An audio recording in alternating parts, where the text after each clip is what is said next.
선수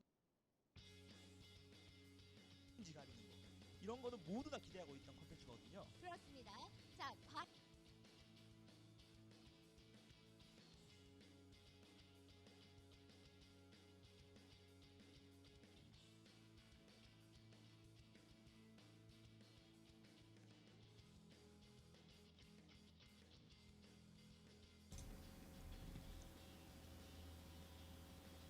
Hello, ladies and gentlemen, and welcome to the Solo King Korean 1v1 tournament being broadcast here, of course, on Azubu TV. My name is Reed Rapid Melton, and of course, joining me is my wonderful co-caster, Dan Egad Caruso. Welcome to the 1v1 show. Hello, guys. Welcome. So, I believe we should probably start out by breaking down exactly how things are going to work out as far as the tournament. You can see some of the details up there on your screen right now.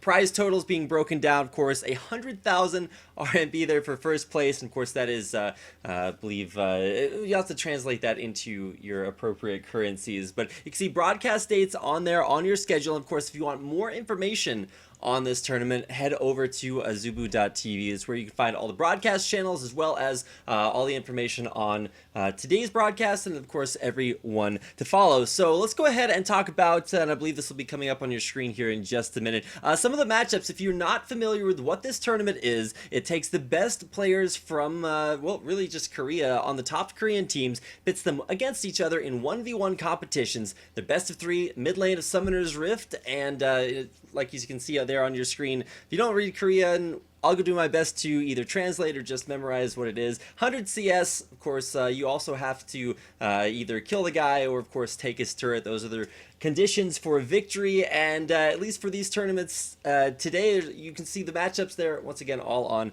Azubu TV. You can also scroll right down below the screen for more information on today's tournament. So anything that you're specifically excited to see either today or through the course of this tournament, Egad? I'm excited to see some Faker action as well as the female IM team. That's gonna be pretty fun. What else? Also, you know, the rule is it's 100 CS and then you have to get plus 10 over your opponent.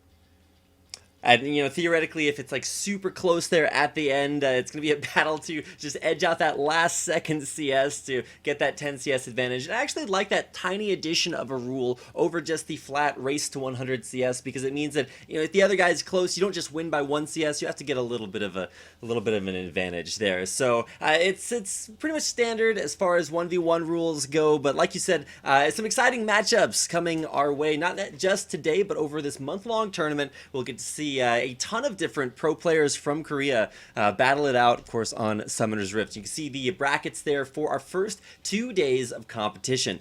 Best of threes today will be Someday versus Lilac, Nagne versus Somstar, Achani versus Bliss, and of course an all SKT matchup to round out the night as Peekaboo takes on Marin.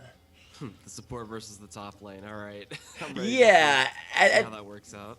There was some analysis done by, I think, Chobra, Chex, and some of the other Azubu teams sort of weighed in on tonight's matchups and actually, you know, passed some verdicts on exactly what they expected from today's games. And it was actually really interesting to read some of their analysis, because primarily they're just saying, look, if you have a solo laner, chances are he's going to do a little bit better than players like junglers, like supports in lane. However, at least from watching the 1v1s that were played out a little bit a while ago at All-Stars, we actually saw some pretty mechanical play from some of the supports and junglers, so I wouldn't count them out just yet. Well, you know, like someone like X Special used to be able to beat up Dyrus and Reginald and stuff like that. He's a phenomenal support player, and you know, he's got the knowledge of other lanes. So we'll see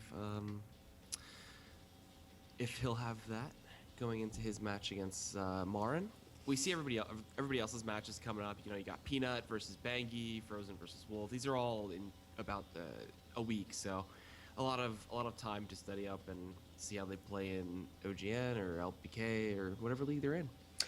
And the biggest thing to watch out for here, as we look through the rest of the schedules, is to realize that this is a playoff structure. They'll play their way through their opening group stage brackets, and of course, all be seeded into one giant playoff bracket at the end. And like you said, you were excited to see the female IM team, IM Athena, play. One of the last matchups will be Space versus Mad Life. So you get the comments going around about Space Prison and whether or not Mad Life is stuck in that. He'll get a chance to battle it out on Summoner's Rift. It's going to be awesome to see, even some teammates head-to-head here in the opening rounds. But you're going to see today's matchup on your screen right now. It is Someday versus Lilac. And when teams and players and analysts were sort of starting to weigh in on this matchup, it was actually, I thought it was actually going to be a little bit closer. But when I think it was Shobra offered his predictions, he was actually thinking that Someday had a pretty strong advantage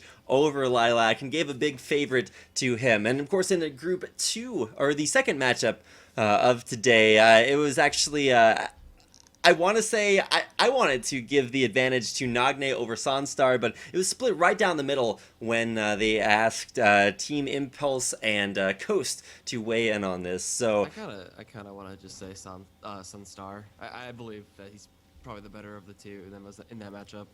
I'll never give up my my Nagne fanboyism. The things that he did on Ari and his Yasuo back in Season 3 when he was like at the top of his game it's kind of stuck with me. So we'll get a chance to watch that. And of course, match number 4, your final match of the day, Peekaboo versus Marin. So like you said, support versus top laner, maybe somewhat of a discrepancy, but you actually got to take into account they probably won't be playing their traditional champion pools. Like, nope. You don't build like full tank Gnar in a 1v1 battle and expect to, win your matchup. Lots of Doran's blades, lots of Doran shields, and maybe some TP cheese. Well, not even TP cheese. Like, TP's kind of standard in the 1 versus 1 anyway. So, we'll see. Some TP ignites, possibly, or TP exhaust. All kinds of crazy summoner spell combos. There's to be had, honestly. Like, exhaust ignite's pretty strong, but teleport's probably the most quote-unquote OP of the spells to bring in. Definitely.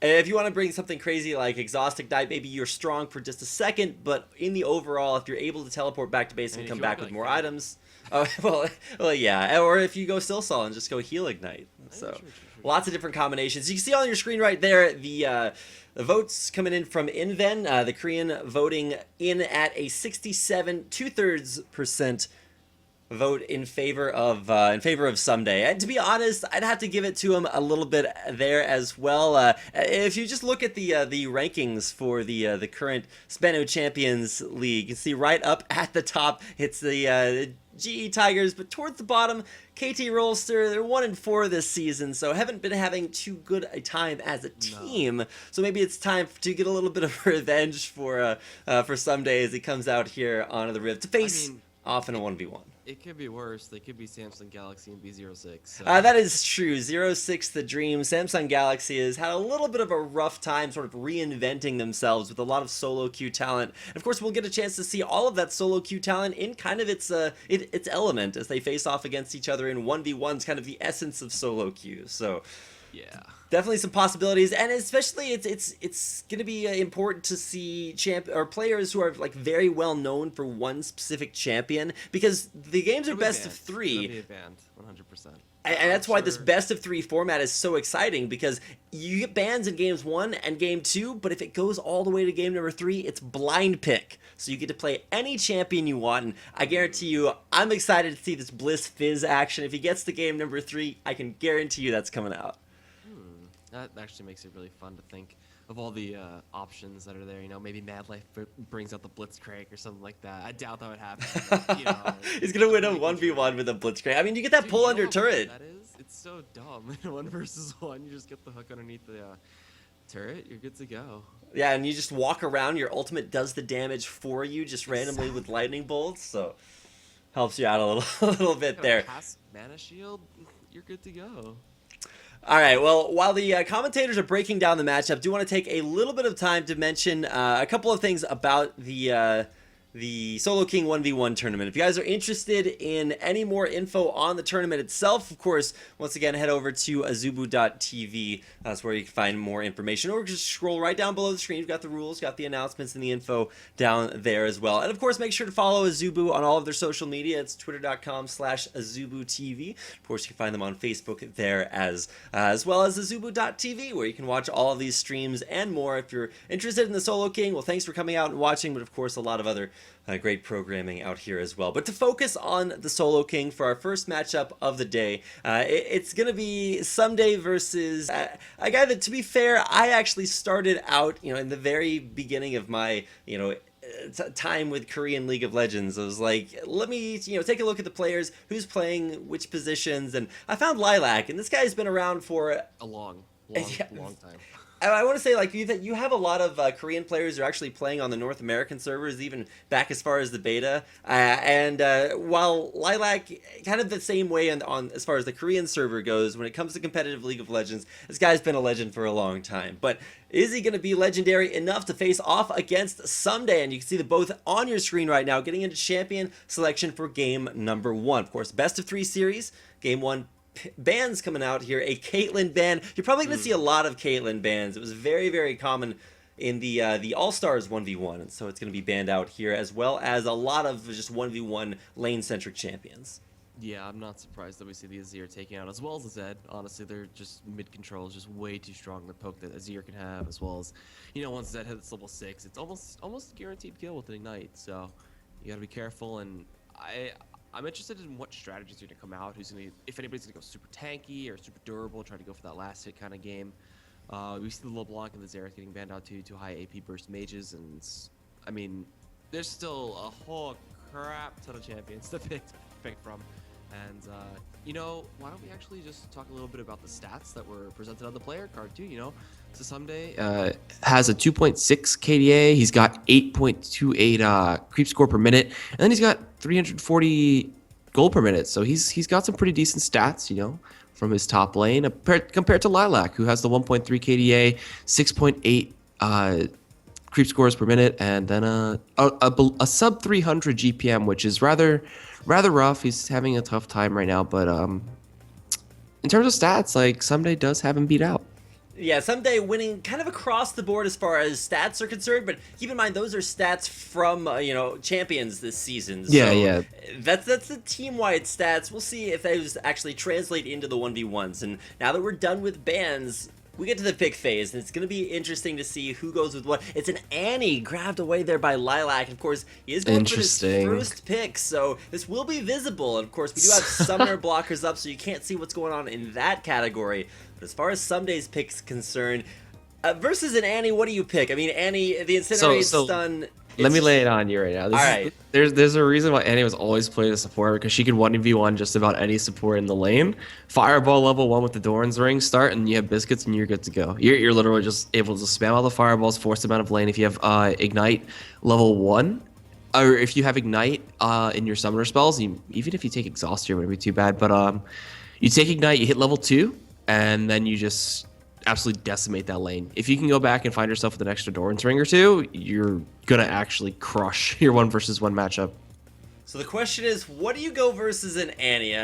See Blitzcrank being hovered over there for just a second, but you have to have some sort of shield mechanic to deal with all the fireballs that are coming at your face. Because even if it's not just winning the aggressive game, fireballs, Annie's Q, they get the cooldown reduced by half when you go up for when you kill a monster with it, so, or a minion as well. So a Nunu locked in here for Someday. I'll never forget my favorite 1v1 of all time was Soaz versus Wicked up in the top lane. It had like 150 people all just yelling at their computer screens to determine which top laner would represent their region at All Stars. And the surprise Nunu pick by Soaz in game number 5 was just like, it blew my mind. It was like, oh, I'm still not sure how I feel about this pick, though. I mean, Annie has the range to just beat away at him. He can consume some of the minions in lane to regen just a little bit, but that has a big cooldown, especially at the earlier levels. He's not going to have much TDR to start. I hope that we can see the runes at least. I don't think we will be able to, unfortunately. But, the Annie versus Nunu matchup, They both are supports. You know, you can play them in that supportive role, and you can see them trade out here. But going for full, I guess, burst mages, it's gonna be fun. All right, now one other thing to talk about as far as the champions are concerned. Once they're locked in here, you know they can of course change for game number 2 and then maybe a third game too. So I'm excited to see how it's going to change up between games. As of course we're loading in here to game number 1. This is the Solo King Korean 1v1 tournament. We're going to get things underway here in just a second. But a couple of things that I had to mention earlier, and now I can't remember what they were. Oh yeah, some of the nerfs that came into Nunu, a little bit less sustained, a little bit less abusive as far as the 1v1 situation goes immediately. But let's take a look at the stats there. You can see the, you know, over the course of their KDAs and stats for the regular season of champions this season, the most played champions are going to be your traditional top lane champions, but those won't necessarily be completely accurately reflected here in the 1v1s. No, it's a whole different meta, a whole different game. They can have some fun and mess around. Like, you know that these players are looking to take a bit of a chill pill, you know, have some relaxation in between OGN and such. So you can see Gnar and Rumble, you know, someday has no problem playing the big boys if he needs to. Gnar as well in a 1v1 is devastatingly strong, especially without having to worry about ganks or anything like that. Just so damn good. Lilac as well has a Rumble, as well as Maokai in his back pocket if he wants to, you know, bring out the Maokai. The Maokai in a 1v1 situation, he can, you know, use that arcane passive to heal up just a little bit if he goes against anybody spam heavy. But other than that, I think we're going to see a whole bunch of variety. I'm actually really excited to see what they kind of pick up champ-wise.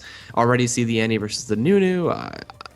Can I get maybe I want to see myself some Blitzcrank, but that probably won't happen till you know Mad Life comes out, because then we'll see the people cheer, the crowd go wild. if Mad Life pulls out Blitzcrank, quite literally, I'm just kind of gonna lose. I'll let you solo cast things while I just, you know, sit in my little fanboy corner and, you know, cheer him on from the sidelines. But as far as this matchup today, we're gonna see very, very aggressive, I'm actually gonna fight you kind of champions. That's one of the reasons Caitlyn was banned, because one of the things that actually happened at All Stars in the 1v1 tournament is the Smite Caitlyn was a thing where you just do nothing but CS as many creeps as possible, smite them down when you have to get the ones that you can't hit, and you just play the race to 100 CS and out harass your opponent as well. So we might see some more CS focused games, or maybe games focused at taking down turrets.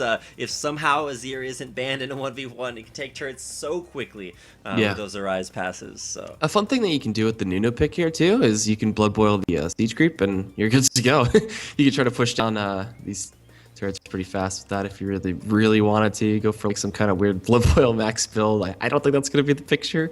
I'm assuming he's gonna go for a max snowball with the consume with a couple extra bit of value points in it. But other than that, I'm not sure how this unit's gonna fare late, because eventually the damage kind of teeters off, and he can just keep spamming Doran's rings and heal up with potions. Who are you gonna give this one to? Who are you gonna give this first game to? For predictions, I really like the Annie pick as far as aggression, but it's going to come down to whether or not Nunu can kind of get over that little bit of a hump for his early game. If his initial sustain in lane is able to overpower Annie's early harass, it's going to be exciting to watch. Let's go ahead and get into game. It's game number 1, Someday versus Lilac.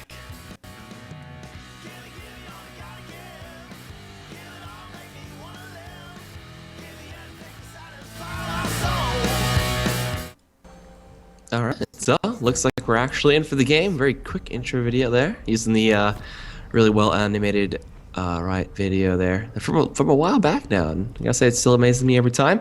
We have Lilac starting here on the Annie, and then we got Someday on the Nunu. Looks like he did go for a Flash and Ignite combination. Someday though went for Barrier and Teleport on the Nunu.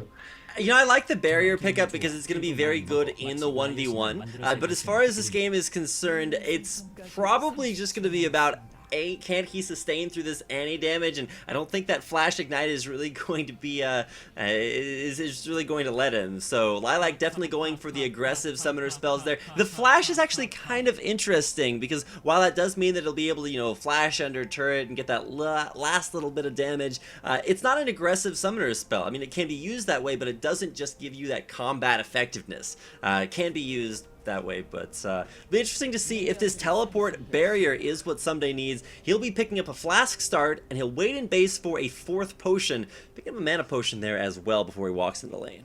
Yeah, so going for 3 health potions.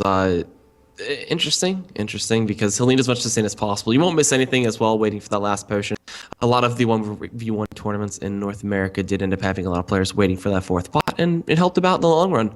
So we'll see if that comes into effect this time around. We do have the firebar start for Lilac. As you know, you're able to get the mana back. Just keep spamming it out and push out waves and just guarantee yourself a lot of good creeps.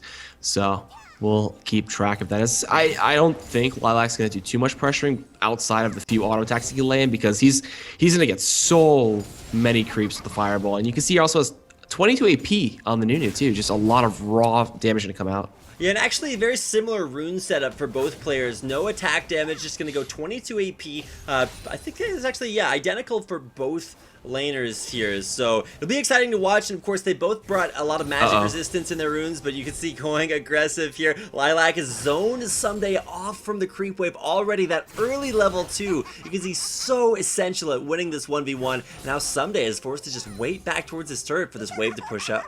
Yeah, there's nothing he can do in this situation, honestly. Like, Lilac can just keep charging up his stuns, throw a fireball here or there to just keep on the harass and keep building up his stun and keep that pressure out there. As long as he's forcing him to use those flasks as well as the potions, the health potions, excuse me, it's going to be so tough for the unit to deal. And Lilac, all he needs to do is just use the biscuits at a good time. Mana management is very, very key here. Keeping the fireballs, getting the last hits there is probably the most important thing you could ever look for on an Annie in the mid lane, especially. Even as a support Annie, you know, you can look at those last hits every now and then just to keep the mana pool up. But as we're getting up in levels, you got to keep an eye on the mana bars, because that's what's really going to work out well for Someday. The more he auto-attacks these creeps, even if he's not getting the actual CS for them, his Clairvoyance passive is just going to give him free mana cast. So whenever he clear casts this, it's mana he doesn't have to spend. And Lilac, you can really see starting to dip down in the lower part of the mana pool. And even though you'll get mana back when he kills creeps with it, it might be the deciding factor if Someday can even get the out sustain in the mana department, even if it's not necessarily true in HP. Yeah, just wait till he gets the Doran's Ring. Shouldn't be that bad once he has that. Like, you'll give him the extra damage, he'll be able to get a little bit more mana back, and like it's not even hurting him that much that he's going for these fireballs non-stop. Like, he just recovers his mana, no problem there. Now look at all that CS that he's been able to get almost for free. You just fireball it, and now Someday is walking off to the side of the lane. Is he gonna use his TP? I don't think that'd be a good decision if he uses that to go back to lane, but he's gonna miss out on a bit, especially with how Lilac's gonna control the wave. He is going to immediately teleport back into lane. He'll pick up a ton of potions. He's going to have more sustain than he knows what to do with. There's no hope for Lilac to beat through the sustain that Someday has in his inventory coming back in here to lane. And with the Doran's Ring, that means that he's going to be able to get a ton of mana back just from the regen as well as from killing creeps. And so Lilac is in a little bit of trouble here. Lilac, when he goes back to base, is going to have to walk all the way back to lane, and that's where Someday is going to pick up a really big advantage. Yeah, that's where it's going to get a little hairy for Lilac.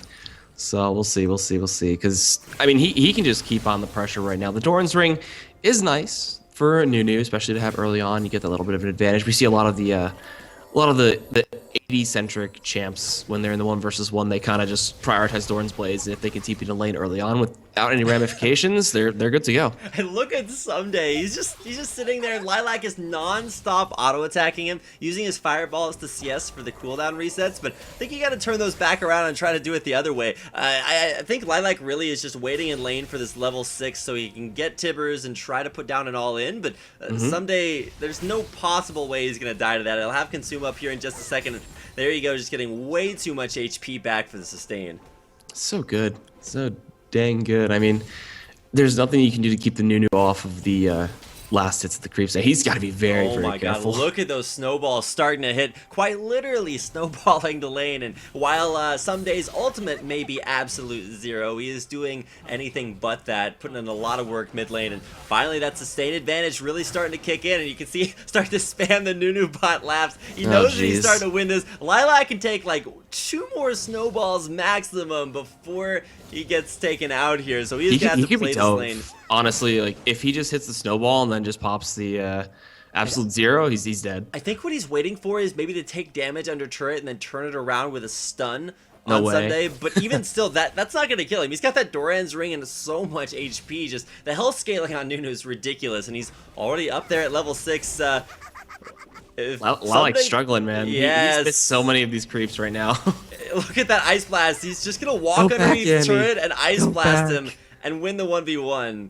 He's going to push He's gonna away get Venom. Tove. Yeah, He's gonna get Tove. What are you doing, Lilac? Somebody's just going to walk up and there's the Timber stun.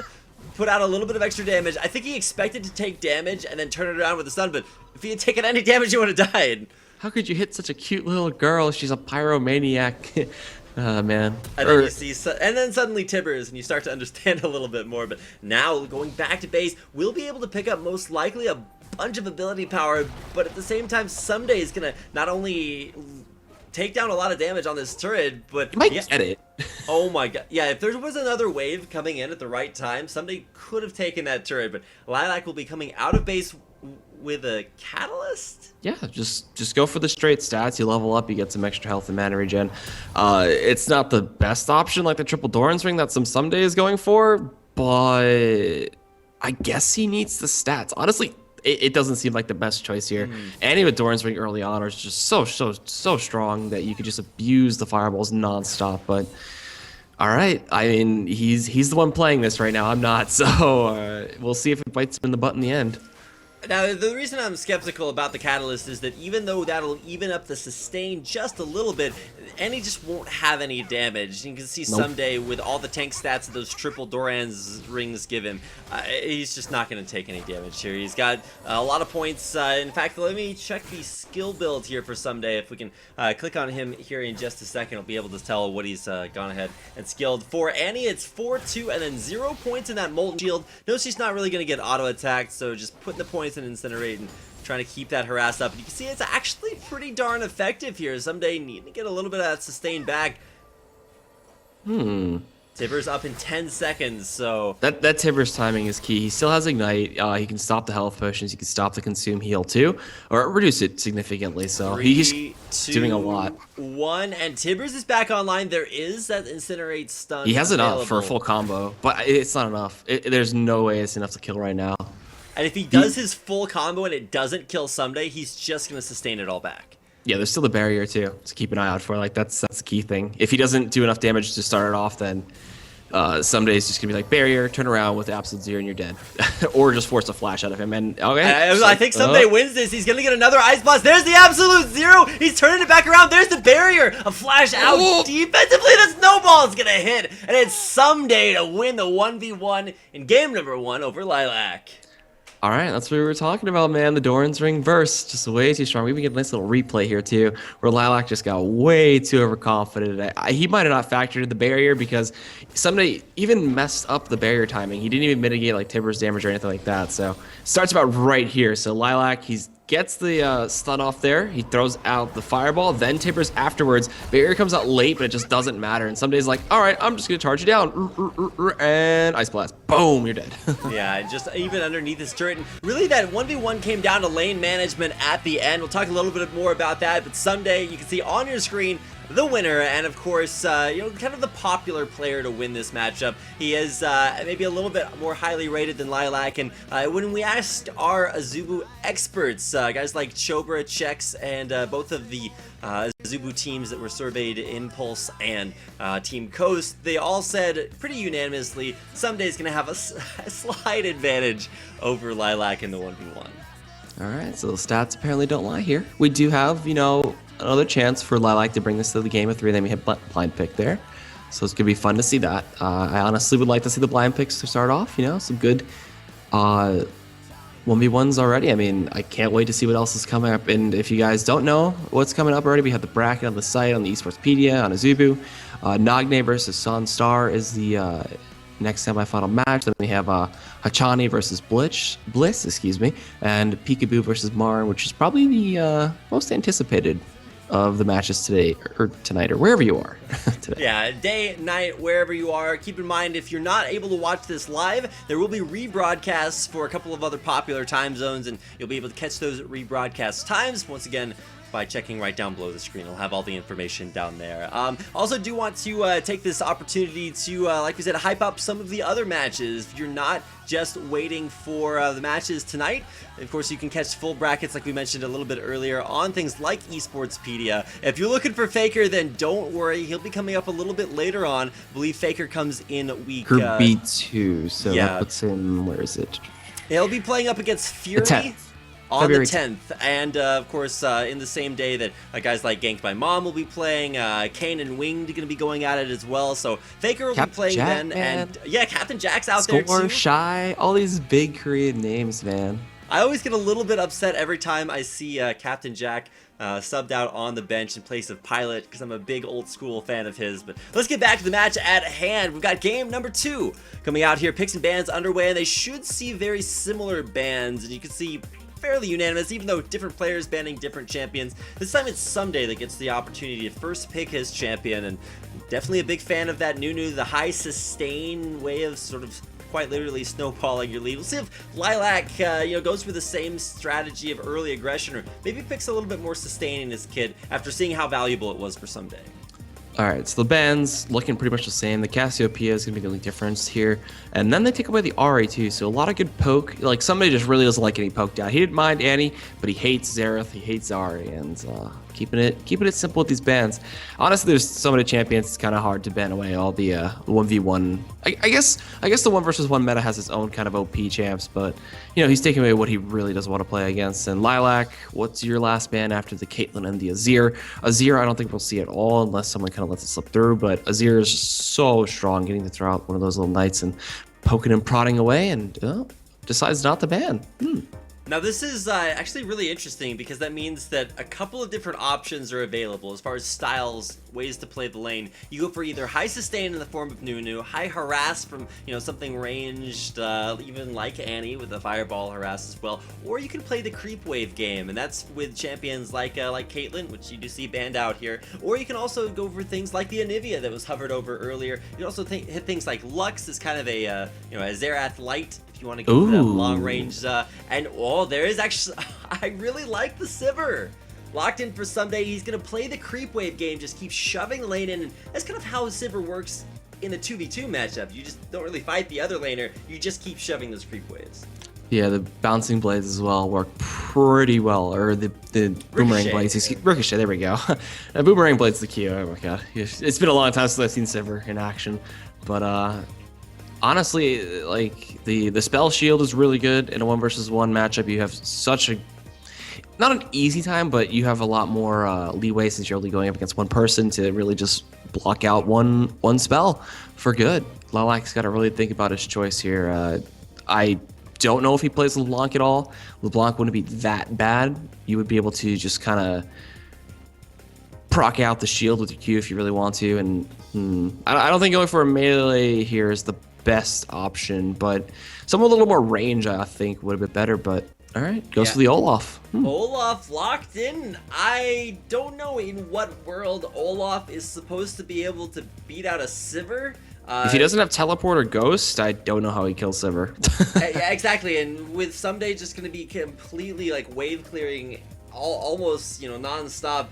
He's going to be shoving in waves. He'll have the level advantage in almost every situation, just given how quickly he's going to be able to shove his waves. And keep in mind, you don't have to worry about jungle pressure. It's just a straight up 1v1, so the ability to wave clear more quickly is actually a pretty decent advantage. So I'm thinking what Lilac is going for here is the opportunity. I mean, there's no way he's doing Undertow max. I mean, there is a way he's doing Undertow max, but there's no mana pool or mana regeneration that he could get. Well, if you don't max Undertow, what do you go for as far as the strategy versus Sivir? True damage. Let's go. Lilac, keep in mind, if he loses this game, of course, we'll check out the runes maybe a little bit later on. I think that's what they're going to be talking about right now. But, Lilac down in this matchup with, Someday up 1-0 in the best of 3. What's going to be exciting to see is that, this is a matchup between KT Rolster and Incredible Miracle. And then right after this, we have another KT versus IM matchup between Nagne and Sonstar. So we're going to see maybe, a little bit of teammate revenge maybe they can get that back in series number 2, even if they don't pick up this first series win. Maybe even some team killing. Ooh, if Nagne or Someday have to fight against each other in their group finals. A lot of players in this event, 48 players in total. So a lot of games to be coming your way over these next few weeks. Yeah, and if team kills are your thing, then just stick around towards the end of the show. We'll get a team kill between Peekaboo and Marin, both SKT Who made players. this bracket? What are you doing? You're supposed to rig it so SKT wins. What are you doing? Well, turns out being SKT rigs things in your favor too. So let's go ahead and check out the runes. You see 2190.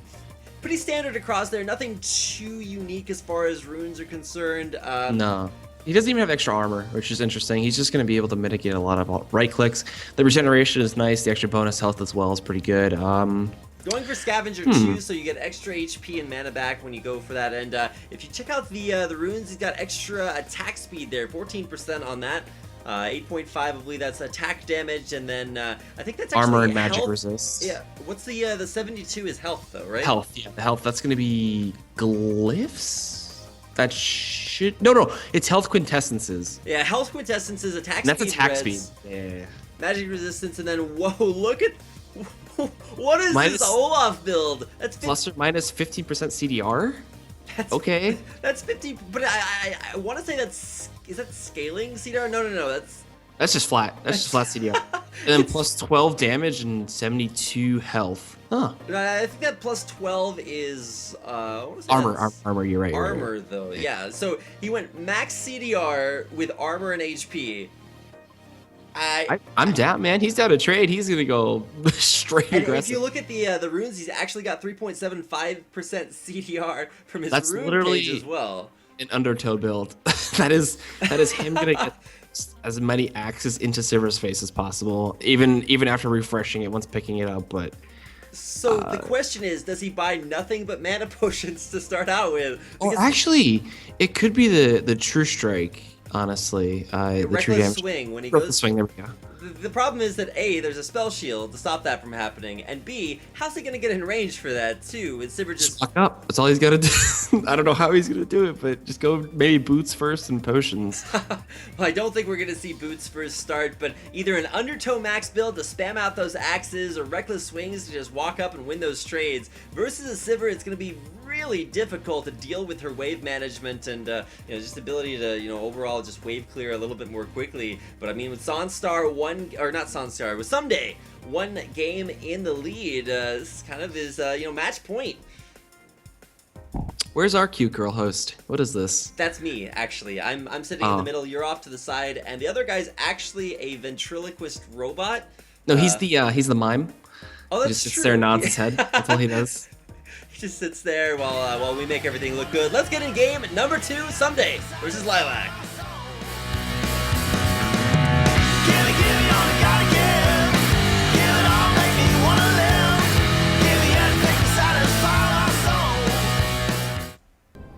All right, so looks like we are in Fancy Smashy intro video. This is going to be the game 2 between Someday and Lilac, as we already get onto the rift here. Someday rocking the pack Sivir. He's got Flash, Teleport, no Exhaust, no Ignite, nothing crazy to try to mitigate Lilac's aggression. Lilac going for the Ghost and Exhaust. So he is going to look to run you down as fast as possible, get the Ragnarok out there. Nothing's going to stop him, even though Sivir doesn't even have any CC anyway.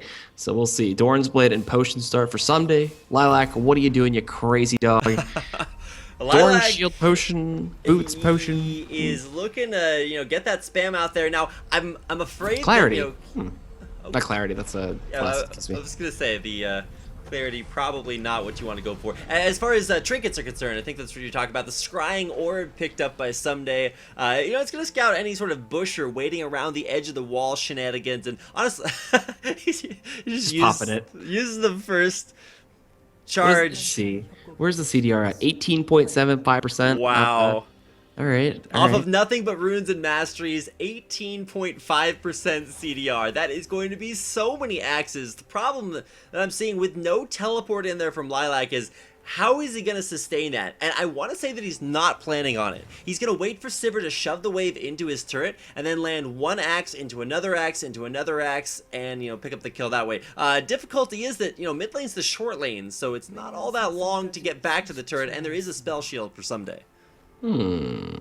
Okay, let's see. Thinking about it, I don't think he's gonna max the passive for sustain. I highly doubt that.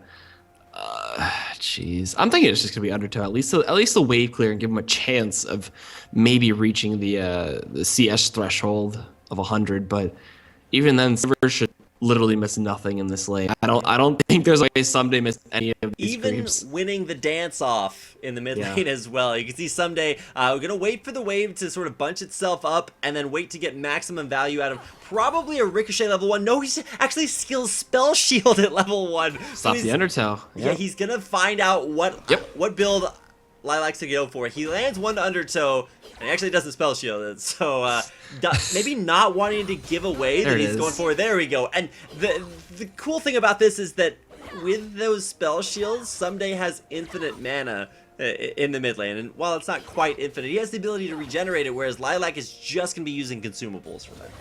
Yeah, there's no mana regeneration. There's no glyphs or anything put into his runes and masteries. So it's just going to be him relying solely on what he has as base regen on that mana there. Someday again, like that, just soaking up the damage, not even caring at all. Lilac at least is pushing the wave, and he's going to taunt him out just a little bit there. Broloff doing what he wants, the craggy ice axes and such. But this lane should literally be Someday's like heaven.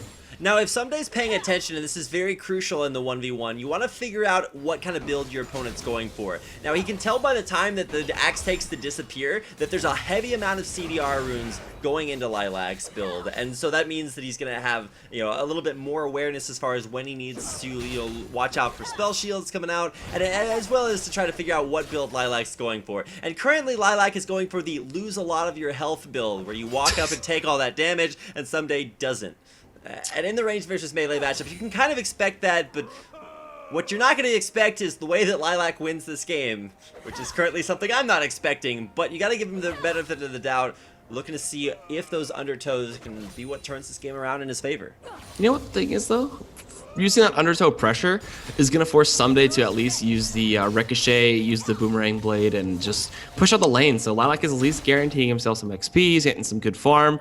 With Undertow on such a low cooldown, he's at least able to clear out the waves decently, but not as efficiently as he would like to. As it takes a lot of mana to use Undertow. So this is going to be a tough game again for Lilac, and there's no way he can harass Someday, like we said before. And there it is, Spell Shield coming into effect again. Someday can just Ricochet and Boomerang Blade all he wants. There's realistically very little way for Lilac to deal damage to Someday. As long as he's able to Spell Shield at least one of the axes, it breaks the Undertow chain and won't keep him CC'd, so he can probably just walk back to his turret and keep up the harass. If you look at the CS lead as well, it's starting to develop. We're only 5 minutes into the game, and there's already an almost 10 CS differential between both players, which is what you need once you hit 100 CS to be able to win the game. Yep, and man, this match is.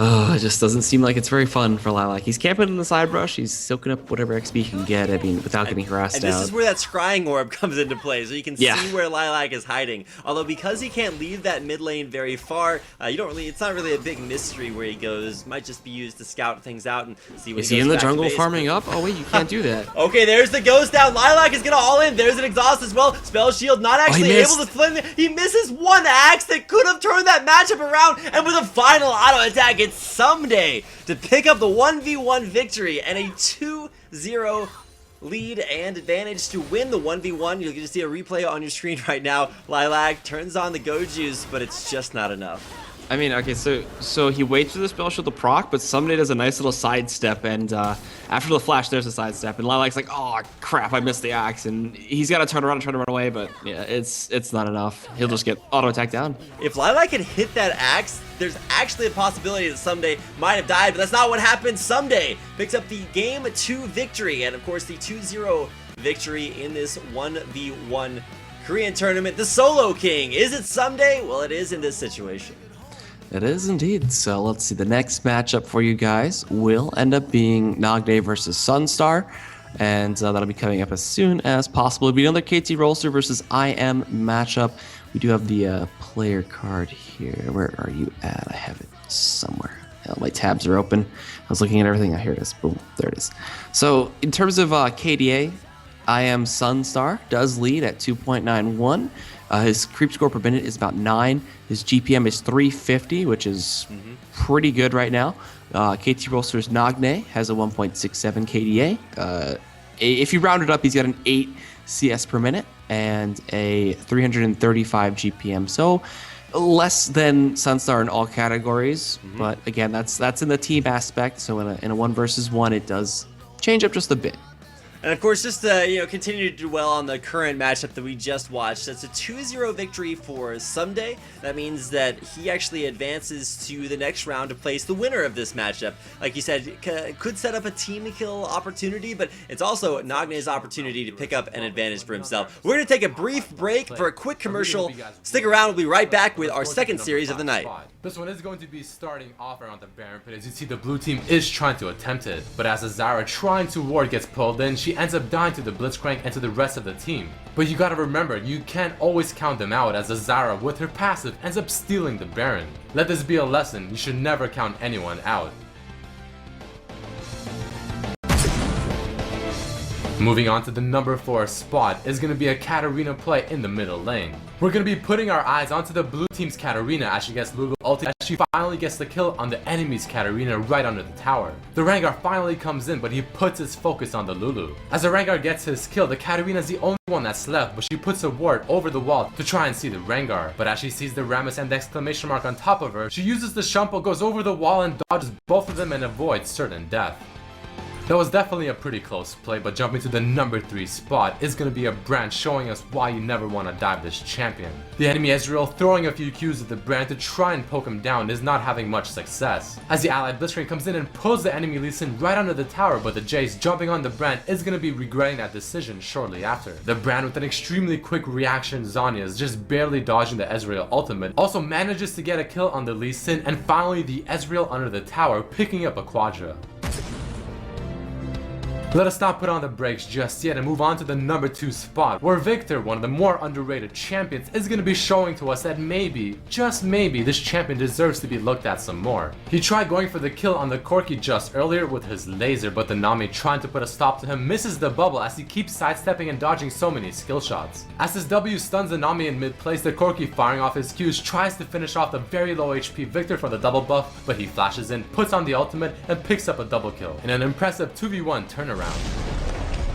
But the number 1 place of this week is going to be given to a Pantheon. He's going to be starting off with a blue buff, just finishing it up. He was wise enough not to waste his smite on the blue because the enemy team is definitely doing Baron. The Pantheon is only 6-3-2 and the score is somewhat close, but that is all going to change in just a matter of seconds as Pantheon with his ultimate drops right in, gets the steal on the Baron while also picking up a kill on the Vi, picks up a kill on the Thresh, but he is nowhere near done as he also gets a kill on the Jax, walks up to the enemy's ADC Twitch and picks him up as well for a pentakill and a Baron steal. If that's not a way to put your team in the lead, I don't know what is.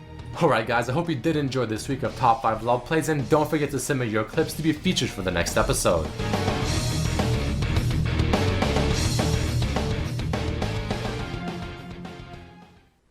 What's up guys, and welcome to a new episode of the Top 5 LoL Plays series. Let us jump straight into the action and move into the number 5 spot. The red team has just finished taking Dragon and they're pushing their assault against the blue team. One major thing to note is the fact that blue team's Riven is still halfway across the map, but she's steadily making her way. On top of that, she has her ultimate and she has her flash ready. The blue team is missing quite a bit of ultimates, but they still have Wukong's. But Riven finally makes her appearance, flashes in, uses the third part of her Q, stuns everyone, and then finishes them off with her ultimate. Instant pentakill.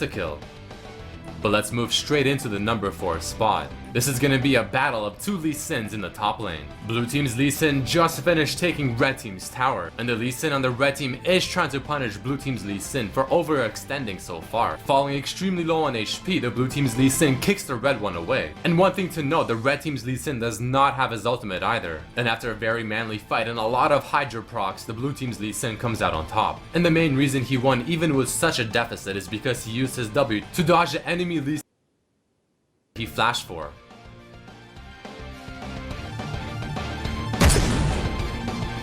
Let's transition to the number 3 spot, and we're all going to be learning a very valuable lesson. You do not want to dive Irelia unless you're 100% sure you can get the kill. The Lee Sin shows up for the gank and they know that Irelia's stun is on cooldown, on top of seeing her blow both of her summoner spells just now. But with the ignite, she is still able to pick up the kill on the Riven, and her stun, which is now up, is able to stun Lee Sin due to her being lower on HP.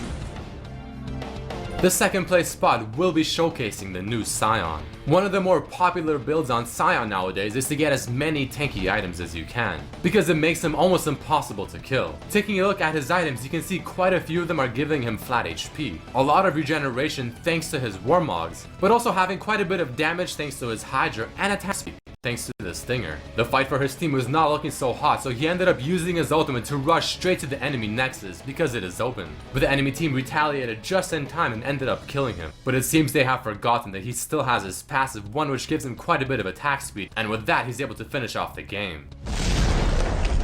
And finally, the grand finale of this episode is gonna be a play around Baron Pit. The enemy's Leona puts a ward over the wall to see the Vi, and unfortunately for the Vi, she's able to kill it before it goes invisible. Looking at the minimap, red team's Rengar is still within his base, so there's only 4 people in the pit. The knockup on Vi's Q is cancelled by Baron, so she ends up flashing in, but the enemy's Tristana ults her right back out. Vi's Q's cooldown is quite short, so she's able to get right back into the pit. She is able to pick up a kill on Tristana and Zed thanks to her ultimate, picks up the Baron as well, and as she is cleaning up the rest of the enemy team, you see the Rengar is finally showing his face. But the Vi now has triple buff, level 17 versus a level 13 Rengar, who clearly stands no chance. So she easily turns on him and picks up a 1v5 pentakill, and the Kog'Maw, of course, being a good teammate, giving it to her. But on top of that, she also stole Baron.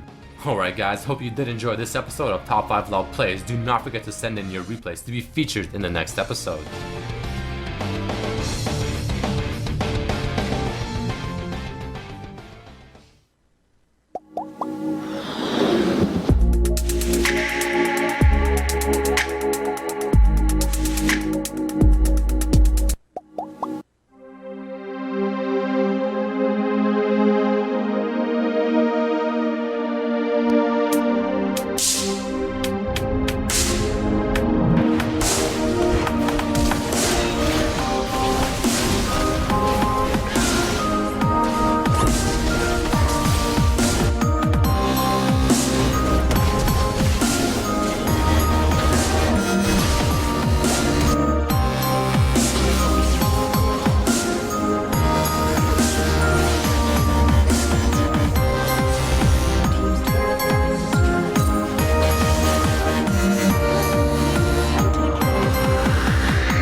Not at all. Sorry, my mic was muted. I was talking to myself for some reason, but yeah, it wasn't as close as we thought it would be. And now coming up is another match that I think should be a little bit closer. Nagne taking on Sunstar.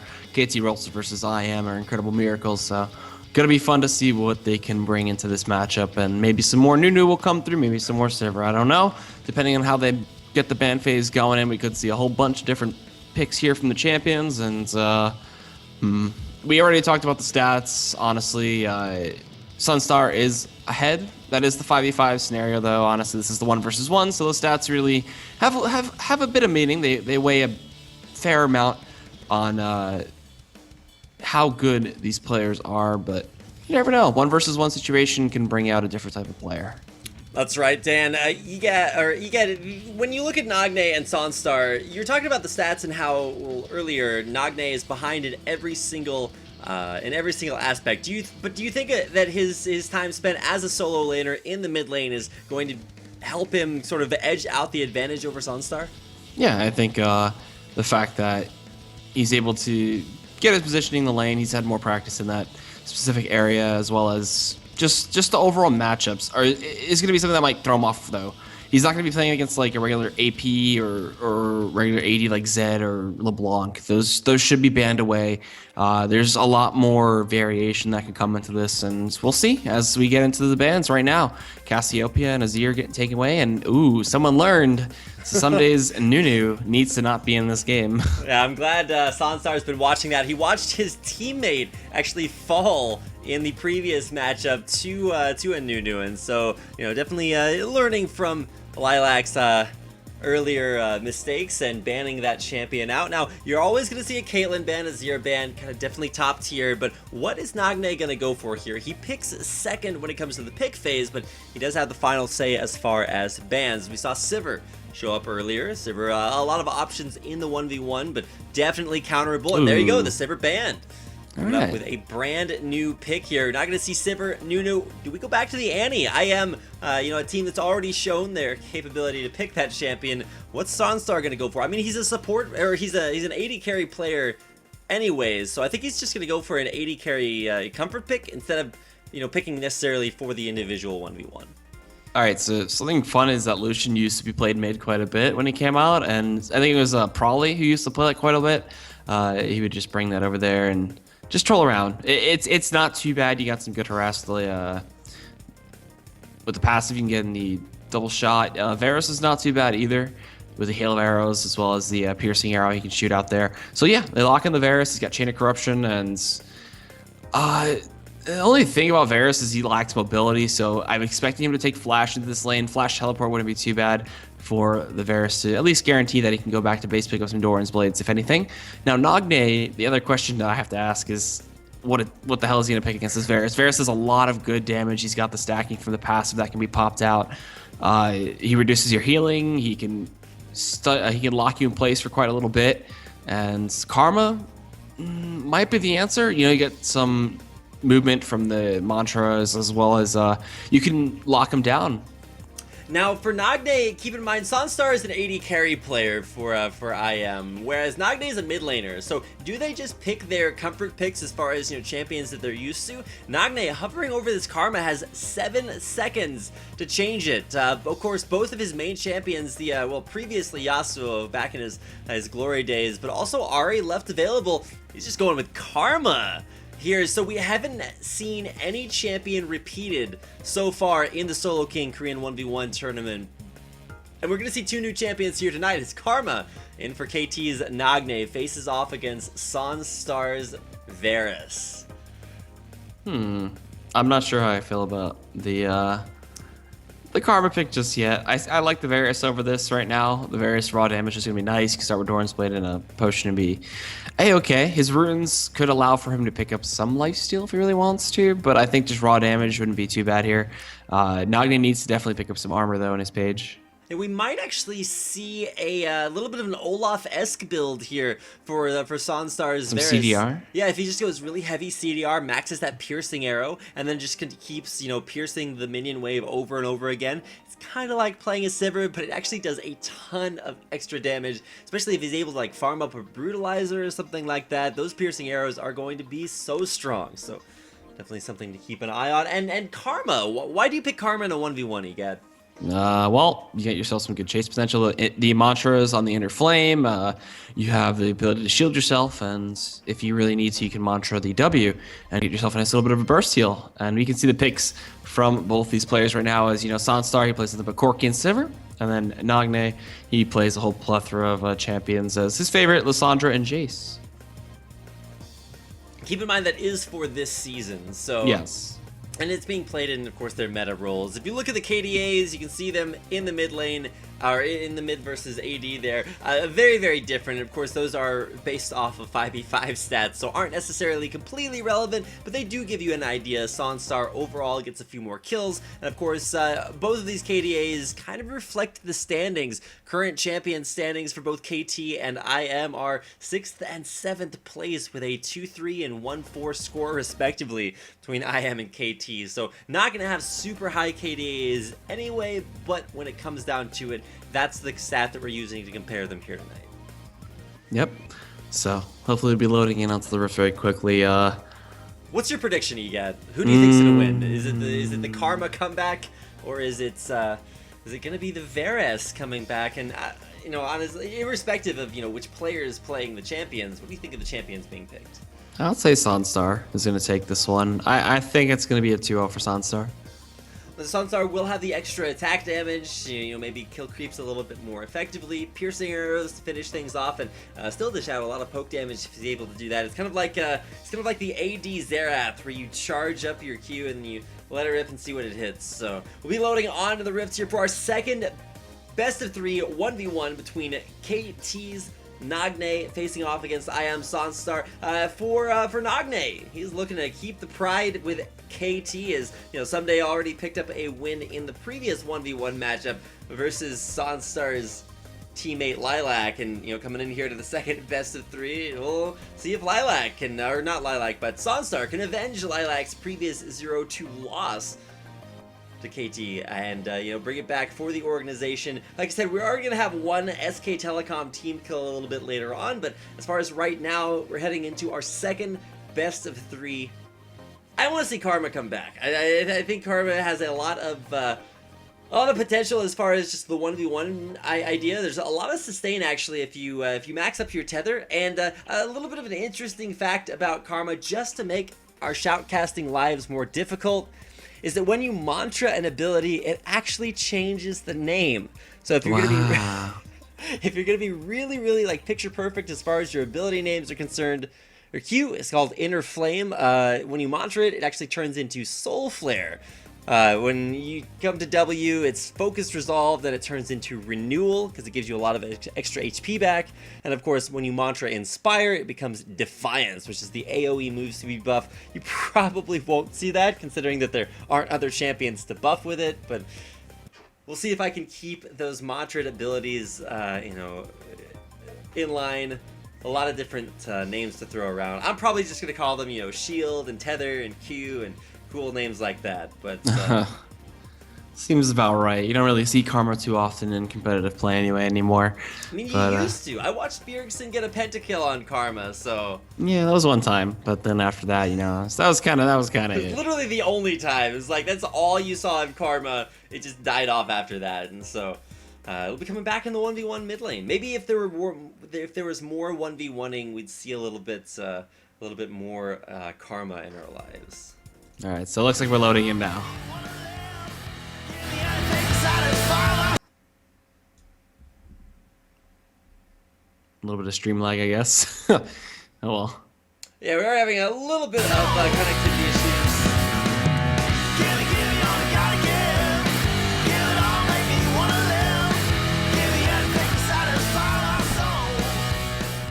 All right, cool. So, welcome back to what is going to be match number 2 here. Sanstar taking on Nagne as IM versus KT Rolster, another match that we saw earlier on today between the teams. And Sanstar is going to be playing the Varus. He is the AD carry player for the IM team, Incredible Miracle. And Nagne, the mid laner, will be playing the Karma. All right, so we'll see if there is karmic justice here. Doran's starts for both laners, which is a completely different take on the 1v1 matchup than our previous 1v1. And of course, do want to drop a quick apology for some of the lag issues coming out there, completely beyond our control. But to talk about the 1v1 in game in our first series of the night, it was all sustained. It was crystalline flask, it was tons of potions, but now we actually have Doran's items for maybe a little bit of early combat. The other thing is here is the Doran's blade will out-sustain the Doran's ring. That's only if, Sunstar isn't completely zoned off. If he Wait, doesn't get what? hit up there. That's just a bit of a troll coming in. Nagne has plenty of mana regeneration. He'll be fine.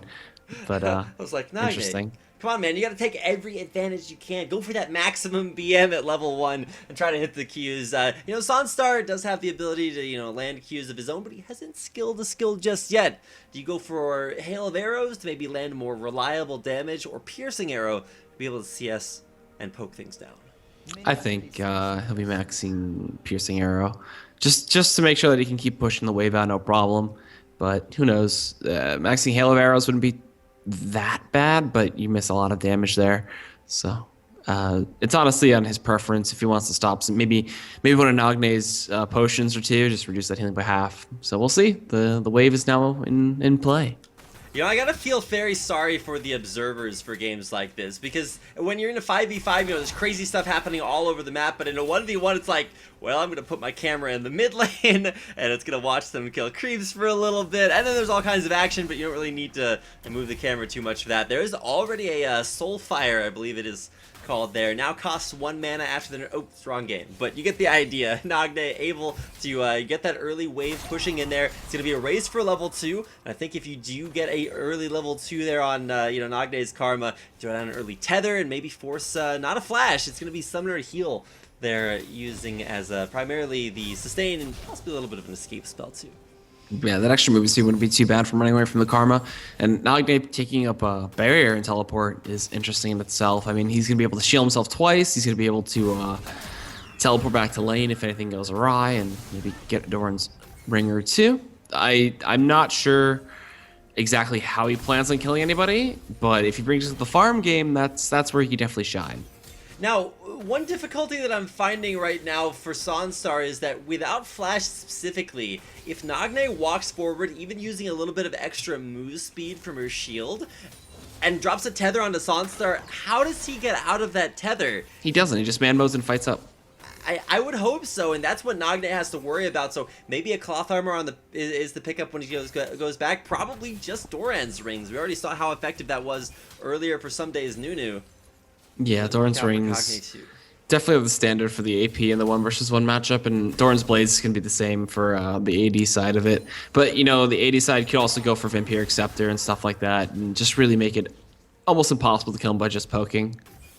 Now, speaking of poking, that is very mana reliant for both players, and so you have to keep an eye on that stat. For Sunstar, he's dropping down a little bit lower, doesn't have any way to get mana back, and that is an advantage that Nagne will have from the Doran's ring, both regeneration, passive, and active from killing creeps. Gonna help him out there with the poke, which is also defensive due to the shield. A very diverse champion kit there for Nagne. We'll have to see if that is effective enough to turn this around. You can see, Sunstar continuing to get hit by those Mantra and Soulfires. Yeah, that's not what you want in this matchup, especially considering that Nagne is still very, very far ahead of you in terms of health. And I mean, he just keeps going for the Mantra and Soulfires, and you're gonna have a tough time. Especially if he gets hit by the second proc, you're pretty much dead. Do want to correct myself, it is actually Soul Flare, which in some way is different than Soulfire somehow. I don't know, but technically that is the name. I mean, at least you're not Morgana from like Marvel vs. Capcom or just spamming Soulfire. Or I think I forget what it is.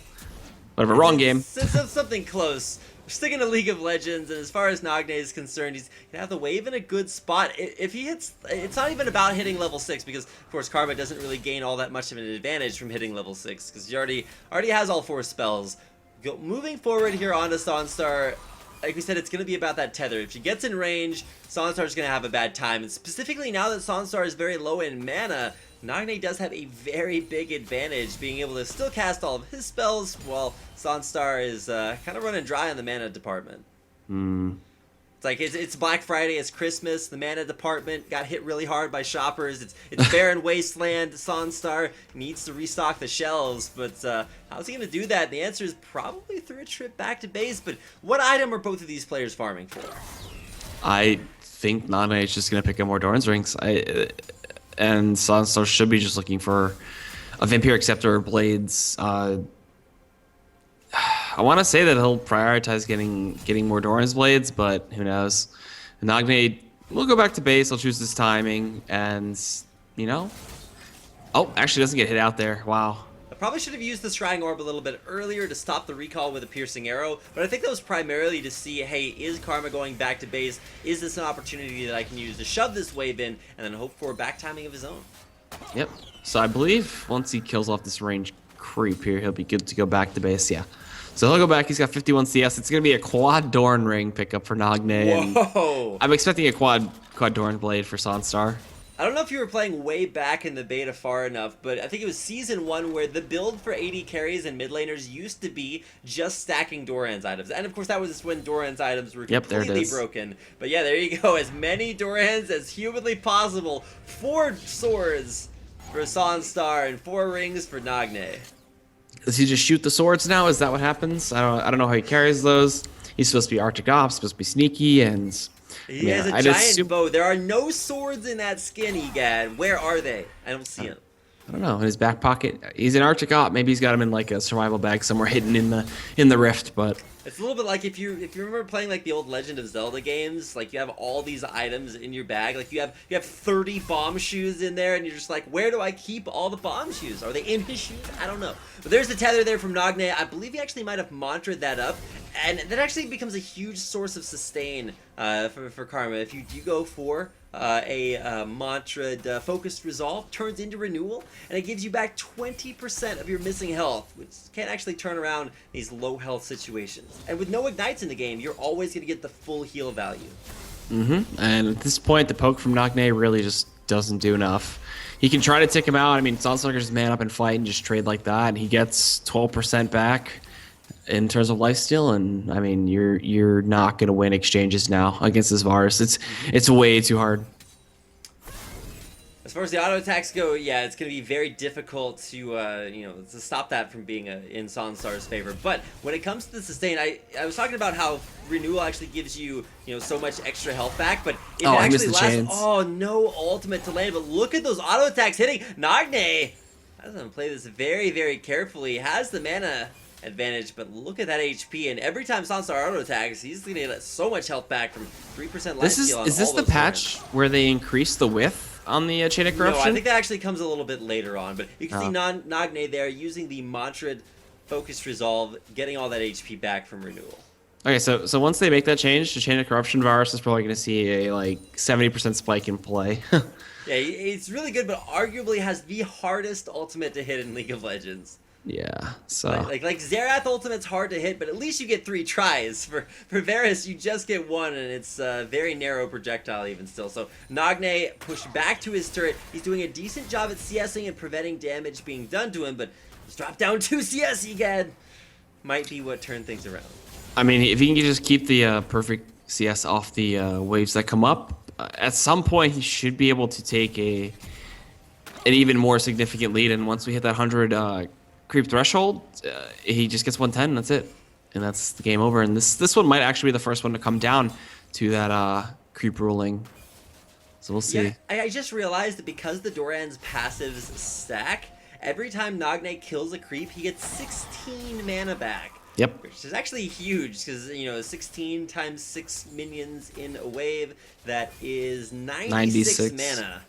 Damn, we're like the best mathematicians out there, which is a major feat for me, having a terrible track record with doing math live on the fly. Oh jeez. I think the observer's actually pointing out, oh, there's actually the tether going to finish things off. Sonstar in a little bit of trouble, but like I said, somebody on there's the ultimate. Nagne could be in a little bit of trouble. There's barrier forced out, but no kills to be had, and Sonstar now out of mana. That was interesting. I mean, to at least force the barrier was good. Nagne has his TP back up though if he wants to go back to base, and Sonstar held on to the heal, which is the most important thing out of that because that's a pretty long cooldown. And next set of cooldowns could be not. Yeah, that was close. Exactly. Yeah, one more inner flame, especially if it's mantraed into a soul flare, is that's gonna take down Sanstar. So Nagne just barely survived Sanstar's all in, not once but twice, and is now going to send it back to base. Now it's just in time for his what? Oh, Spectral Cowl. Okay, I'm yeah, down. yeah, but the pick ward on the Summoner Fountain, I'm a little bit confused. Oh, that's because the tower died.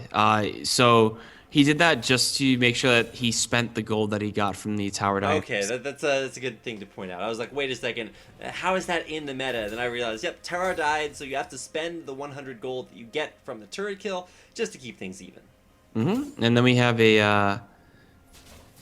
Oh, geez, I can't remember what that item is. A haunting guise versus a fiendish versus a Spectre's Cowl. All right, yeah, a lot of new items coming out, and interesting to see the defenses. So some health there for Nagne, some magic resistance for Sanstar, and what this means is that the Spectre's Cowl. There's actually a lot of healing in a Spectre's Cowl. Every time you take damage, you'll heal a little bit back with some extra regeneration. And so now Sanstar won't take a lot of damage. He'll still have a lot of damage to dish out, but is that enough magic resistance penetration from the haunting guys?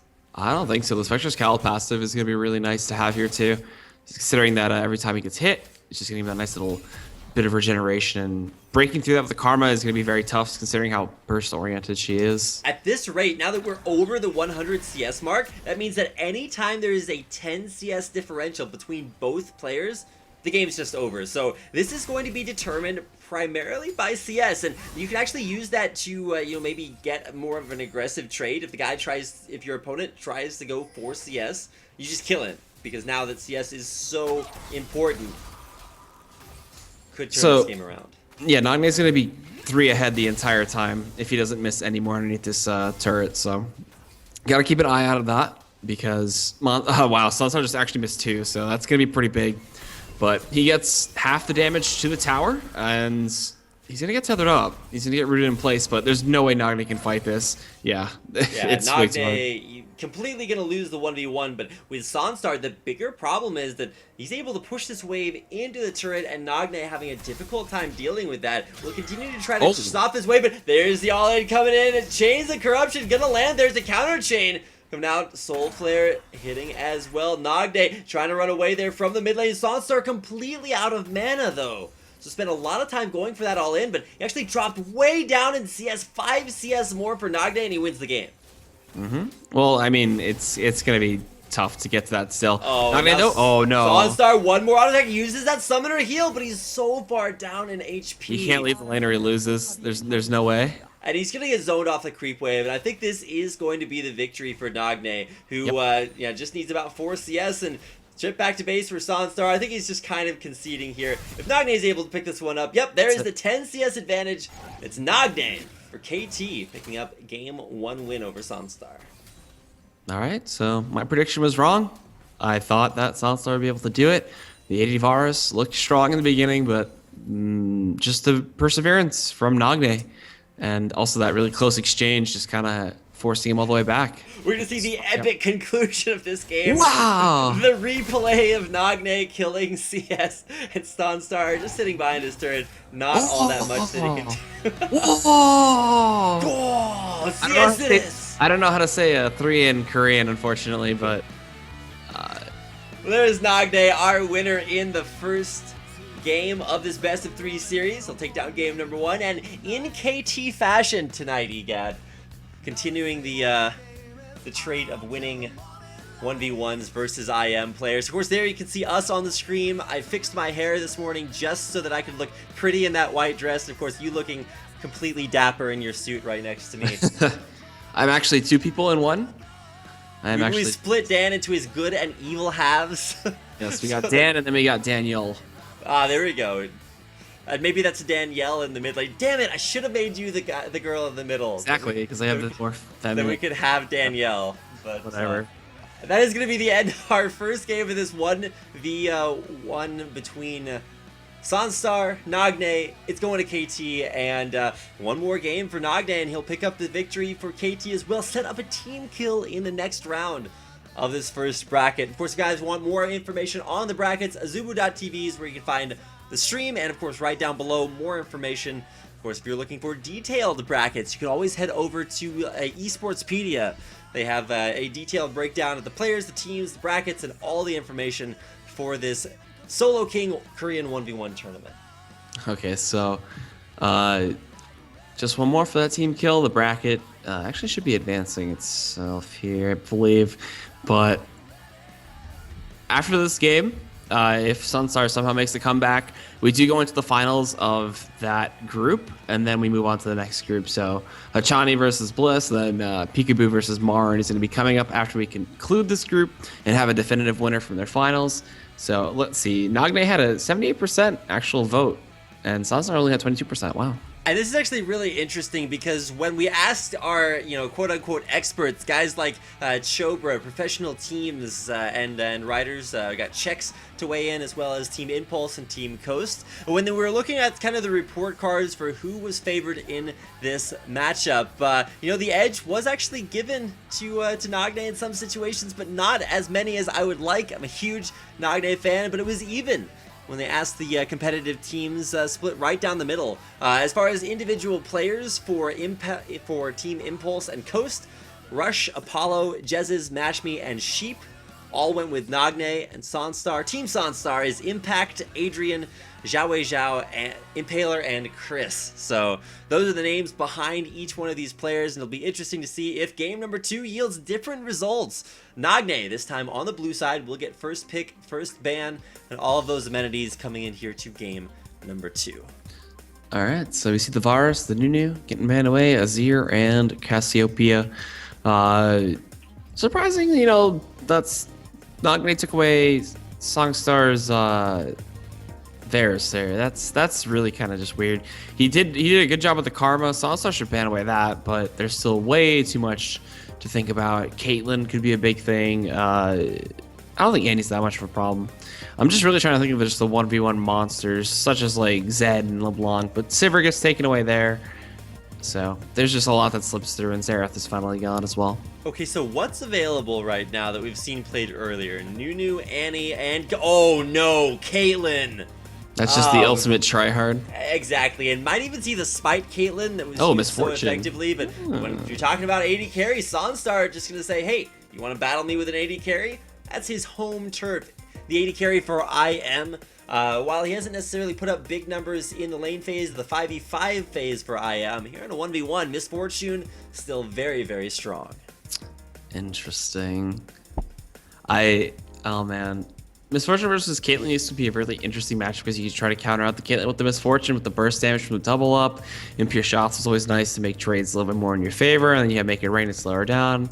But in the end, Caitlyn does outrange you. You get poked out just a little bit more. You have to worry about traps, to worry about the net, disengage, and maybe getting slowed down and chased out by it. So a lot we have to keep an eye out for this match, and I expect this one to be another, CS kind of game. And once again, EGAD, we continue our tradition of having no champion picked twice in the Solo King Korean 1v1 tournament. We have new champions every single time, keeping it interesting, keeping it exciting, and keeping us on our toes. Last time I cast a Misfortune game, yeah, that's how long it's been. So at least a couple of months ago.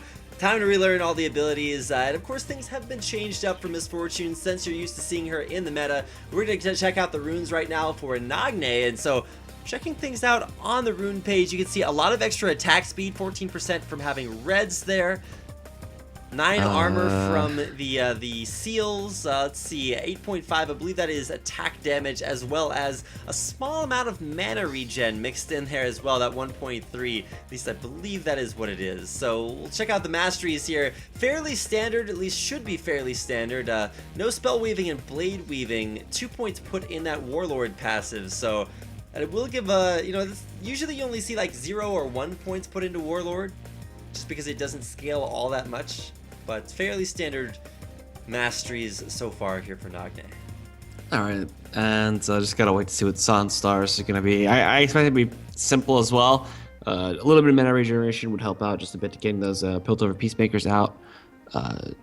I'm thinking of what else could be different here. So We're gonna check out Sandstar's. Sanstar and his runes. A little bit simpler. He's just going for, I believe that is attack, or I want to say that's. Oh, no, Sandstar's playing the Misfortune. I messed up. Okay, Yeah. so Sanstar's playing Misfortune. He's gonna run armor penetration. Is that armor pen in reds? It's either armor pen or AD. Some attack speed, and of course the defensive stats that you'd expect. Yeah. But he took some extra magic damage as well, so gotta look for make it rain damage possibly, and bullet time as well had to change to where it did AP damage on top. So that's The interesting thing for me is, as far as the masteries are concerned, no points in Warlord. It's going to be spell weaving, blade weaving, looking to stack up that persistent damage over time as he continues to get those auto attacks and spell casts down. And Make It Rain is going to be very effective at that because it gives consistent magic damage, so it'll help stack up that spell weaving and blade weaving a little bit more frequently. I don't know how I feel about that just for using those 3 points there, but we'll have to see how it takes effect, and once we get onto the rift, we'll be good to go there. Honestly, I think Nagne should have this one with Caitlyn especially. I was a big fan of Nagne coming into this 1v1, and I'm still going to give it to him when we come in here at game number 2. KT kind of on a roll. They're 3 for 0 tonight as far as 1v1 victories versus IM players, so it's going to be exciting to see whether or not maybe we have the first IM victory as Sanstar pulls it out. He is on an 80 carry. It's going to be exciting to see what he does on his his home turf in that 1v1 80 carry battle. We'll go ahead and get into game here in just a second. It's going to be exciting. Sanstar versus Nagne will be coming up next, and just waiting to get into game here in just a second as we load in onto Summoner's Rift. I gotta say, I was a big fan of Nagne on his just traditional mid laners, but now we get a chance to see him play not only Caitlyn, a very, very, very strong champion, but versus Sanstar, another AD. Let's go ahead and get into game.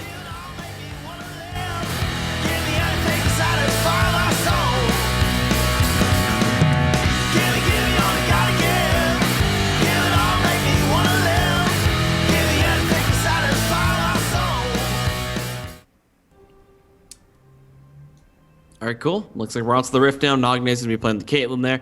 Doran's blade in a potion. Save for Sanstar, nothing crazy. Getting that strut on out there. He's rocking the cowgirl Misfortune, and nothing out of the ordinary at all, except for the teleport barrier and the teleporting knight for Sanstar.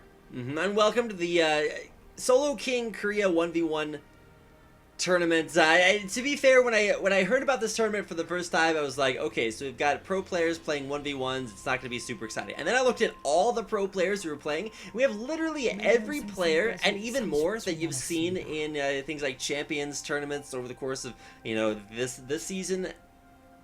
And then you get to watch them play against each other. For Nagne, guys that, maybe not having such a great, time in the regular season in a 5v5 team environment, finally gets a chance to shine just by himself. And on Caitlyn, honestly, the ban phase in 1v1 tournaments was made for Caitlyn. And to see her omitted there just gives Nagne a huge advantage. We'll see if Sanstar's Misfortune can win that 1v1 matchup. And maybe if it comes down to a CS, we finally get to see his 80 carry CSing skills at work.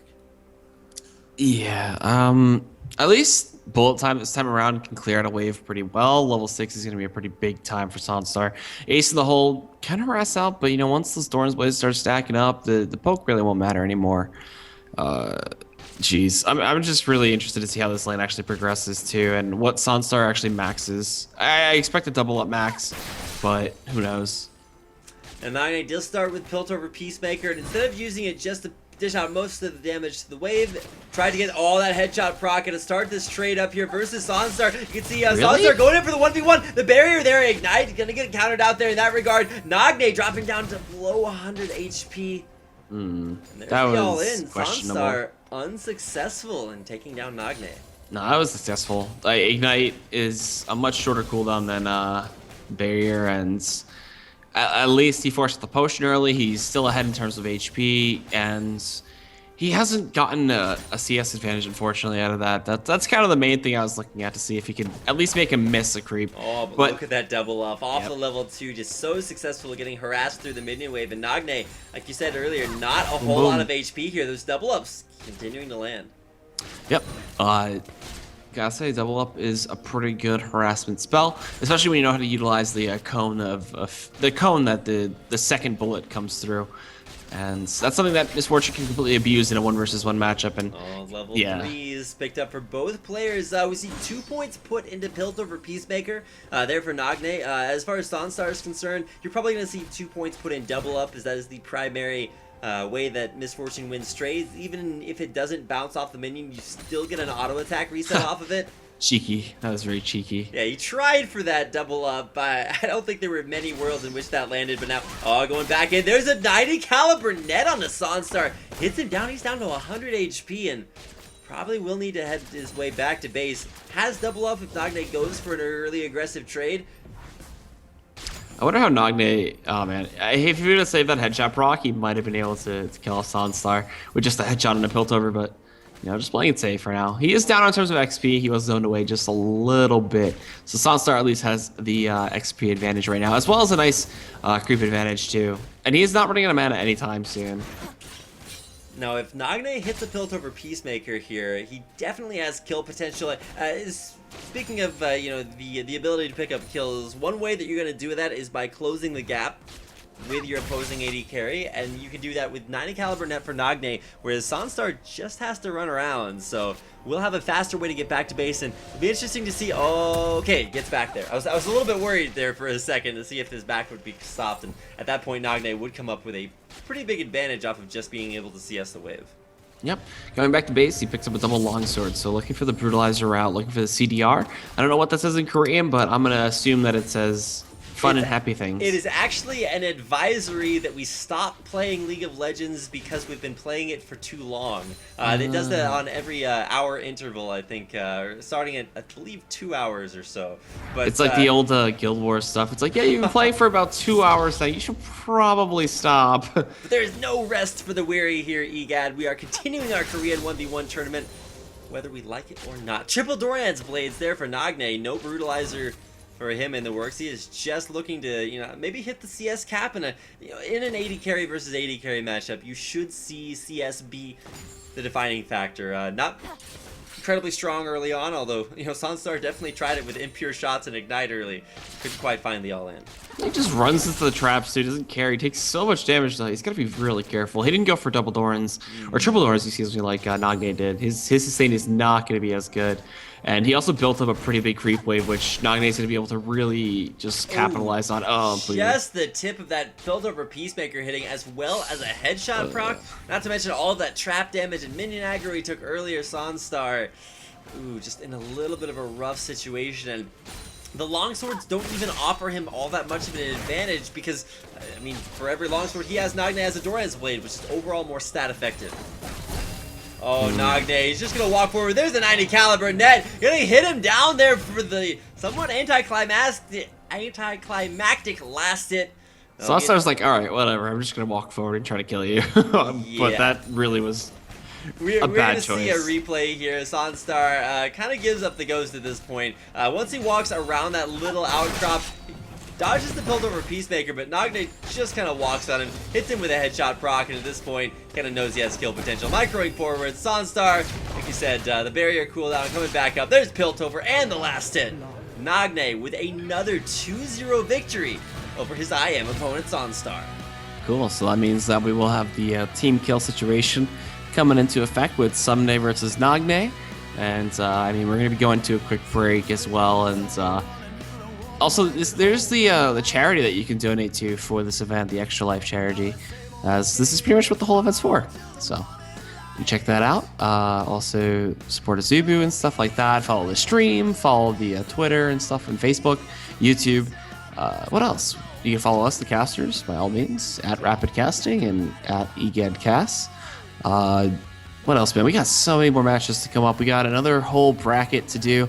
It's going to be Achani versus Bliss, Peekaboo versus Marin, which is the biggest one that everybody's looking out for. But we got to finish up this finals here. Someday versus Nagne is going to be that next match for you guys.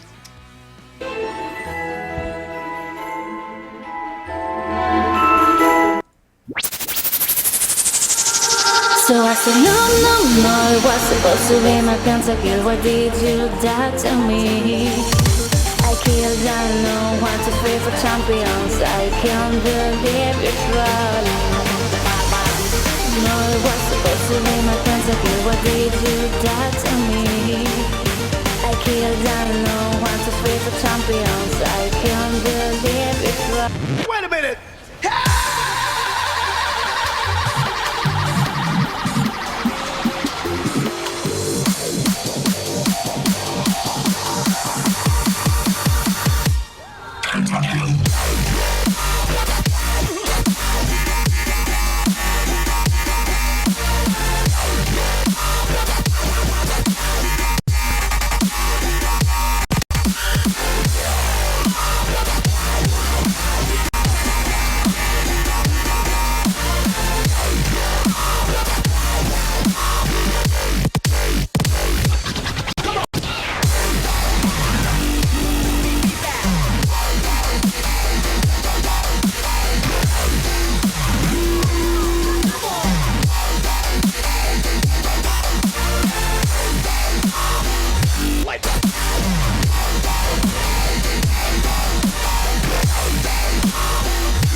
So I said, no, it was supposed to be my pentakill. Why did you die to me? I killed, I know, 1, 2, 3 for champions. I can't believe it's rolling.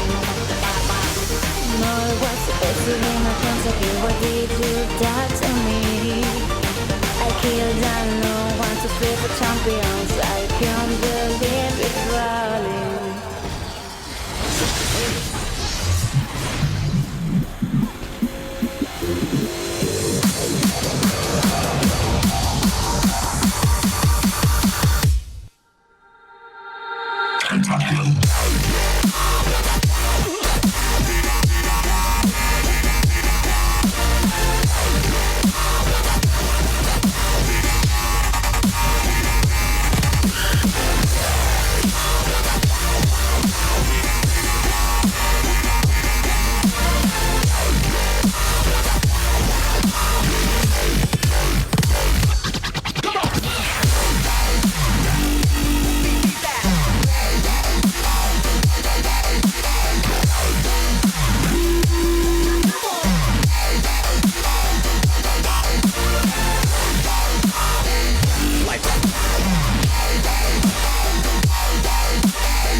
Red team pentakill.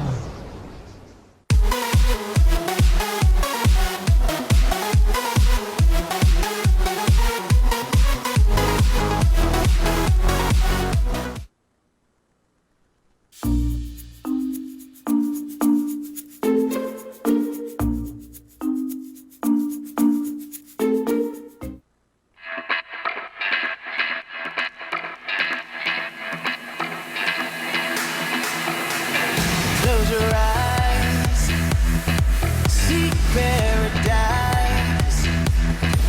Won't change your mind. Can't shake the lights. I'll take the chance and roll the dice. I want it all, just for the night. I live it out like I'll never die. I lose my head in the starry sky. Can't take it down. I feel so alive. Back down, only one way out. I let you run my life. Now you won't get me down.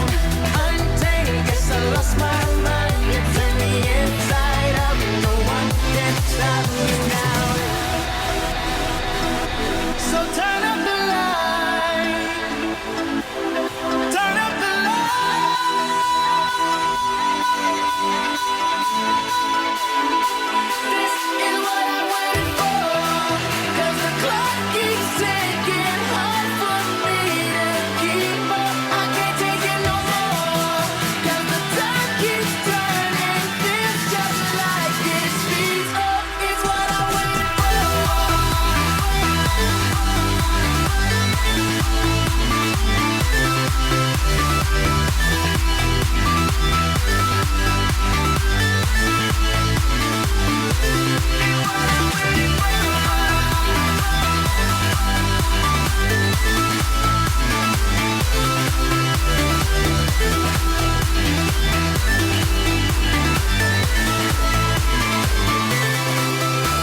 take the chance and roll the dice. Just wanna feel the stars around, the atmosphere never to come down. I'll stand alone, whether right or wrong. It takes me home, right where I belong. Back down, only one way out. I let you run my life, now you won't get me down. Untamed, guess I lost my mind. You turn me inside out, no one can stop me now. So turn up the light, turn up the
child in Valorant has heard the tale before about the cursed mummy boy who felt his heart no more. So sad and lorn, the helpless lad, Amumu was his name. He ventured out to find a friend and learn about his bane.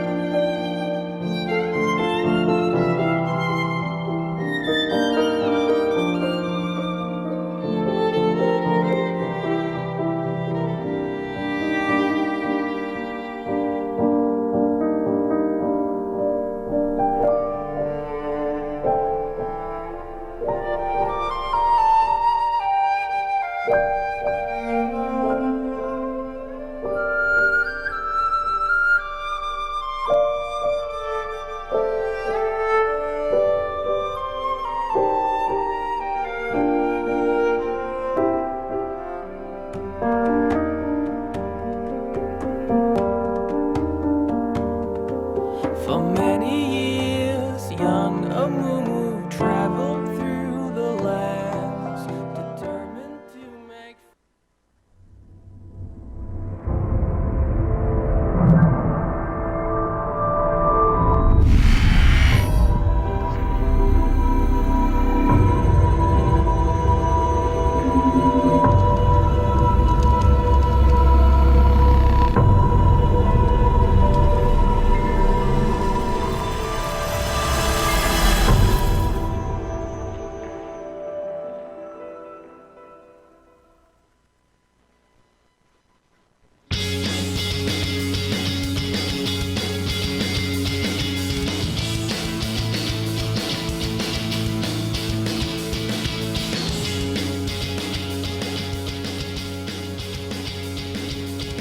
And welcome back, ladies and gentlemen, to the Solo King Korean 1v1 tournament. My name is Reed Rapid Melton. Joining me is Daniel Egad Caruso.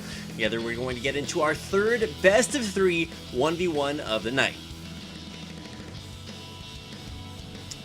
Oh, there we go. All right, so this is gonna be the finals, I believe, of the first Group A batch. It's gonna be Someday taking on Nagne, and it's gonna be a team kill. You know, KT Rolster. You know what I was actually under the impression was that we were working through all of the outer matches.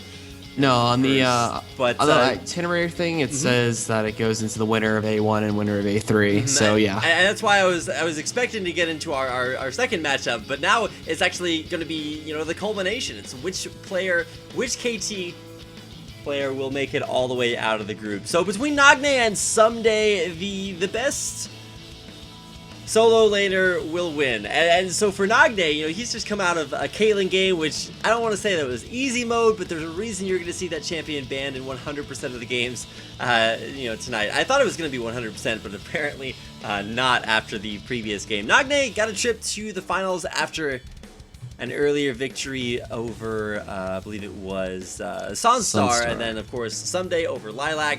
Now we get to figure out which player will advance from their earlier group. So for Nagne versus Someday, you know, I would have expected you know, Nagne to have a little bit of a more difficult time coming through here. But as we hop into picks and bans, you can see first ban there for Nagne is the Caitlyn. He played it. He knows it's incredibly strong, so he's gonna ban that one away right off the bat. Yep, and what do we got here? The Eve ban. The Eve Teemo. Teemo's not surprising. Teemo can be really, really stupidly annoying with Poison Dart Max and just Storms during just mass stories being picked up. It is pretty tough to deal with. The Olaf and the Renekton getting banned away, you know, taking away some of those top lane comfort picks, I guess. I don't know, but no last ban as we wait to see what they want to go for. There's a Azir available, there's Xerath available if they want to go for that. And you're gonna have to ban Azir here, although once again, wait, excuse me?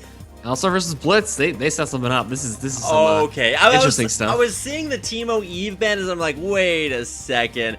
I don't know what's going on, but because this is a team kill, it appears as if Nagne and Someday have worked out a few things of their own. And you were excited to see the Blitzcrank come out for Mad Life, but now we get to see it a little bit ahead of schedule. Someday locking in Blitzcrank versus Alistar. There's gonna be players flying all over the screen. This is weird. All right. I mean, there's potential for like flash pulverized headbutt into tower, and then Blitzcrank can't really do anything about that.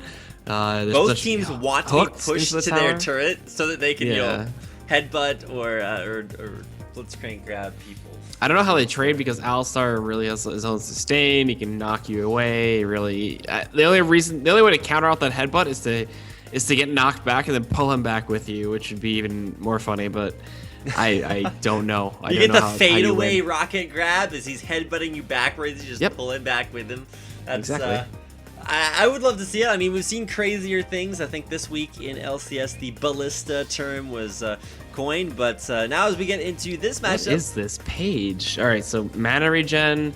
Oh, this is his Caitlyn page. Huh, okay. He's running the Caitlyn page for Alistar.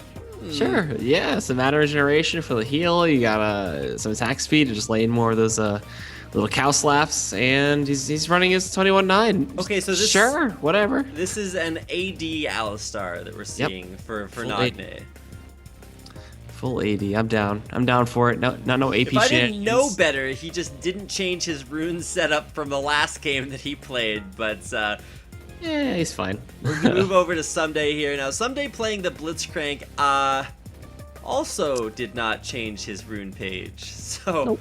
80 Blitz, let's go Rocket, yeah, this is the exact same setup from almost. It's almost the exact same setup. There's a few points switched over actually. He's got some of the extra mana, not mana, but AP per level, and then the flat AP, and then oh, that is true. He did kind of diversify there. Yeah, he split it up just a bit.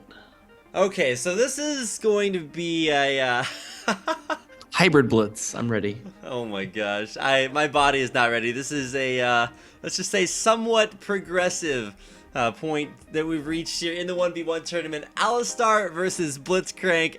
I don't know what's happening in my games, but in a 1v1, like you were talking about earlier, I gotta give the advantage to Alistar. He's got sustain in lane, even though it's not crazy amount of heals.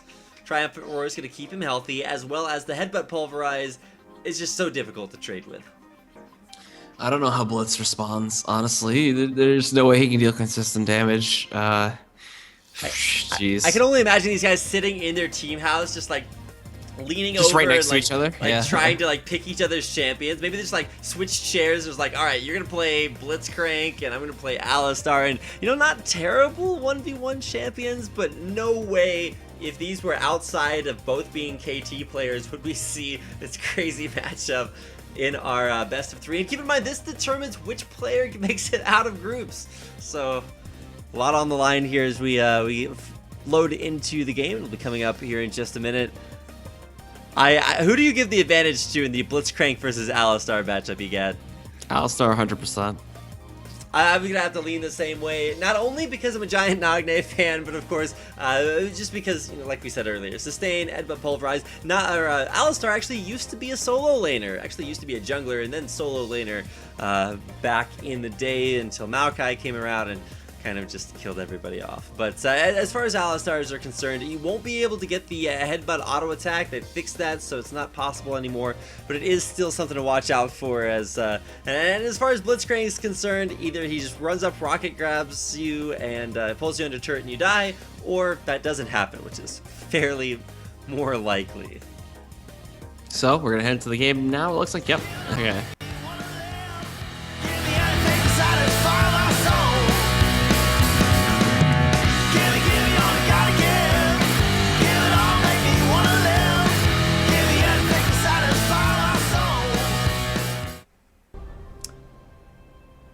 Cool. All right, looks like we're back. So, jeez, Nagne gonna be rocking the Alistar someday on the Blitzcrank. I'm sure something trolly happened in the house, and they were just like, let's just go for some weird stuff here, and we'll see who can come out on top of this weird pickup. I don't know. So I do want to welcome you to the finals, our first finals of the group stage between Someday, who got here after a victory over Lilac, and of course Nagne, who you might have just seen it take a 2-0 victory over Sonstar. Both KT players, they're trolling so hard. They Oh my both god. bought Trinket Wars. And they're gonna throw him down mid. It's not just whoa! First rocket grab and an immediate headbutt back away. Okay, so but the primary amount of my commentary this game is probably going to be spent laughing at the shenanigans these guys get up to. Oh geez, it's good to see them have fun at least. So. Almost as much as the champions are laughing themselves. Definitely going to have a little bit of fun with this one. Oh, the juke at the last second. Nagne keeping Someday a little bit more honest. Someday, with 2 rocket grabs, has used up 2/3 of his mana. Not a whole lot of that picked up. And of course, if you look at the builds as well, this is AD Blitzcrank, so he won't have a lot of mana coming back his way anyway. Nope. And he has the low base mana pool anyway, since he's been nerfed to the ground with that. Nagne, I mean, he went to Oran's Ring. He's gonna be able to just keep spamming headbutt if he really wants to. And I don't know what somebody's gonna be able to do here. His base AD isn't the best either. So getting last hits is a little tough, and he can get headbutted away just like that. Okay, well, at this point, like we said, as far as the builds are concerned, or so far as champions are concerned, Alistar can have a little bit of an advantage, and the Doran's Ring too. I feel like that just makes that even worse when you have mana regen. Oh, okay, there's one grab, not quite into turret. You're not gonna be able to follow up. There's nothing you can do. What are you talking about? Follow up? He's auto attacked him twice, Egad. It's not okay. It's not detrimental damage. You can follow up a little bit, but it's not enough to really scare Nagne away. He doesn't care. Oh, the 1 CS advantage now tied up 4-4. Incredible CSing mechanics here, hard at work. Play good. Not quite that epic. Pretty sure that headbutt was on a minion actually. Getting last hits, man. It's worth it. Yeah, you gotta make sure to keep your CS up there. That's what has won games so far in this tournament.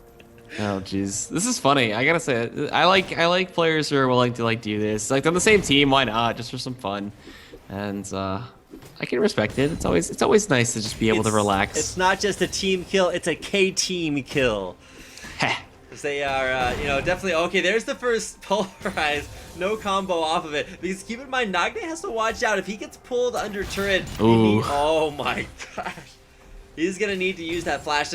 So both players bringing flash ignite. So these look like, you know, summoner spell combinations like you see in a normal game.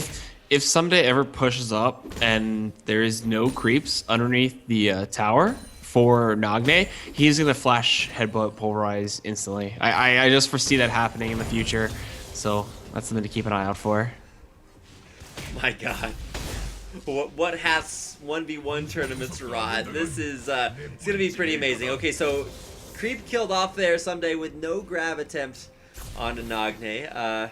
Powers up the power fist, but kind of holding it for that creep. And as far as CS is concerned, it's gonna be pretty even.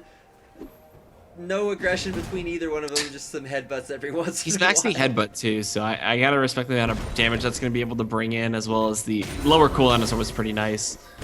But you can really just see this the sustained differential. Triumphant Roar giving Nagne so much extra HP, and even with those auto attacks, giving 3% lifesteal there. What's that? Someday, what are you doing, buddy? Hey. Yeah, okay, so Rocket Grab's not Someday's strong point. There's the Ignite, flashing back, there's the headbutt, flashing it for the last auto attack, it's Nagne underneath the enemy turret, behind enemy lines. I can't imagine him just laughing in Someday's face right now. He's just like, you know, walking up to it, he's like, what, son, you can't touch Oops. the AP Alistar. We're gonna see the triumphant replay here, flashing, there's the auto attack, Nagne with a game 1 win.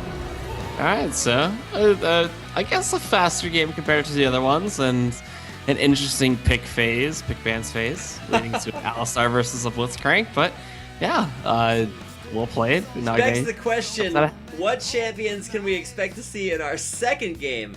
This best of 3 series, Nagne picking up a game 1 win, but oh my gosh. Blitzcrank, Alistar, if you told me we'd be watching this, I would tell you no. But I've just finished casting it, so good grief, what is in store? I wish they had like player cams. That'd be funny, just to see them laughing while they're playing. That would be hilarious. And honestly, when I watch these guys stream on Azubu, they do have player cams, and it's great to see everybody having a little bit of fun sometime or another. But in the 1v1 tournament, the solo king for game 1 was Nagne. He's now on a 3-win streak in the tournament, of course, coming off of his 2 previous victories, and you know, coming into this next game, you can only imagine what we're gonna see. Picks and bans here for game number 3 already, or game number 2 already decided. We're back on that Alistar hype train. This time it's Someday locking it in versus Nagne's Braum. Or Are you? Rammus. You're ahead of me, aren't you? That's weird. Probably just a little bit. 32, 31, 30, ticking down on the champion select timer. So. Oh geez, I am really far behind. I don't even know how that happened. Yeah, probably tried with a quick reset. I'll be commentating here. I am the solo king as far as casters are concerned for the time being. We'll get back up to speed here in just a second. But with a Braum thought about 10 seconds left for Nagne to lock in his champion. It is a Braum 57, 56. Yeah, I'm like a second behind. That's fine. All right, so we're back in this, and with Braum locked in, now we have to talk about the Braum versus Alistar matchup yet again. I did all this research for like 1v1 champions and like who was gonna pick. Hey man, they're just trolling right now. They're just having a grand old time with this. I respect it. And as far as support champions go, I feel like you could pick better support champions in the 1v1. We've already seen Karma. You could always go with like a Sona for aggression and sustain in lane. Of course, you die to a strong breeze coming your way, but you get the idea. For both of these support champions, kind of interesting that neither one of these are support players, so. Yeah. Maybe they've all just secretly wanted to be a support player. I mean, to be fair, everybody wants to secretly be a support player. Everybody pretends like support is the worst role and nobody wants to play it, but deep down inside, when all the cameras are off, when they're alone at home in their rooms, everybody wants to play support. Exactly. It's like the most satisfying thing when it's not solo queue support. But yeah, let's see. I mean, Braum versus Alistar, AP Braum, AD Braum, I guess could work. I'm not sure. Well, we're gonna check out the runes here and find out exactly. It's the same page. Oh my god. Okay, yeah. They're just not changing rune pages at all. It's gonna be exactly the same situation. Someday he's no points in Warlord. We're gonna see. Yeah, there you go. 14% attack speed, some extra damage in there. Will probably be AD versus AP again, just because they won't have changed their runes at all. But they're gonna swap sides, so we'll see if anything changes in the matchup. So, gonna be exciting.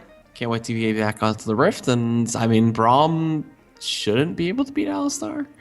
It doesn't seem like there's a way that he beats Alistar, but maybe I'm wrong. I do not know. Yeah, if you land the Winter's Bite, you can get enough auto attacks in there to maybe proc that concussive blows and make a good bid towards winning that matchup. Now, sustained advantage will still be in Alistar's court, and we'll see if this is AD or AP Alistar. You can never tell what these guys are going to pull out. They may pick up AP runes and then go for a Doran's Blade start. Who knows? Because all bets are kind of off at this point in the game. Oh my gosh. Casting a 1v1 tournament with Alistar versus Braum. Never something I thought I'd be able to put on my resume, but now we can get that and a whole lot more coming your way here as we get ready to load into game number 2 between Nagne taking on Someday here. Korean Solo King 1v1 tournament here on Azubu TV. Of course, we want to thank everybody for coming out and watching this tonight. Of course, if you miss it in the live broadcast, if you're watching it live, then thanks for coming out. If you're hitting the rebroadcasts, it will be rebroadcast twice, so plenty of opportunities. Hello, past or future. Woo! Hello, future watchers, or I guess it will be watchers in the past. Gosh, it's so confusing, all this time travel you get. I'm just a simple League of Legends caster here to cast some high-level Korean 1v1s, And by high level, Braum Alistar 1v1s. Yeah, yeah, that's the high level we have reached here. Nice to see the friendliness, having a little bit of fun between KT members here tonight. And honestly, Nagne, I would give the advantage to regardless of what champions they played. Someday though, he definitely played his lane matchups very, very intelligently versus Lilac and their 1v1s. So I'll be excited to see if they can turn this matchup around. We're gonna go ahead and get into game number 2 coming up here in just a second.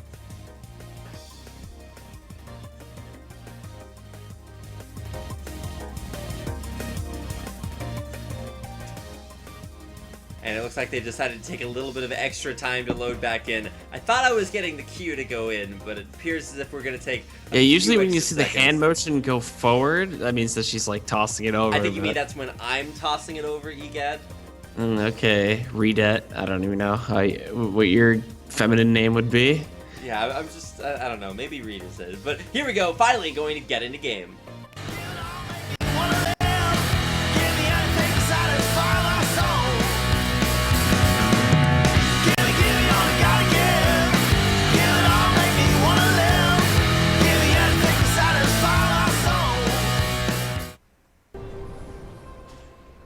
Alright, well, welcome back. This is going to be game number 2 between Someday and Nagne, or Nagbe. I mean, this is so weird. Did you see his portrait? Like, good sweet lord. Flame and Watch, they're both out there, and they're starting to get jealous. There might be a third member of the boy band coming in. Nagne, both incredibly attractive and very strong in the 1v1 department as well. He's won his last 3 bouts out on the Rift in a row. So I do want to welcome you to what could be the deciding game number 2 here in Azubu TV's Solo King Korea 1v1 tournament. My name is Rapid, with me is Egad, and of course some epic plays between Nagne, Someday on this Alistar Braum lane matchup. Someday's taking everything he can get right now, man. He's got 2 free pot shots in. Yeah, Someday was in there with the BM, man. He took 2 free auto attacks. That basically wins the lane by itself. Alright, well, I sense the sarcasm in your dry, desperate laugh there, Egad. You can't fool me.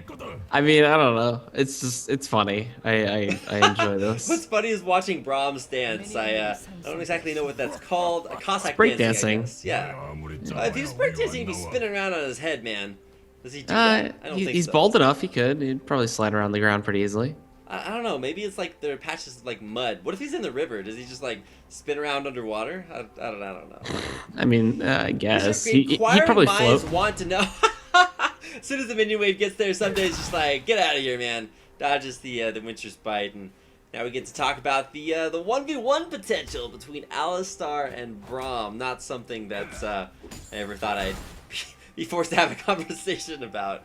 I know. Normally you'd have an AD carry behind them, but all right. I mean, the lasting potential for both of them is not too good, but Nagne went for a Doran shield, so he's looking to tank it up and really just be able to eat the damage that Someday's going to be looking to dish out. But other than that, he can get concussive blows off. He can at least have some good burst with the Winter's Bite on top of that, so we'll keep an eye on those stacks and when those end up proccing out there. And level 6s, I mean, I gotta say, Noctis isn't too bad once you get the Glacial Fissure out there. Level 2 gets hit by Someday, though, and now he's going straight into Nagne Nagne. in a little bit of trouble here, dropping down dangerously low in HP. There are ignites for both players, so if Someday is able to get like a headbutt pulverized combo off on a Nagne, one auto and an ignite might finish the deal. Yep. I mean, he could just, yeah. He's done in one combo, pretty much. I don't think there's anything Nagne could do about it, so. Level 3, there it is. Boom, combo, he's dead. And he even flashed out from underneath the turret Someday with his style points on Nagne, bringing it back to an even 1-to-1 exchange. Yep, so quick little replay. As soon as he hit level 3, he leveled up Headbutt, I believe, and just absolutely destroyed Nagne. Pulverized, rather. It just went right underneath the turret. Pulverized. Headbutt, pulverized, auto attack. The double Nagne's flash. like, alright, whatever. Nagne's just like, imagine if I brought a real summoner spell. 1v1 number 2 in their best of 3 series will go to Nagne to tie the series at, like I said, 1-to-1. Your solo king in game 2 will be Someday. So I guess we're gonna see what they bring out for the third pick, or for the third game. Well, we've seen a 100% win rate for Alistar this tournament, a statistic. Ban Alistar, ban Alistar. I don't know. I mean, they've been banning crazier stuff. I think we saw a Teemo ban in our first game of this series. Teemo ban's always something I can get behind. One less Teemo in the world, one less game played with him is always a good thing nowadays. I don't mind it. I like seeing Teemo. It's fun. Trolly. I had my stint where I played like nothing but Teemo for a while. Oh my god, I remember that. It's great. It's before the mushroom nerf. We're never gonna go. Those were dark days, Egad. Those were fun days. Those were fun days. But I mean, this is a pretty fun day casting these, troll KT support on support 1v1s. Like we said, Alistar, 100% win rate, no matter what build you try to go for. It's been just non-stop craziness. Someday and Nagne definitely having fun with their 1v1. Which KT player will advance out of their group stage, and which one will fall? We've already seen both IM players lose their 1v1 matchups versus the KT players you see on your screen now. So it's going to be exciting to see which one will come out on top. whoever gets the Alistar, that's what I'm calling. Well, are you ready? As the song said, I'm pretty ready to hop into picks and bans. You never know what to expect, and we've actually been getting into picks and bans maybe a little bit later, so let's see how this ban phase works out. Traditional champions like Caitlyn, Cassiopeia, maybe even an Azir thrown in there. Champions you can always expect to ban, but nobody bans out Alistar or Braum for that matter, so you're always going to be able to pick that champion up unless we get super troll, maybe even super tryhard here in the last game of the series. Maybe this is the one where they try hard it up, pick their main champions, or maybe you trick your opponent into picking the troll champion, and then you lock in something super OP. Maybe that would be a bit of disrespect. Maximum VM. Maximum VM, but he's gonna be sitting right next to him, and be like, he's gonna see it coming. So yeah, exactly. Well, it depends on who has second pick. Then you don't really know who gets it, or who will pick the OP.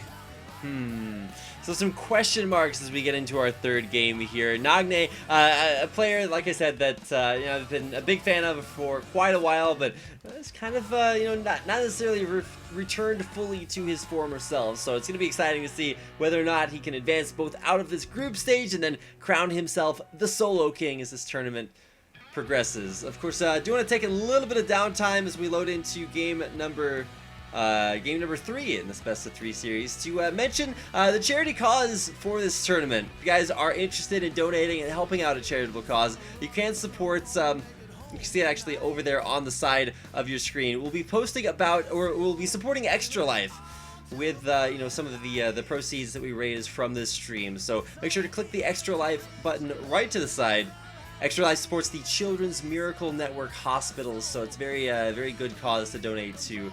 Of course, links in the sidebar to make that possible. I do want to appreciate you guys watching, even if you can't donate, even if you're just here to have fun. We're having a blast, and I'm excited to get into, like I said, game number 3. Continue having a blast with some players who are probably having a lot of fun themselves. Yep. So hopefully we'll be getting in soon enough.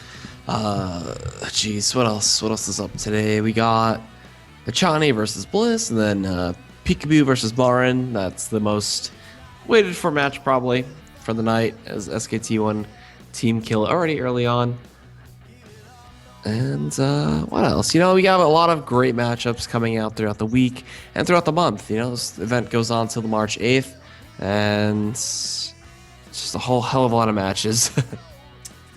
Yeah, there are a lot of matches. Of course, there are a lot of players too. I believe over 40 OGN pros playing in this Solo King tournament. So you're gonna get guys like Faker, like Someday, like Madlight, Space, all your favorite players from Champions. They'll be playing here 1v1 versus one another, and only in the Solo King tournament here on Azubu TV do you get to watch Someday versus Nagne in their 1v1 matchups. Oh no, they're gonna go for at least the blind pick. 1v1. It's the blindest of picks.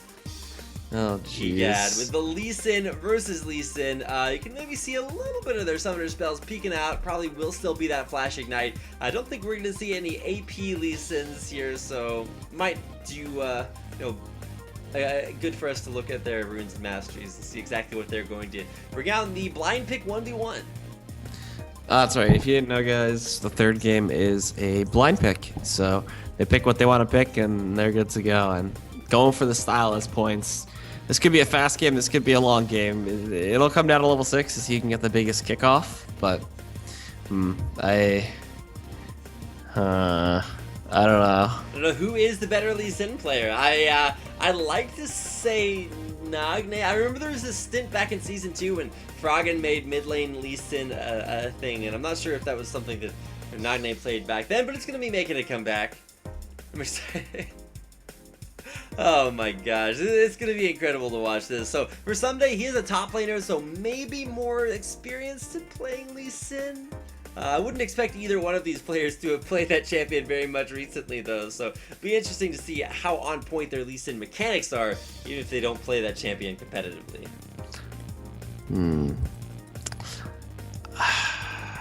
I'm excited. I can't wait. I can't wait for the Lee Sins. This, ladies and gentlemen, is you guys' voice of excitement. I'm pretty excited. I mean, too. I also haven't slept since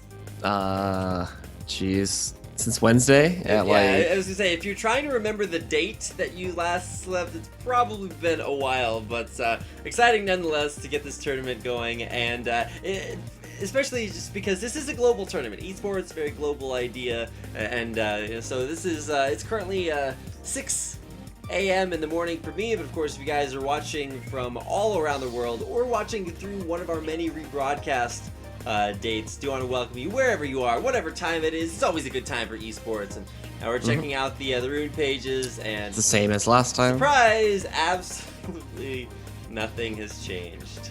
Nah, not really. I don't think we're gonna see anything change from the side of Someday either. Considering he was the Blitzcrank last time, just switch around the AP masteries and you're good to go. Yeah, pretty standard runes. Still running ability power. I'm not sure how I feel about that, but whatever. Hey, you get a bigger safeguard shield, egad. I guess it's some more damage from Tempest Cripple, but Yeah. I don't like this. I don't know, Kevin. It's the AP Lee song. I never thought I'd actually get to cast it in a at least somewhat professional. I mean, if he goes Doran's matchup. Ring, then by all means. No. Pretty big troll. I don't know, man. I'd be kind of done at that point, but so we finally have our champions picked, our players locked in here, our runes and masteries fully set up, or maybe not fully set up. I don't know, man. I just think Someday just doesn't care. To be fair, I think either both of them care a lot or a little.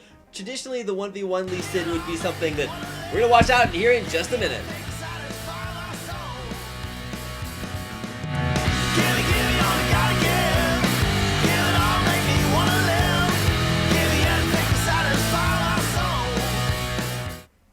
was a very short minute EGAD, but Yeah. as we It's load like into 20 game, seconds. okay, double Doran's blades are out there, so single one for each player. Crisis averted. We're not seeing any overtly AP Lee Sin players here, but I can't wait until they switch over and show us the other mastery setup so we can see that ability power at work. And they also might have been picking the wrong rune page. Is there no Korean Lee Sin? Oh yeah, never mind. I thought I was talking English for a second. I'm actually really just... Are you actually like secretly, you know, somebody who knows Korean? Yeah, and it just sounds like English to me. That's weird.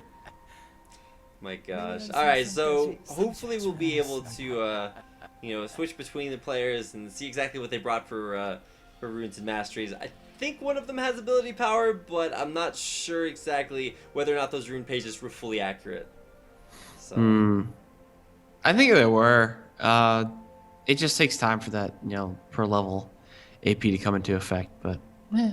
Alright, double Dorans, blades, no rings, no shields. No TPs either, that's the big thing, so could see that level 3 all in. Whoever gets level 2 first, go in with a Tempest, go in with a Sonic Wave, and try to guarantee that first blood. Considering that the both of them really don't have armor or anything like that, no one's afraid. Just straight balls to the wall action. Straight balls to the wall action, huh? Well, that's what we can expect coming out as soon as these minions get into lane.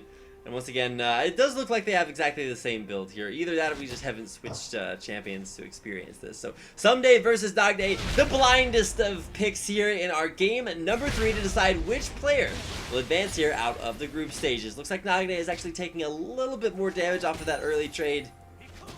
See how this works out. Oh, CS or creep advantage now. Nagne versus Someday. You see those Tempest cripples. Very important to lower your opponent's attack speed when you're trying to fight him 1v1.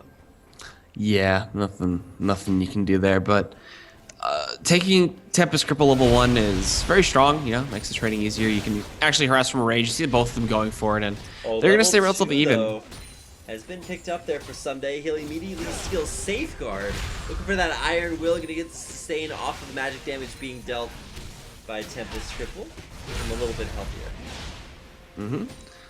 Nagne, though, as long as he stays underneath his turret, he should be fine. There's no way that Someday would be as crazy to just dive that tier 1 unless like Nagne was in kill range. Nagne went for a Sonic Wave level 2, so he'll have overall more aggressive options, but Someday will get a sustained advantage off of having that Iron Will sooner. But going for the engage there, Nagne, like I said, very, very strong offensively, but will not be able to sustain quite as much as Someday will with that Iron Will.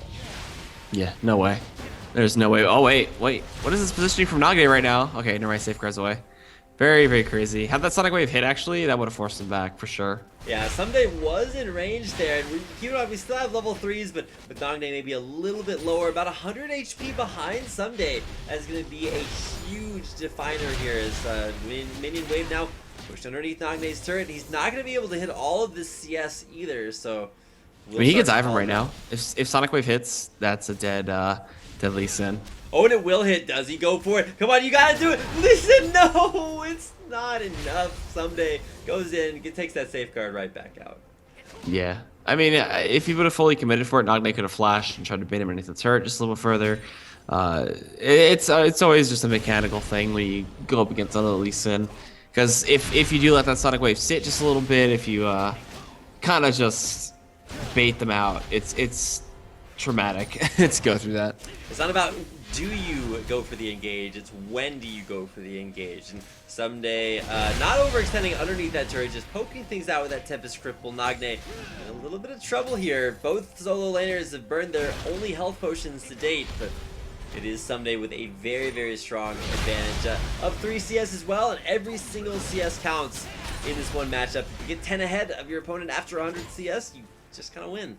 Nah, it should be dead, honestly. Like, Someday could flash Tempest and ignite, and then just pray that he forces Nagne to flash predictably and just get that Sonic Wave and he's dead. But too many mind games. And I think Someday's just in a really good position right now to not really care about that. Once he's level 6 too, like, a Swift Dragon Rage into Ignitus as well. Oh, and there's the 1v1 under turret someday. There it is. I was trying to build up for the inevitable kill, but someday kind of took it out of nowhere. One Sonic Wave. We're gonna read a replay here. So in case you guys missed the blinding split-second reaction time there, goes up to the minion wave.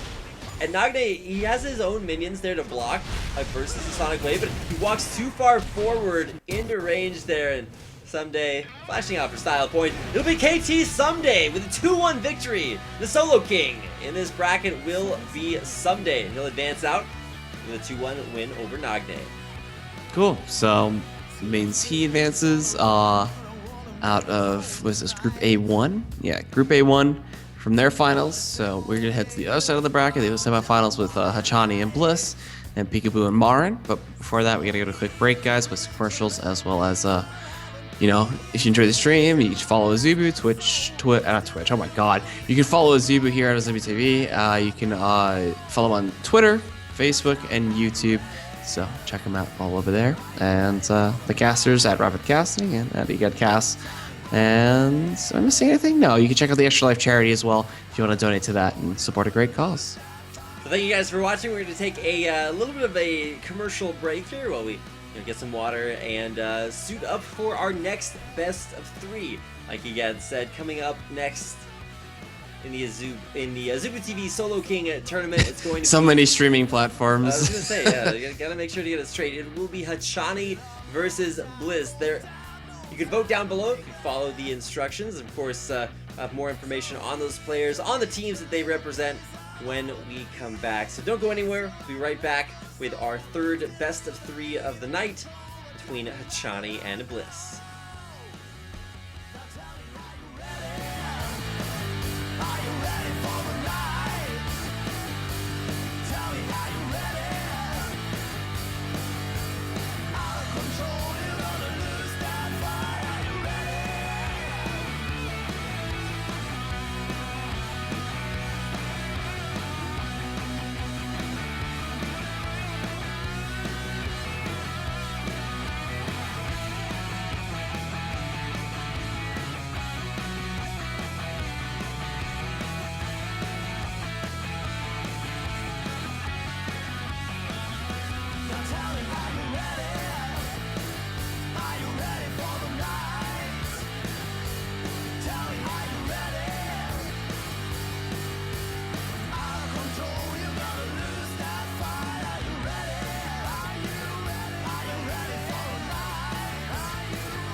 안녕하세요.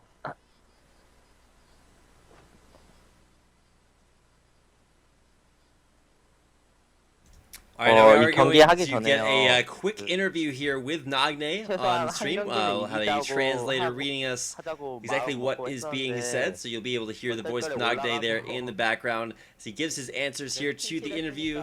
최대한 많이 The question is, how do you feel about that match? Of course, asking someday how he felt versus Nagne in that last match. Someday, of course, the victor 2-1, a narrow victory in that Lee-Sin blind pick match. 연습을 아주 조금 했거든요. 한 판은 이기고 Says, my mind was on winning at least one set, but somehow I got to win both matches. 성훈이 형이 Of course, now the next question coming up is, how do you feel about beating Nagne? So, of course, you know, someday having to battle his own teammate. Of course, they had a little bit of fun with it. We'll see what his answer is here in just a second. But, yeah, a team kill already after both KT members won their games versus IM players. So, question is, you know, how do you feel about beating Nagne? I don't know. I feel pretty good if I beat Nagne. So, Yeah, he's a pretty famous player, you know. So you gotta pat yourself on the back just a little bit. I'm sure Nagne's not gonna be that salty about it. yeah, maybe there's like a merit badge that I get. It's like the I beat Nagne merit badge. you absorb some of his good looks every time you beat him. Oh man, I definitely need to step up my League of Legends then, because I don't think that's necessarily happening otherwise. So as far as the answer to that was concerned, they're actually asking kind of for a follow-up pick. It was like, how did you think about the Nunu pick? And he actually someday actually said that Nagne and him practiced a little, and when they tried 1v1s and he picked it, then he won the 1v1 with Nunu. So that's how he thought about it and thought that it would be a strong pick to go with. So another question is Nagne sitting right next to you? And they're asking him to they're asking someday to say something to him.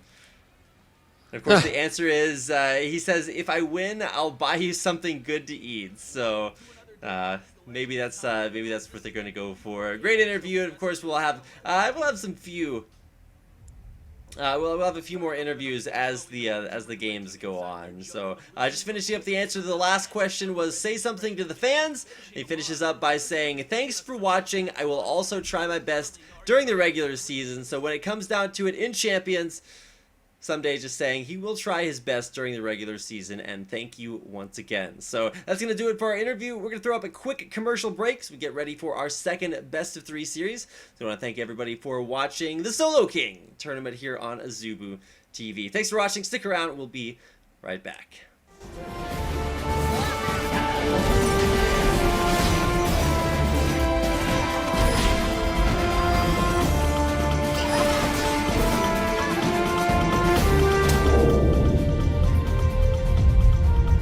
Coming in at the number 2 spot, we have the blue team Jarvan and Yasuo with the red team Rengar going for the invade. Jarvan will catch him out with the standard and the Dragon Strike. He will be able to take his own buff back, but as he goes for the kill on Rengar, Rengar is going to flash into the bush as Jarvan flashes over the wall. Falling for the fake, Rengar then will get set up for an easy kill as the blue team Yasuo comes to investigate, but ended up paying with his life as Rengar gets out of there with the easy kill.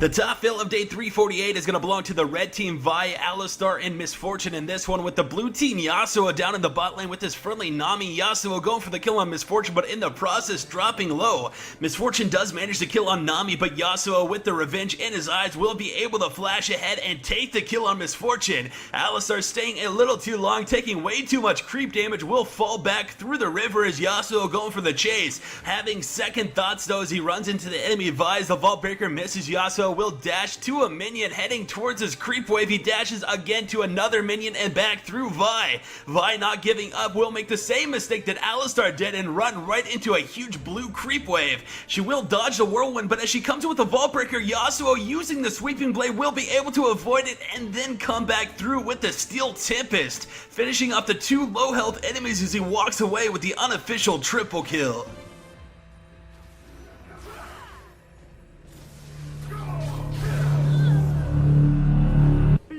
Thanks for watching day 348. If you happen to miss the last one and would like to go check it out, a link for that will be on the screen for you to go do that. Remember to submit your fail clips at jumpinthepack.com. That's going to do it for me. Thank you guys once again for watching. Have a good weekend, and we'll talk to you guys next time.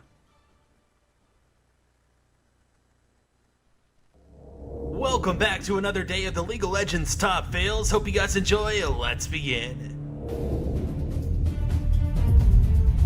Starting off at 3 with the red team Rengar and Malphite go for the kill on the blue team Nidalee in the middle lane. Rengar leaping on her will drop her low. Nidalee though with the shield and the flash will head into the jungle. As she makes her way up, she's going to run into the enemy. Malphite Rengar leaving the kill up to him, but Malphite is going to make a crucial mistake. As Nidalee fails to pounce over the wall, Malphite will flash ahead, thinking that she was going to be successful in that leap, but Nidalee will be able to sneak out and eventually get back to base safely.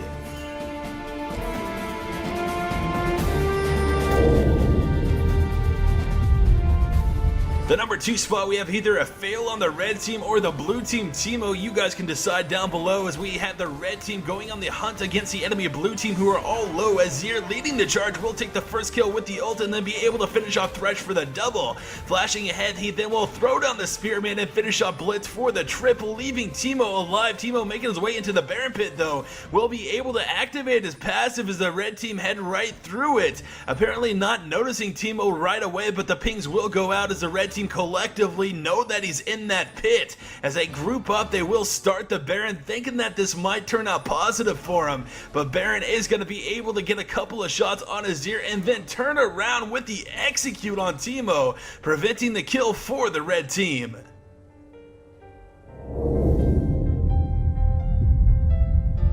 Today's top fail is going to belong to the red team Tryndamere and Volibear, with the blue team Lux falling back down the middle lane. Tryndamere will cut her off with the spinning slash. He will be able to get a couple of auto attacks off and slow her down, but the flash coming out, Lux then throwing out the shield as Tryndamere lands a couple of auto attacks on the turret instead of Lux. With Tryndamere staying a little too long on the turret after the binding of Lux, he will go down for the first kill. Volibear then trying to take advantage, but the Lux shield going out, preventing her death as she then lands another binding on the turret. Volibear not giving up with the passive pop, will run right into the Lucent Singularity and take a few turret shots, followed by some help from Kha'Zix as Kha'Zix leaps in to take the kill on Volley. He then will leap towards Orianna and be able to take another kill, making that 3 kills in total for the blue team.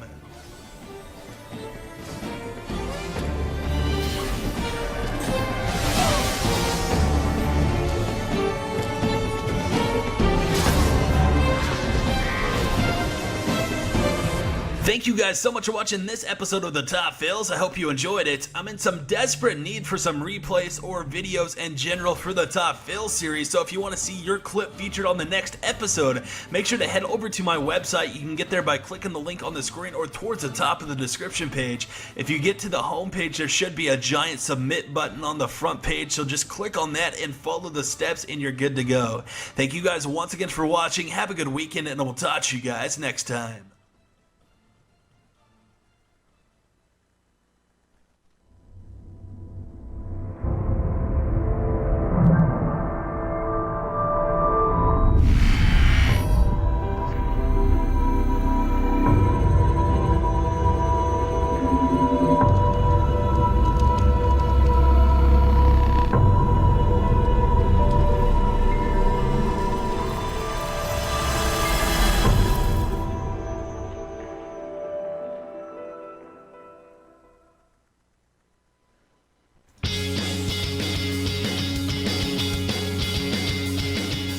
Welcome back, ladies and gentlemen, to the Solo King Korean 1v1 tournament here on Azubu TV.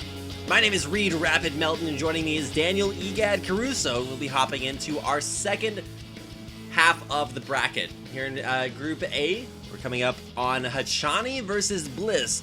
as our second best of 3. What do you think about this matchup, Egad? Let's see. I have the page opened up here. Where did I put it? Okay, so Hachani, we do have him KDA of 164. His CS per minute is currently 0.64, and then his GPM is 213, so a little lackey. Bliss, his KDA is 1.28.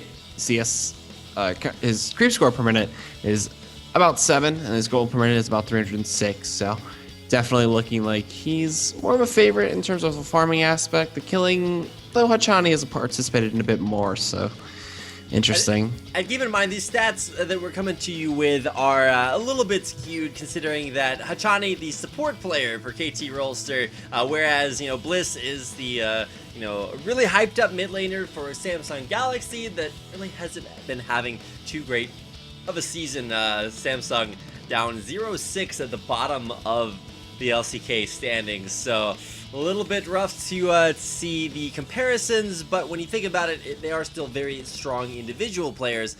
We're watching them play up against one another. Now, Hachani has already seen 2 of his fellow teammates win their matchups tonight, so it's a big night for KT Rolster with, I think it was Someday advancing out of his earlier group. But now, Hachani versus Bliss, you can see them on your screen. Hachani is like reaching out to crush the invisible heart in his hands. He's beckoning onward. Bliss, to be fair, as a solo laner, should come into this matchup with an advantage, and when asked for his prediction, Chopra, translator for OGN, actually said that even it should be an even matchup, but Bliss should edge things out. Okay, that's interesting. Pick wise, what are they gonna try to go for? I don't think we'll see any wacky like Alistar Blitzcrank. I think we'll see a lot of just the same 80 carries trying to get Caitlyn or Sivir if they can. Caitlyn and Sivir have shown to be very, very strong this tournament. Specifically with the Sivir matchup, the game that we got to see that in was versus an Olaf, and Olaf, let's just say, didn't do very well versus the Sivir. It had a nice all-in attempt at the end, but yeah, there's only so much you can do as an Olaf versus really any AD carries, so you have to keep an eye on that. Now into champion picks and bans. Solo King Korean 1v1 tournament. Second half of the group between Bliss and Hachani. Alright, so we see the Nunu getting banned away as well as the Morgana. Some good supportive ends. That could be pretty hard AP mages. The Nunu, we saw him use the Ice Blast pretty effectively, as well as the Absolute Zero coming into a big effect against the Annie in the first game of the night. Now we do the Morgana. She's been something that can 1v1 somebody very well if you hit the Dark Binding, but if you do not, then you kind of have to kite around, wait for the cooldown to be back up. And then the Xerath and the Azir join them in the bans. Yeah, what's interesting to me is to see that Morgana ban, because that means that something gets left open that's incredibly strong. Still no Caitlyn ban. Should see that coming out here in the near future. Now, Bliss has first pick, so if Caitlyn's left open, I can almost promise you that he's going to pick it, but nope. He's going to opt for the ban. Now it will be up to Hachani. Let's see, what else is open? Cassiopeia still available. We've seen that banned almost every game, so something to keep an eye on here is the last ban he comes out for Hachani.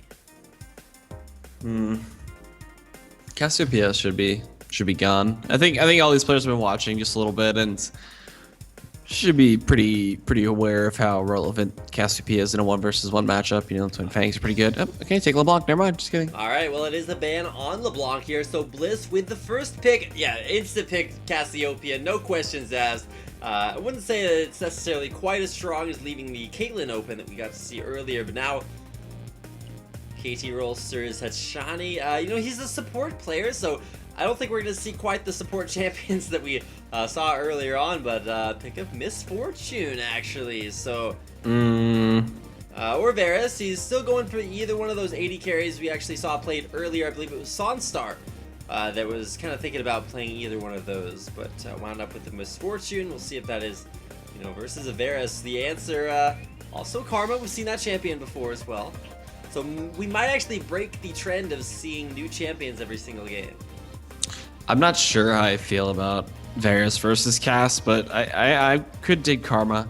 Karma could bring some really good bursts to this, and even some survivability for the fights if she puts the shield on herself, or matches up the tether. The Karma's gonna be locked in, and Cassiopeia versus Karma. That's an interesting matchup we don't really ever get to see.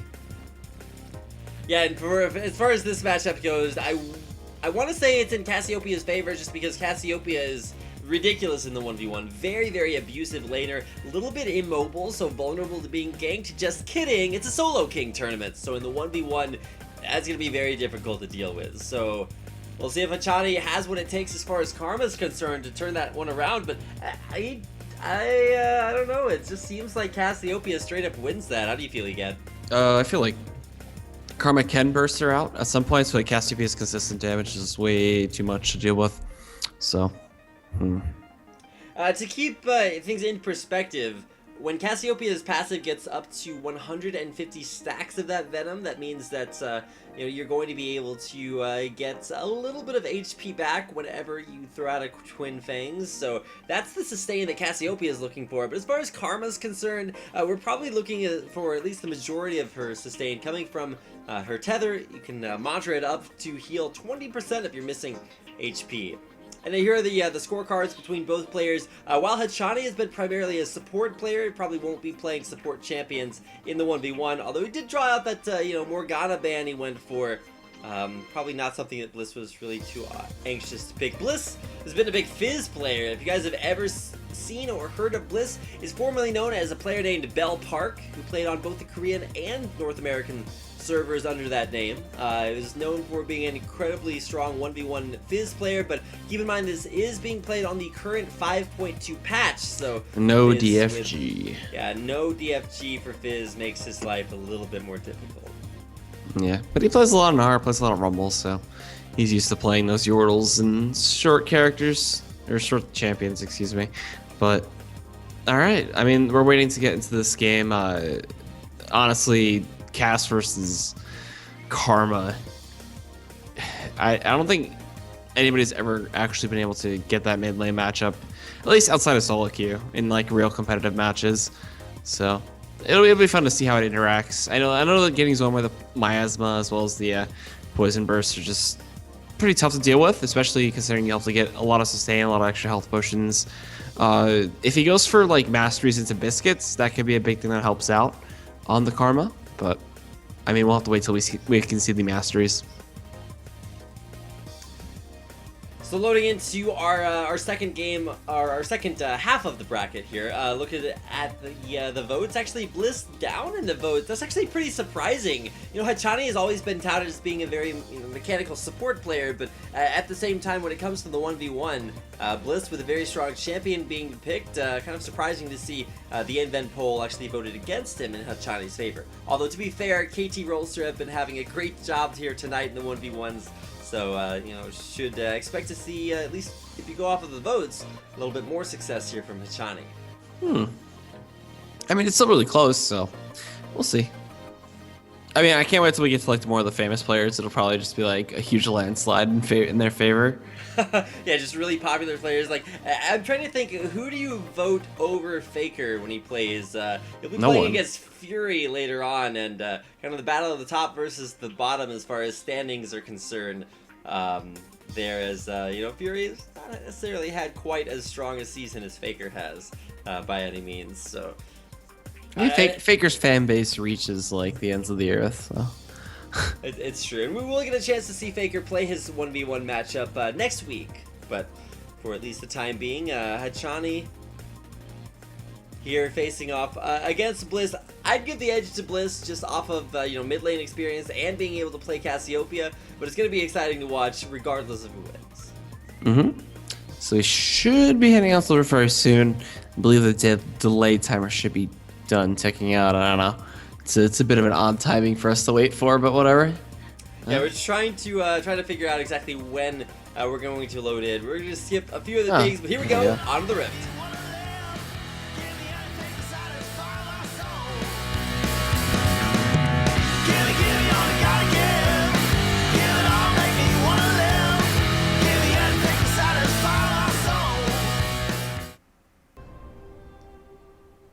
All right, welcome back, guys, to the second half of the brackets here between Bliss and Hachani. We do have Marin and Peekaboo to come up after this best of 3 to see who goes into the semis.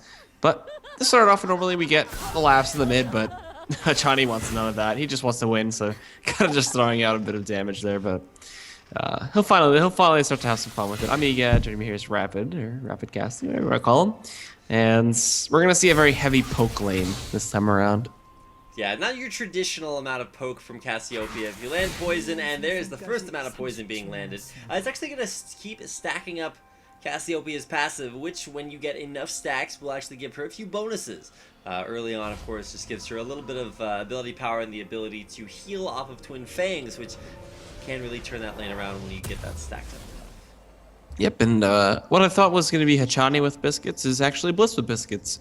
So the Cassiopeia will have a little bit of burst healing that he can get from those when he does use them the first time. Also, it's a TP Ignite Cassiopeia against a TP Barrier Karma. A little bit of trivia. Did you know, Egad, what the name of Cassiopeia's passive is? I don't know. It's the aspect of the serpent. I can't believe you would know that. Oh, Hachani revealing his positioning off to the side does narrowly dodge out there from the Noxious Blast, but he's going to start getting hit by more and more of those. Ward placed out in the mid lane, kind of just for style points at this point, and Bliss looking for the shove to get that early Twin Fangs. Oh, wow. Using that early mantra tune. Actually, only hitting that creep that was in the front, blocking him just a bit. Kind of hurts the lane a little bit. It pushes it out just a little bit faster, but you know, Cassiopeia has no problem just neutralizing that with the poison. Yeah, and while it will be a relatively low CS score right now, double the CS for Bliss. Okay, well, now it's only a was a 25% advantage, but you get the idea. Bliss at this point, with that hitting level 2, is really going to signal a huge power spike for him. Now, keep in mind, this is patch 5.2 on the Korean server, so that means that Cassiopeia has, you know, the nerfed mana cost to her Twin Fangs now cost actually a bunch of mana, but look at that damage going down there. Bliss empties his mana pool, just look at how fast that drains. That's actually ridiculous. This is my first time actually seeing the new Cassiopeia effect, and that was actually pretty cool to see. I didn't know it would come out like rapid fire like that. That makes her like really able to just like lay into people. Yeah, there's a lot of damage behind it, but like we mentioned earlier, it takes so much mana to use effectively, and you can even see Bliss is using Twin Fangs to CS at this point. So while yes, that's going to give him the CS that he needs, it's also going to take mana that he does not need to be spending. Yeah, once he gets some Zoran swings though, he should be okay. To keep this Twin Fang harass out there. Well, should be and will be can be very different situations, so we'll... Okay, it will be enough. Alright, well, at least I hope so. Bliss coming out into this, not with the fan boat, but, oh, look at the tether, gonna land? No, it's not going to latch. Bliss able to retreat to his turret in time, but a good job by Hachani to push him underneath there. Yeah, I gotta say, Hachani definitely utilizing the fact that Bliss had no mana at the time, just keeping control of how many mantras he uses and such. Coming forward, Bliss though, look at this. This is so aggressive right now. Get it, drop the ignite, Twin Fangs, everything not gonna force the barrier though. So Hachani keeping an eye on that mana pool once again. Yeah, but Bliss once again, yeah, with no mana, not able to finish off the kill. And that's something that Hachani knows. If the mana bar was like magically stealthed and your opponent couldn't see it, then maybe Hachani would be a little bit more afraid, but he knows Bliss only has enough room for just a small amount of offensive skills here. His health bar, his mana bar, both very, very low, and actually might be Hachani there. It lands the tether. He's a solar flare. Oh, one auto attack, not solar flare. He should have dove that. Inner 100%. flare. But yeah, immediate flash in there, but oh wait, doesn't have flash, so dive opportunity is just a little bit lower than you'd otherwise imagine. So you have the barrier, man. You just gotta dive with the flow. Just gotta go with it. Keep everything balanced. And we're starting to see teleport barrier be kind of the preferred summoner spell combo of choice here. It allows you to get back to base for early buys, and it also will allow you to get back to lane if you do wind up dying early anyway. So, or not dying early, but being forced out of lane. If you die, then the game's over. But... yeah, if you die, it's pretty much just worthless. So. Yeah, they're both going back. Oh, he popped barrier by accident. Oh, Hachani. Oh, no. Oh, I think Achani no. meant to teleport back to the turret, but he hit the wrong summoner spell and actually used barrier instead. That's but rough. Crucially enough, Bliss does not know that, so Bliss is going to be calculating that barrier as a possibility, and that could definitely be, I would say, an advantage versus Bliss, or versus Bliss, but still not having the inhibitor in the first place is not going to be where you want to be. All right, I mean, the mind games are on. Let's see if Ashani can kind of sell this fake for a little bit. But the miasma, the poison, everything's coming through. He can't push out the waves. There's no way you have enough inner flames to come out that fast. And I mean, at this point, Bliss could be going for the tower game or the last hit game. Interesting to see. You can see Bliss went for triple Doran's rings, but doesn't have any potions. Doesn't actually really need potions, considering how much health he's most likely going to get back from just throwing out these twin fangs. And of course, you can see now with 100 and I think 100 stacks on his aspect of the serpent, he will finally be able to heal himself off of using those twisted or twin fangs. The twisted advance. No, he's not Maokai. He is in fact just Cassiopeia. And by just Cassiopeia, I mean, oh, by the way, one of the strongest champions in 1v1 situations anyway. When you don't have to worry about the jungler. Like, getting hard engaged on is Cassiopeia's nightmare.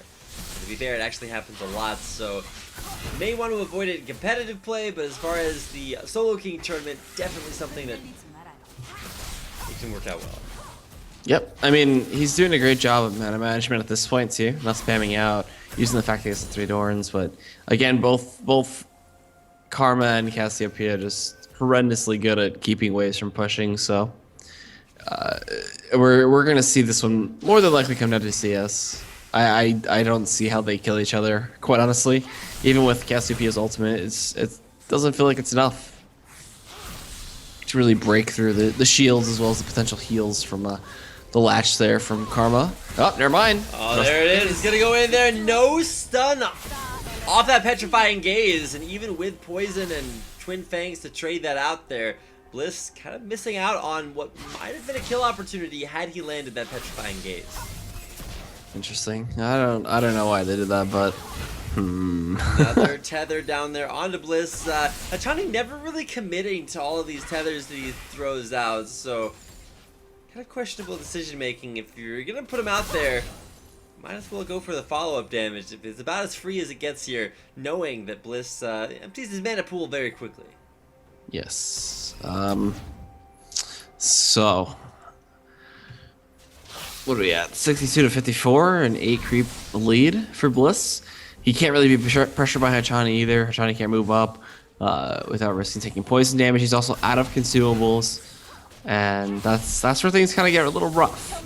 Hachani did end up monitoring up the inner flame, but Bliss just kind of slithers away. He's got teleport back up too, so he can choose to just go back and teleport back to this lane. Yeah, that is the big deal. The guy that uses teleport first actually has a really big advantage, because not only will he be able to come back to lane ahead of schedule, which will allow him to, push turrets and, deny experience and all those other fine accoutrements of life, it will give him the item advantage when he comes back in the lane, and that is going to be a very, very big deal. Coming back with a Hextech Hextech revolver, though, not an item I expected to see.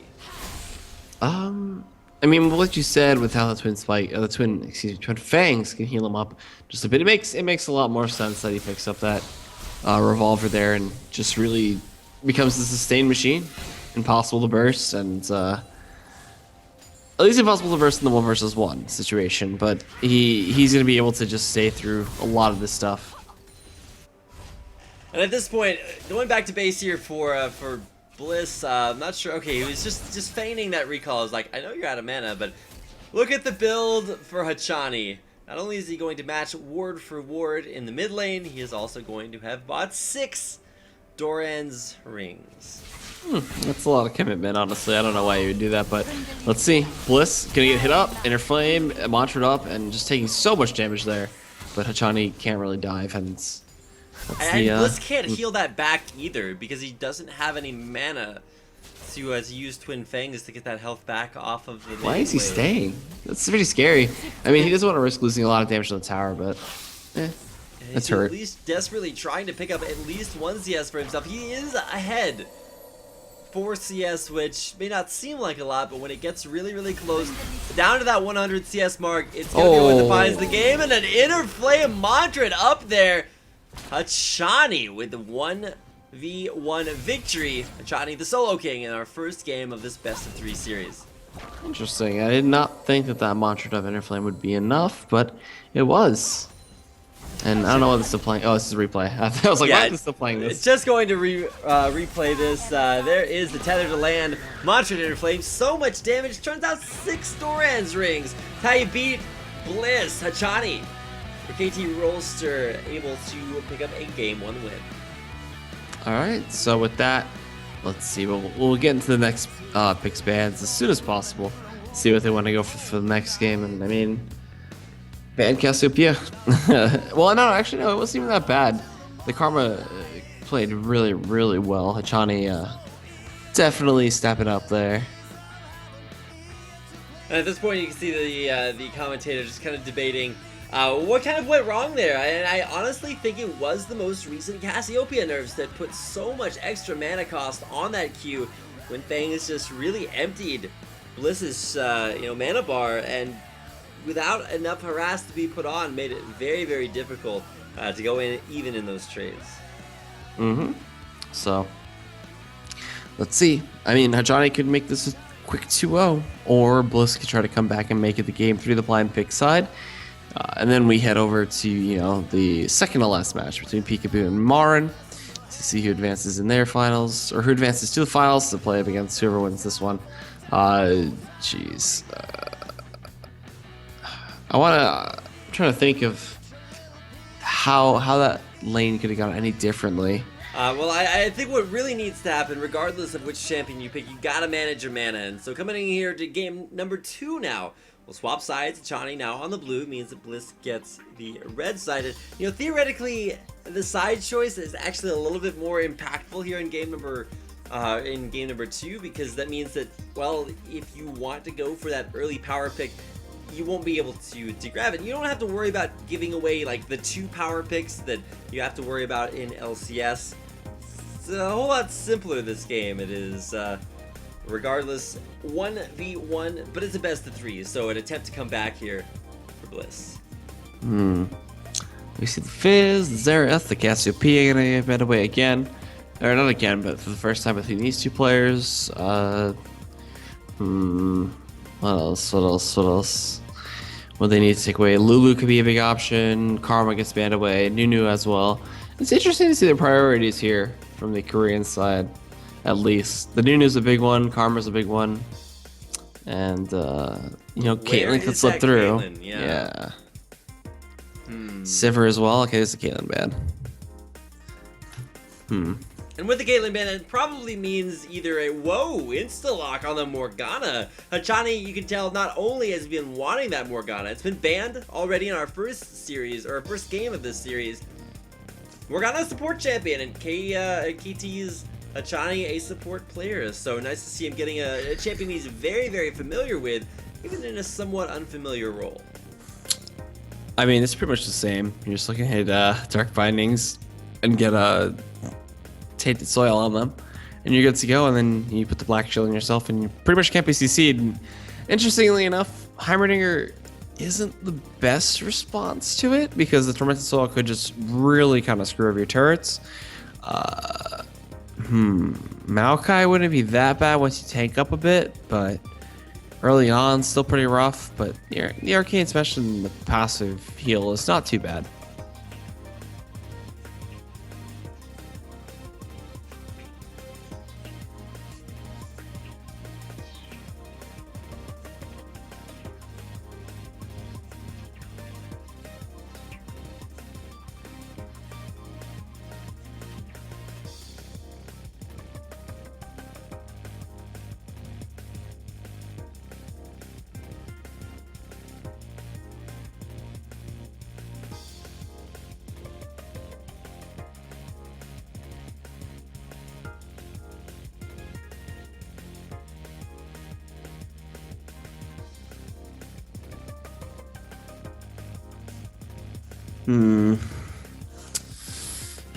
He's got to be careful with the twisted advance too. If he Oh man, if the Black Shield comes out and like Hachani kind of flashes back, Twisted Advance won't stun or won't root, and Hachani can kind of mess with them and get a Dark Binding underneath the tower, the turret.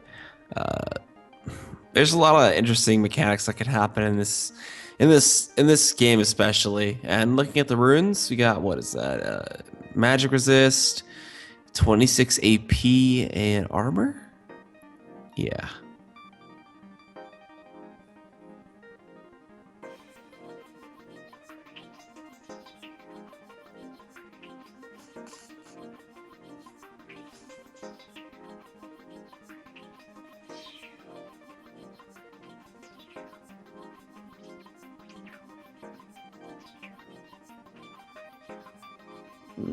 Nothing out of the ordinary for sure. Now we just see the other side of things for Bliss, and I expect him to be just really tanky, and maybe have some AP of his own.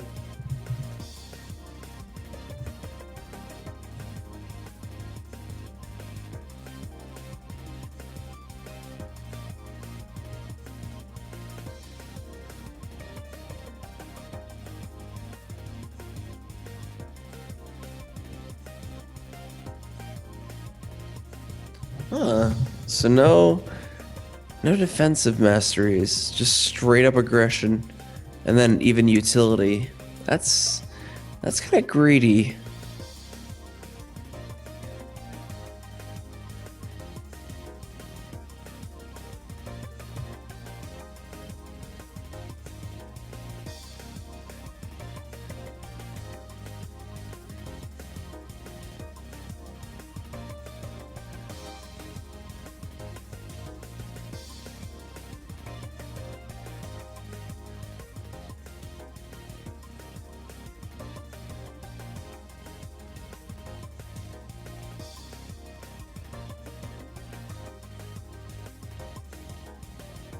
Yeah, that was a team kill.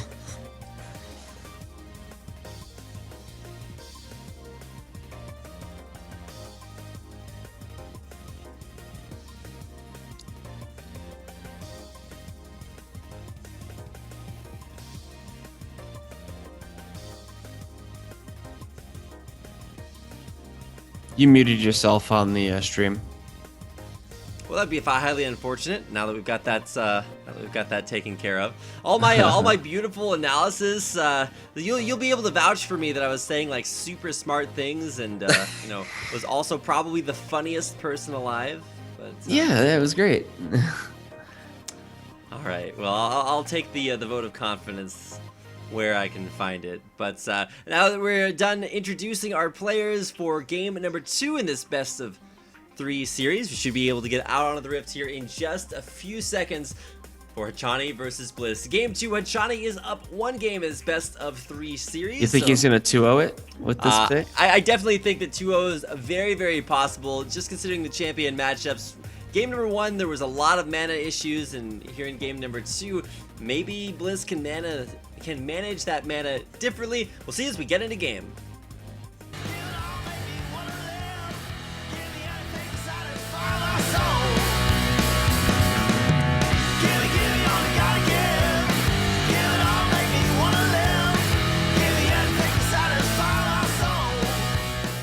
Alright, so we are into the rift for the second game here between Hachani and Bliss. Hachani leading 1-0, and being a part of KT Roster, he's got a big name to fill. And then we got Samsung's very own Bliss on the Maokai mid, going up against this Morgana. Both players running Teleport and Ignite, so a lot of mobility and maybe some kill potential for both teams, or both sides, but it's gonna be tough to break down the Maokai. Now, there are a couple of ways that you can look at this, EGAD. You can say, okay, well, KT have had a very, very strong showing here tonight, so, maybe the KT name... what is he doing? Oh, God. If he had been bound there by Hachani, that would have been it. But he leveled Tormented Soil already. Why did Bliss walk under... Okay. That was weird. Whatever. Lag? I'm not sure exactly what that advanced strategy was. I think he was trying to get like a couple of early auto attacks on the turrets so that he could have a small advantage, but there's a champion there, so you can't quite make that happen. And that, ladies and gentlemen, is why you do not skill up a skill early on before you before you actually need to. Dark Could've Binding, been like you said. a sub creep spawn kill. That'd be cool. Yeah, a 1 minute kill onto Bliss is not something you want to put on your resume. I died pre-level 1 in a 1v1 tournament, so... another way to look at this is just based on the champions standings right now. Samsung down at the very bottom, 0-6. And honestly, when Bliss was announced as the mid laner for Samsung, I was super excited because he's represents a lot of solo queue talent. He's also a player who's incredibly highly skilled playing Fizz. He was a very mechanically demanding champion, so I expected to see a lot of good things from it, and unfortunately have not quite, lived up to the hype. And I think Samsung as a team, they were a team that went to Worlds with both of their rosters, and now with a full brand new roster, still have a lot to prove. And kind of the same situation here for Bliss versus Hachani. Hachani really needs to level 2 because then he can guarantee himself a kill on the Bliss. While his auto attacks are just putting in some serious work chipping him down, as well as the tormented soil there, but. Let's see. Binding connects, ignites out, and it looks like he's gonna go down. Whoa, yeah, one more auto attack's all it's gonna do. Magic Sap to heal, just barely enough. Wow. Bliss in a lot of trouble, forced all the way back to base already, and he'll get his way back into lane, but we're actually gonna see a quick replay of this. One last auto attack. Sapling slow saved him, 100%. Yeah, and if Hachani had committed a little bit more to that, might have been able to pick up the kill. Would have been close, and now we're going to see another Dark Binding to land here. The auto attack battle, but here's the Sapling. The Sapling's actually going to go. This is, dead for Hachani. There's the Arcade Smash for Bliss. Let's take a Twisted Advance back out of that fight. Just for a few style points. Now, I think we're going to get a quick replay of exactly how that happened. I think that was actually just pretty bad positioning by Hachani. Yeah, being pushed up that far is kind of risky against a Maokai, and I mean, even without ignites, like that sapling does so much damage to you, and there you see the effects of it. Hachani didn't have much armor either, or magic resist, so kind of just getting chunked on through that. This is like the second game, excuse me. I want to say this is our fastest victory of the tournament so far, 3 minutes in. And Hachani losing that 1v1. Bliss coming out with a win and tying the series. His best of 3 at 1-1. And that means that, it's coming down to the final game. Will it be KT Rolster continuing their dominance through every single one of their games so far? It's always been KT coming out on top. Maybe this is Samsung's time to shine. Who knows? Who knows? I don't know, that's for sure. I'm rooting for Bliss at this point. See if he can make the nice little comeback. Ban-wise, next game, do they even really need to? What could they? I don't know if you need really to ban Maokai. Well, one thing to point out is that, Hachani is a support player, and he did go with a little bit more of a supportive-based champion. And even though we've seen Morgana start to maybe migrate to the side lanes or to solo lanes as a solo laner, it's still not a champion that you would expect in a 1v1 to be, like top S-class, top of the table.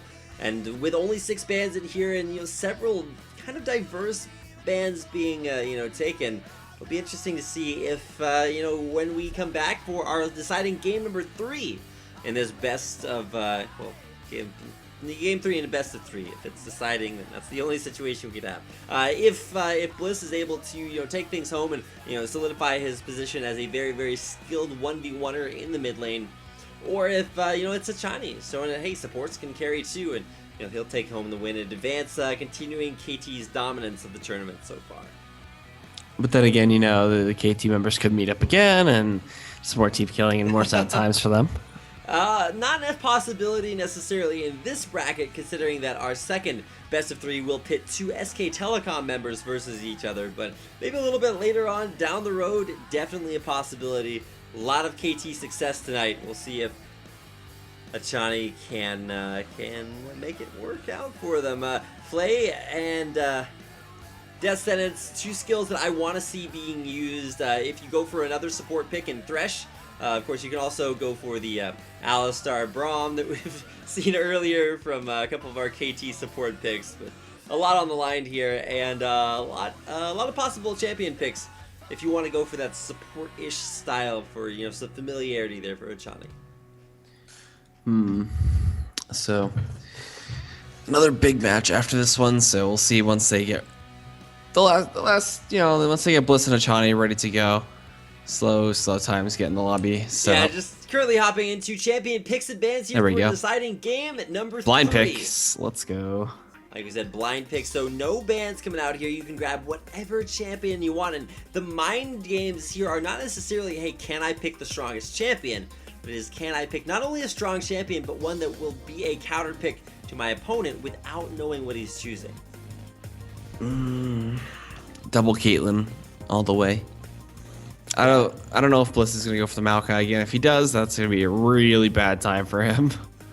And now the problem that we're starting to see is with no bans, like, what do you do versus a Caitlyn? So you have to think to yourself, all right, what's the top tier pick? And you have to say it's Caitlyn. She's been incredibly dominant in the one game that we've seen, but also just in general, Caitlyn very, very strong during the lane phases, an AD carry, a characteristic that maybe not a lot of AD carries actually have. So see what the answer is here for Bliss. Is it his trademark Fizz, even though it's nerfed? Probably not. I don't think so.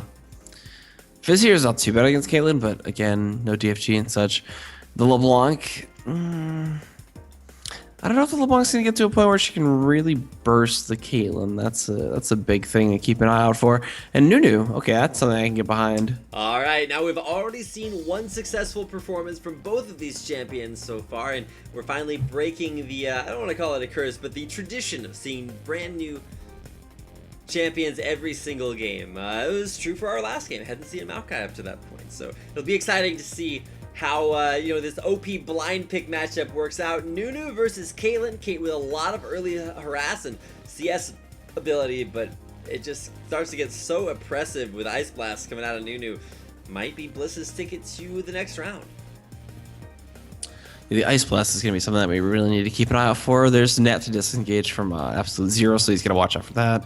Consume can only heal him so much, and I mean, Caitlyn's harass is pretty much just unlimited with her range, so we'll see. We'll see. This is going to be a tough one, I say, for Bliss. Anytime you pick Nunu, it's going to be a tough game to kind of really stay alive anyway. Yeah, specifically early on, when you don't have a crazy amount of sustain, you're just going to pick up as many potions as you know what to do with. Try to make it over that teeny tiny early hump. But once you get on towards your first, you know, item and a half, it just it starts to get a little bit unkillable. So excited to see what's in store. Who do you get the edge to here? Caitlyn or Nunu you get? I want to say Caitlyn, for sure. I think, where is it? I think that I completely blanked the name. Hachani has the upper hand here, and we see the runes now too come in 11% attack speed, I believe that is, and we got, what is that, 11 damage, 8, no, it's 11 armor, 8 damage, and I couldn't see what the percentage was, unfortunately. Going on to the masteries though here for Hachani, fairly standard. Notice he actually put a point into a mastery that will give you bonus damage from your allies. I don't necessarily think that will be very effective, considering that, you know, there are no allies for him to amplify their damage on. And now we're going to take a look at the rune page. Shouldn't see too many things out of the ordinary. Just ability power, health, armor, and magic penetration. Yep. If he went anything else, I'd call him crazy, but you never know. But would you call him maybe? Maybe. Okay, well, we'll keep an eye on that. Now taking a look at Bliss's mastery setup, at least for this game. Yeah, just raw damage and utility, no problem. Yeah, so it's fairly standard. It's what he ran in a previous game. Really prioritizing the extra sustain for having those total biscuits of rejuvenation and, of course, 10% additional time running there on your health potions. Also has 2 points in the summoner spell cooldowns if they pick the same summoners and are in a battle. Some teleport ignite.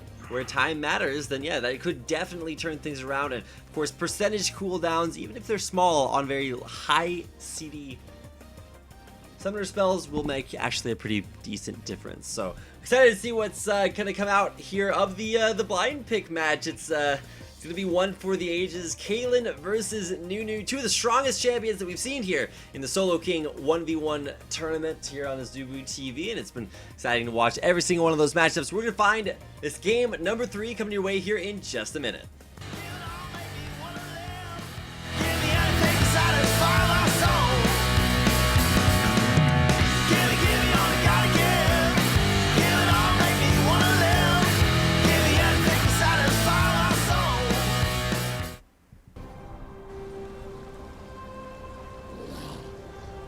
Alright, looks like we are onto the Rift now. Nunu versus Caitlyn. It's going to be Bliss versus Hachani.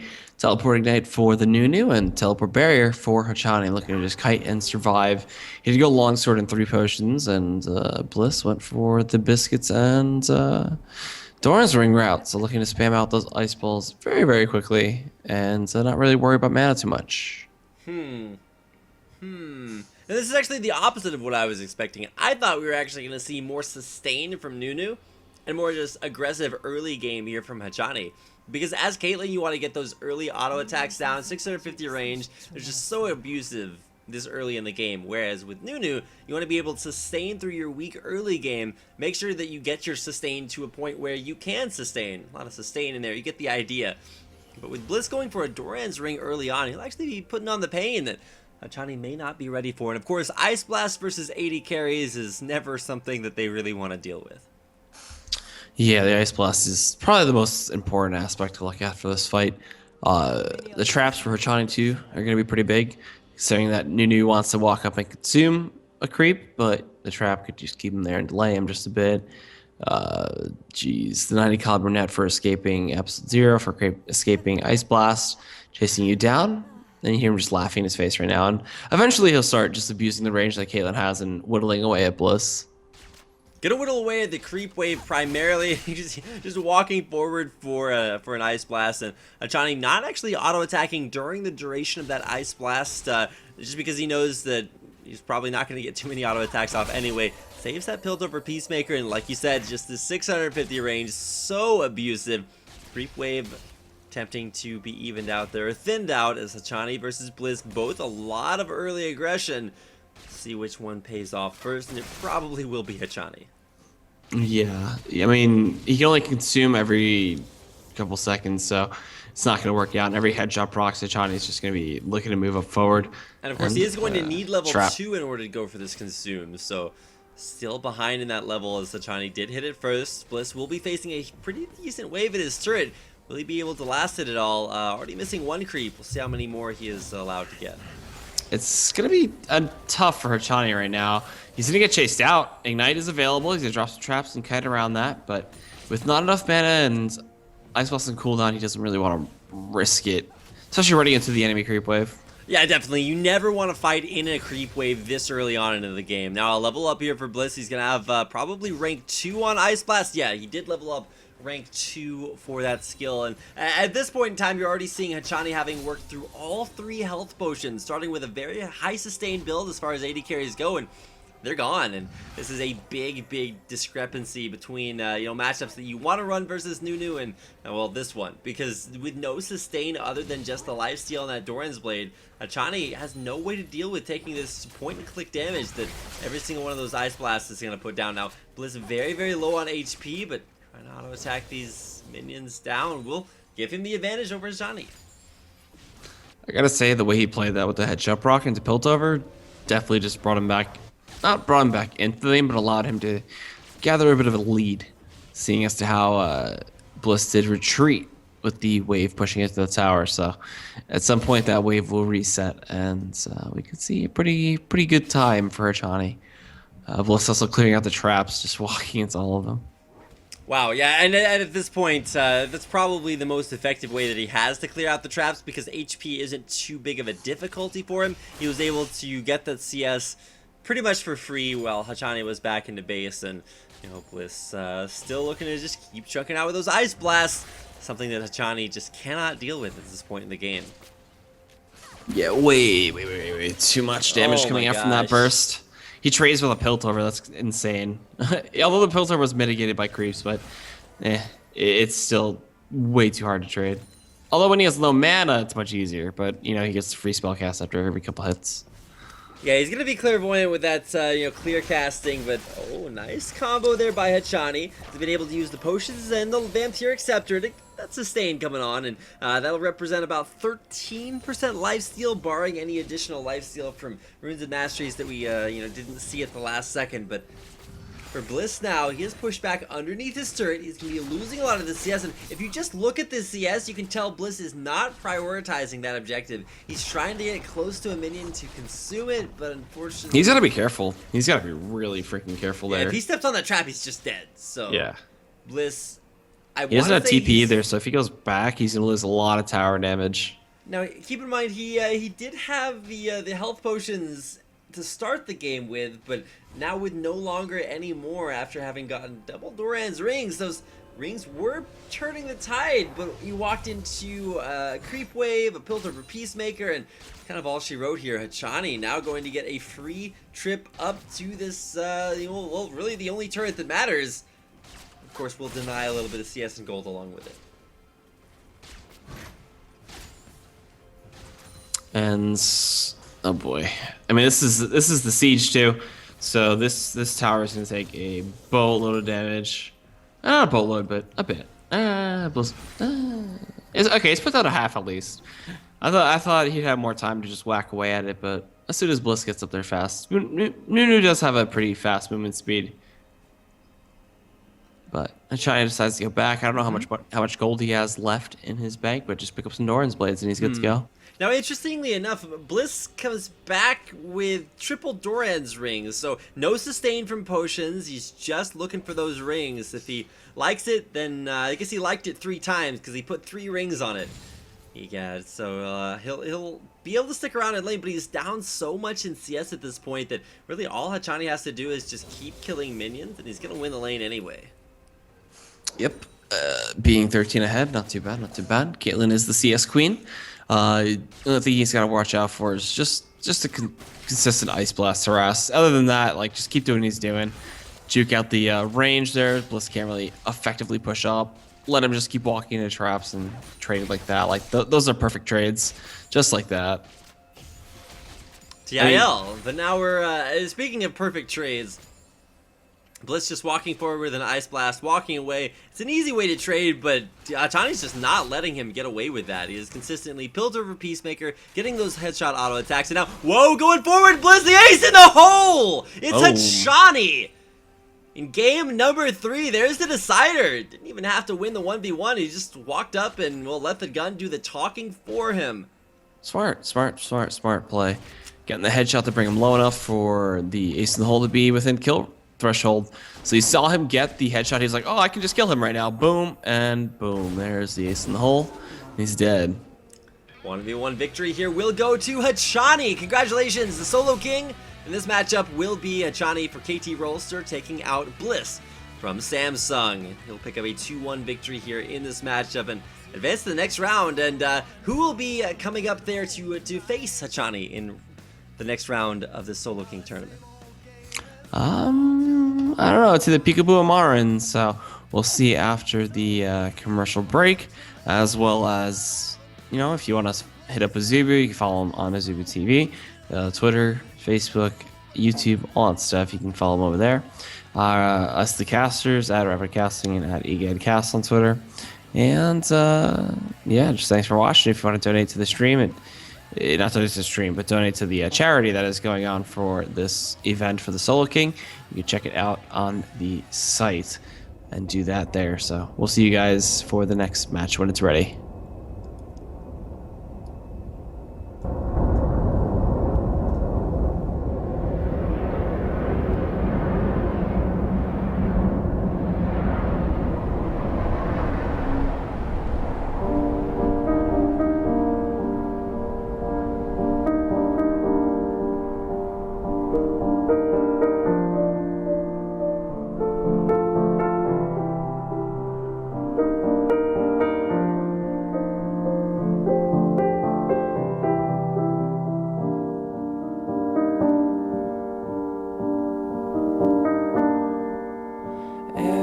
Child in Valorant has heard the tale before about the cursed mummy boy who felt his heart no more.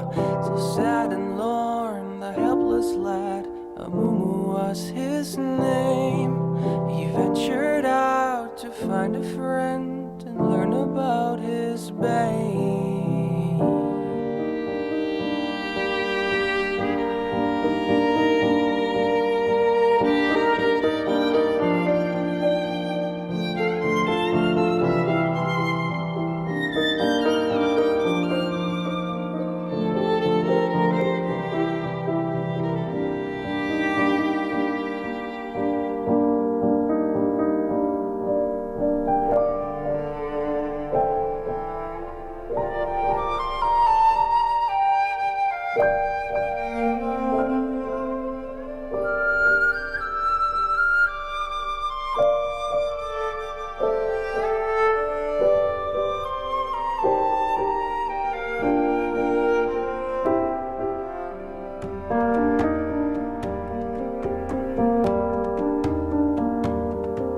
For many years, young Amumu traveled through the lands, determined to make friends if only they would understand. But even when Amumu stood upon the ledge of home, his hope would disappoint him and he would remain alone.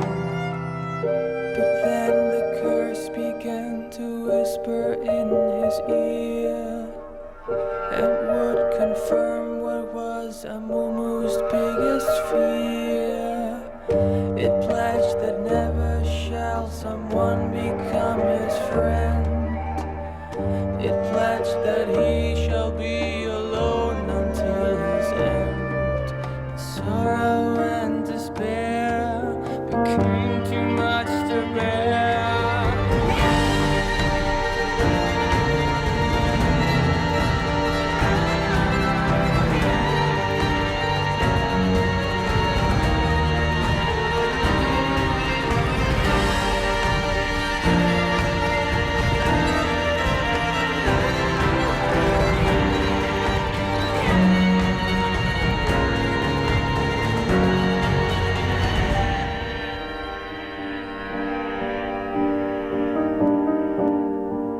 The moment when Amumu realized what he had done, too late it was for him, for them, the evil curse had won.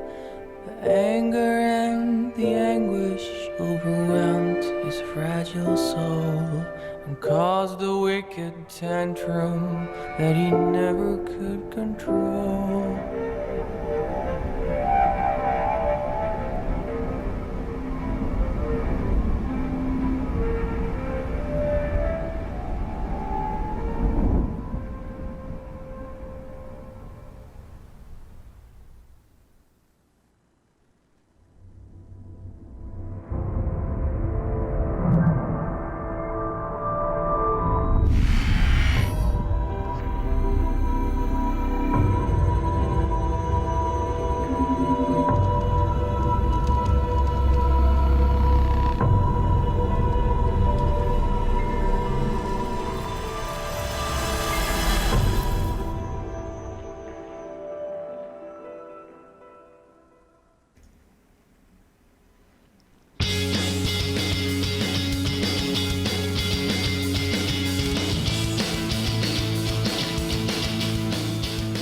And welcome back, ladies and gentlemen, to the Azubu TV Solo King Tournament. It's a 1v1 tournament for all of your favorite Korean players. My name is Reed Rapid Melton, and joining me is, of course, my co-caster Dan Egad Caruson. We are hopping into our last best of 3 matchup between new players. Of course, we will have the playoff matchup after this. It's going to be a team kill between SK Telecom, T1, Peekaboo facing off against Marin. And coming into this, the KD is interesting because Peekaboo, you know, he's got the higher advantage of the KD being the support player for SKT and, you know, just participating in a lot of the fights. Marin, we saw him single-handedly carry yesterday on his Maokai. So coming into this, he does have the higher GPM, the higher creep score per minute, but that's just indicative of the position they play in OGN. So I'm interested to see how Peekaboo plays a solo kind of position. Now, Peekaboo, a little bit like you said, or rather Marin. Let's start out by talking about Marin. And when I was reading the players and the analysts' predictions coming into this matchup, I was actually a big fan of Marin. I was, super excited to see him play. But when it came down to which player was going to win, it was almost unanimous. Even when I think talking about this matchup, Chex, our famous OGN writer, was actually quoted as saying that Marin was called the top lane faker, and while he couldn't necessarily deliver quite to that extent, it was a very, very good top laner. And so Peekaboo coming in as a support player, he's not afraid to play aggressively, but it's going to be up to him to see if he can find a weakness and exploit it here in Marin, of course. Paraphrasing Chex's words there, but you get the idea. Marin, a very, very strong top laner, and honestly, when I saw the way that SKT was going to be reworked for this season, I had only happy thoughts when it came to seeing him up in the top lane. So it's going to be exciting to watch out. Should be a good matchup for Marin, but definitely one that should be in his favor. All right. I mean, there's still plenty for him to choose from. I mean, we haven't even started bans yet or picks, so I'll have to wait till we actually get into that screen to see what they go for. I'm not going to be surprised if we see like Caitlyn or Cass ban or anything like that. It seems to be the standard for the Koreans, as they do play the 1 versus 1 unless you're trolling around just a little bit like the Kitty Roaster people with the Blitz Alistar and such. But, jeez. What would they possibly go for, especially with a support player? Could see another Morgana, could see... I don't think a Nami would work at all in any situation, so... Well, we're into champion picks and bans here for game number 1 in this best of 3 Solo King series between Marin and Peekaboo. And with Pantheon, actually, the first ban here. And is that a Diana? Alright, I guess Diana level 6 can solo out people pretty easily. Pantheon as well has the crit from the Heartseeker Strike that works out pretty well. And the spear damage is really annoying to deal with, especially if he gets a Flask first and just raw AD. Can't really do anything about that. Now, with an Annie ban here, it's not necessarily super surprising, but wait, oh man, that's actually a really smart ban. I would never have thought to ban a Hecarim, but if you've ever gotten a chance to see maybe Gravity's mid laner Keen and his mid lane Hecarim, the idea with Hecarim is that you don't actually play against your lane opponent. You just get so fast so quickly that you can make it back to lane almost instantaneously, and a champion that can do that, it'll be interesting. But talking about the time spent in laning phase, we're gonna see a Fiddlesticks ban here as well as a Rise. These are very non-standard bans, at least based on the previous series that we've watched here tonight.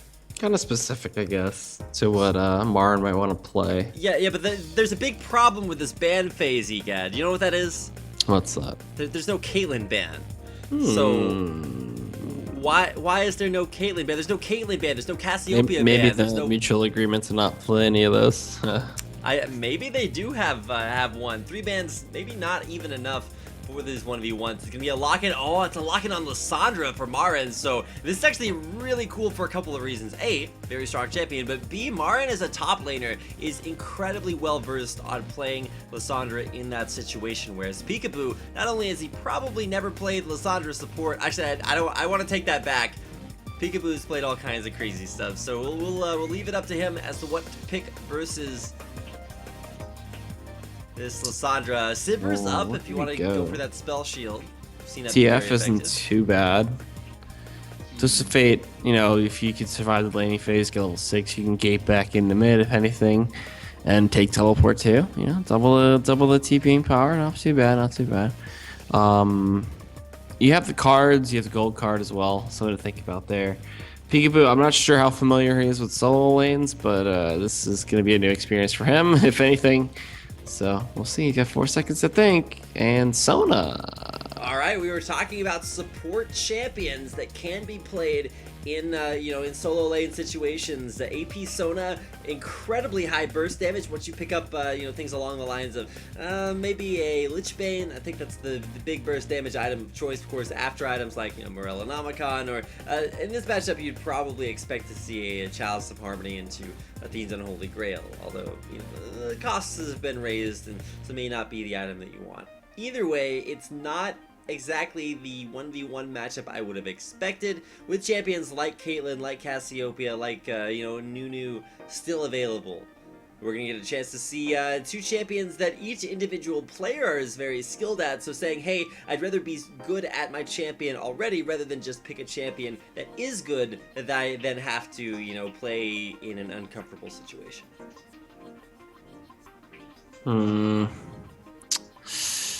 I'll see. I mean, the uncomfortable situation could be pretty relevant, but I don't think it is. Like right now, they're both teammates. They're both just chillax and having some fun. So you can advance further and further in this bracket. We can see the KD now coming in, a little bit ahead for the side of Peekaboo, as he does play support for the games they play in OGN. So it kind of gets a little stacked up there just from some games. And there's Marin too with Maokai straight at the top. Definitely one of his favorite champs.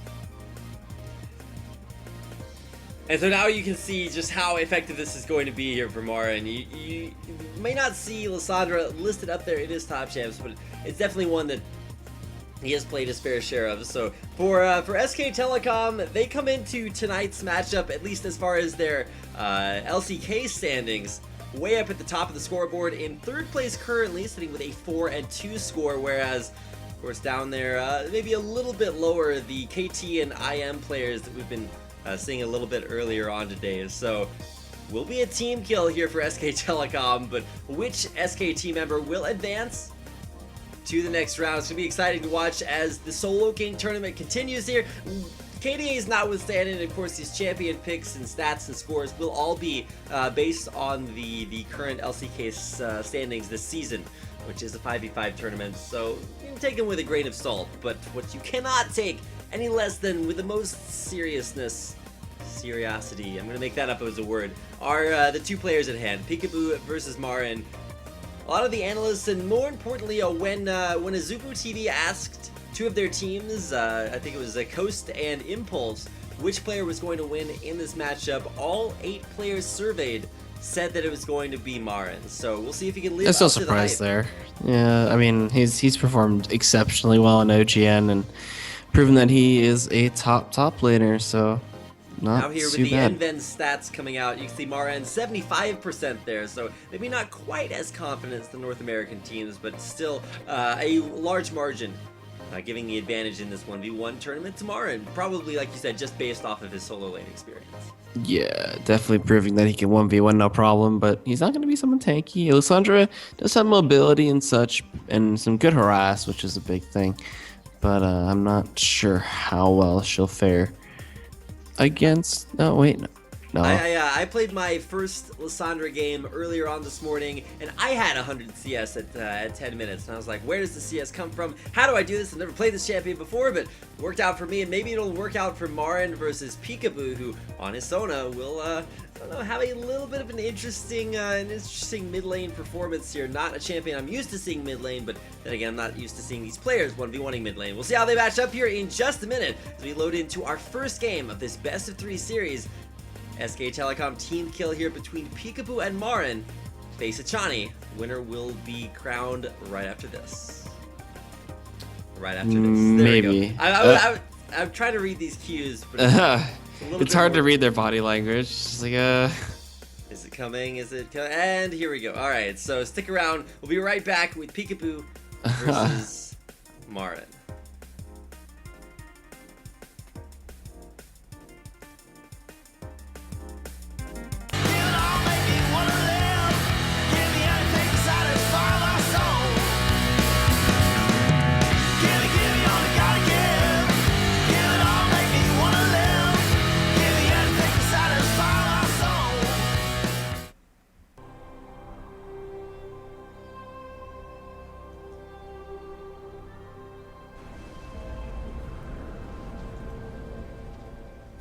All right, so we are back with Marin versus Peekaboo. It's gonna be the second to last B03 till we hit finals after this, and we do have Lissandra taking on Sona. Peekaboo gonna be playing the Sona there with the TP and the Ignite, and then Marin's gonna be playing with the Flash TP. If you watched what Peekaboo did, he actually reflexively bought support items for Sona, and then figured out I should probably be actually CSing. So the Frost Queen's claim, not really. I mean, it's an okay item for a support champion, which he is playing, but probably not one that he wants to pick up in the 1v1 matchup. We'll just go for that Doran's ring, and maybe trying to think to himself, hey, I was reflexively just gonna buy support items. What do I buy in the meantime? For Marin, it might just be the sustain from the Crystalline Flask, although, I mean, he does have teleport, but he's running Flash TP. Those are very lane-centric summoner spells like you'd expect to see in a 5v5. May not be quite as effective as this Ignite that Peekaboo's brought. Alright, so taking the Doran's ring, he's going to be power cording and just should be able to destroy Marin. He only has 30 magic resist too, and just 32 raw AP is good at tearing away with the Sona, so a lot of interesting trades are about to happen when they meet up in this mid lane. Alright, well, they haven't quite met up yet. We're still waiting on Marin to figure out exactly what he wants to do, and most likely that's going to involve picking up a 4th health potion before he leaves base, which is just something cool that you can do. If you start with a flask, you actually end up with 25 gold left over, so if you wait for a few seconds, you'll be able to pick up a 4th potion. It's a mana potion for Marin, so going for both a crystalline flask, total biscuits of rejuvenation, and a mana potion for a ton of mana coming back his way. Interesting. He knows that Sona can heal herself, so he might as well just get as much as possible. And this lane is gonna be very positioning oriented. Power Chord is pretty good at dealing some serious damage to Sona, and whoa. Maybe they're tired. This is where this is where we turn to Analyst Egad to describe exactly what happened there. Peekaboo, not in a great situation, of course. Level 2 is going to be super important for Sona because that's when she gets her sustain back in here. It's going to need to also last it under turret, something that Sona and her 52 attack damage may have some difficulties accomplishing. I don't know what that was. That was weird. I guess he might have misclicked. Maybe he wanted. I don't even know what he would want from that because the keys aren't even anywhere near what a Sona would be looking to press.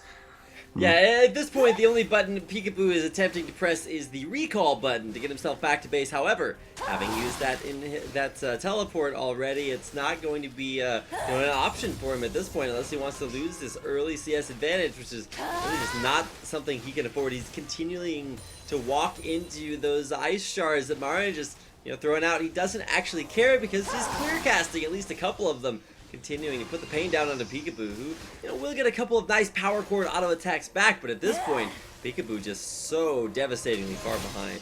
Yeah, one more spike and a path, and he's pretty much dead. Well, actually, he's got enough health from the potions, but just this continual harass out from Marin, and there's no way he can do anything on the Sona. I don't even think he can get last this right now. It's way too hard. Way too hard. Even for power chord, it's still proving to be very tough. What?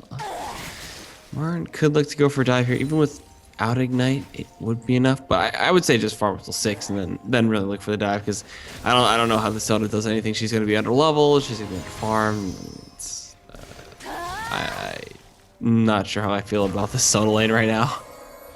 And more importantly, rather than just Peekaboo being behind, it is that Marin is very, very far ahead. He's up over that 10 CS lead that is required to win a CS victory. But more importantly, he also has both Flash and Teleport available. And, Flash, one of the reasons that you don't see a lot of solo laners bring it in this tournament is that it's kind of a win more summoner spell. It's if you're ahead, you're able to flash under turret and pick up the kill, but you still have to get ahead, and not having an aggressive summoner spell is not necessarily going to help you get there. And maybe positioning is something that you need for your win condition in lane, and Flash is a great spell to do that with, but now Marin hitting level 5. This must actually feel heartbreaking for some of the teammates who are forced to fight each other. We saw KT earlier on have a little bit of extra fun with it instead of just playing super hardcore. You just gotta have some fun, that's all. That's all it's about.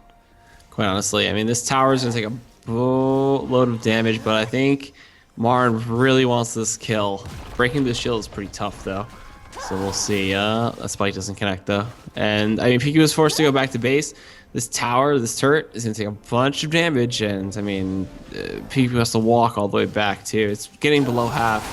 Still haven't seen a tower kill for a win yet. Yeah, now a recall back to base here. Peekaboo will be able to teleport back into lane, so we waited out that teleport cooldown. I'm not sure if maybe the first teleport was just sending a message. I don't know, but He doesn't care. yeah, he dropped his trinket ward once again in the middle of mid lane. He lost all that CS to his turret, and at this point, yeah, Peekaboo not in a super serious mindset, that's for sure. You know, holding the wave like that is not a bad idea, but now Peekaboo's gotta run the hell away. He can't fight Mar right now. Mar picked up triple Doran's ring too and hit level 6, so we could see a very dead Sona very soon. Or maybe just the tower's gonna fall. This tower is dead. Yeah, there's no possible way that Peekaboo can save this one. One last auto attack, and there it is. Actually, the minions will give Marin a somewhat anticlimactic victory. Not the fastest victory we've ever seen, but very, very methodical. A few pretty drastic mistakes there by Peekaboo, and Marin will take game number 1 of this SKT Solo King match here on Summoner's Rift. Gonna get a replay coming back your way, or not. Replaying a turret kill, probably not super climactic. Yeah, it's probably the most anticlimactic thing you could do for this game. We could have like both gotten super hyped for it, like, the turret, it's gonna go on turret, and then we realized that we're actually speaking English, and it doesn't work quite as well in our language. Nope, it does not. You need to be at that original language for it to be good. So from here, jeez, what do we think? What do we think would be the next pickup? So the bans should be relatively the same. I don't think he's all too worried about Sona. Lissandra, though, probably going to be another target away from Marin, though. I wouldn't necessarily say that you target Sona. I mean, to be fair, I don't know of any solo laner who wouldn't be okay with facing a Sona in lane. Sona kind of, falls over dead from experiencing things in the category of light breezes and other, relatively squishy support champions. Also probably not going to be something that you'd expect to bring versus Marin, who, on a champion that he's very familiar with, as that Lissandra top lane, is mostly banned against him, so he doesn't get an opportunity to play it all that much in LCK. But for tournaments like this, bringing it out and putting up that 1 in the win column, he is 1 game closer, and actually 1 game away from advancing to the playoffs of this portion of the bracket and facing off against Hachani, who will be waiting there. Hachani from KT Rolster, who have been having a great day for their club today. We've seen 3 KT Rolster round 1 victories, and of course a victory for Someday in the grand finals of the upper bracket for this group stage. That's not really grand finals. It's just advancement to the next bracket. Well, it'll be the finals of the group stage for them. Okay, and they'll advance on to face the finalists of the other group stages in a playoff bracket. So I guess you can look at it however you want to. Either I'm just way, looking at it as like one big bracket. It's a giant bracket made up of slightly smaller giant brackets. Yeah. That's going to do it for game number 1. Victory there for Marin. Hopping in here to game 2. Will Peekaboo maybe pick a little bit of a different style of champion here? Sona, especially with that early teleport in lane, really questionable. And Singed ban, also somewhat questionable when you talk about 1v1s. Singed ban is pretty trolly. Singed in a 1 versus 1 is just really annoying. You can't really kill him, he just keeps poison trailing, and that's about it. But the Nami ban is weird to me. I don't know why Peekaboo would do that, but whatever. Well, there's an Annie ban. I think that makes a little bit more sense. A support champion in some situations. So Well, at least we saw knows it be full burst mage, but the new kind of out-sustained it, unfortunately. Yeah, and Marin consistent with the champions he just doesn't want to play against. Banning out Annie, Pantheon. One more ban in his corner. What's it going to be? I would think it'd be Xerath. Zerath, you can still ban that Caitlyn. Hey, Egad, I heard that Caitlyn was a good champion to pick in 1v1s, but oh, there it is. I called it earlier. I wanted to see the Thresh Peekaboo. Bringing that out. Will we see like an ability power based Thresh? Probably AD Thresh. Yeah, probably going to be AD Thresh. If he builds it with support items, I am going to be I don't know, forced to question his decision making, but at least for the time being, it's locked in. What will Marin be playing against? Is this another one of those support on support matchups that we saw earlier? Or is he going to go for something a little bit more fun?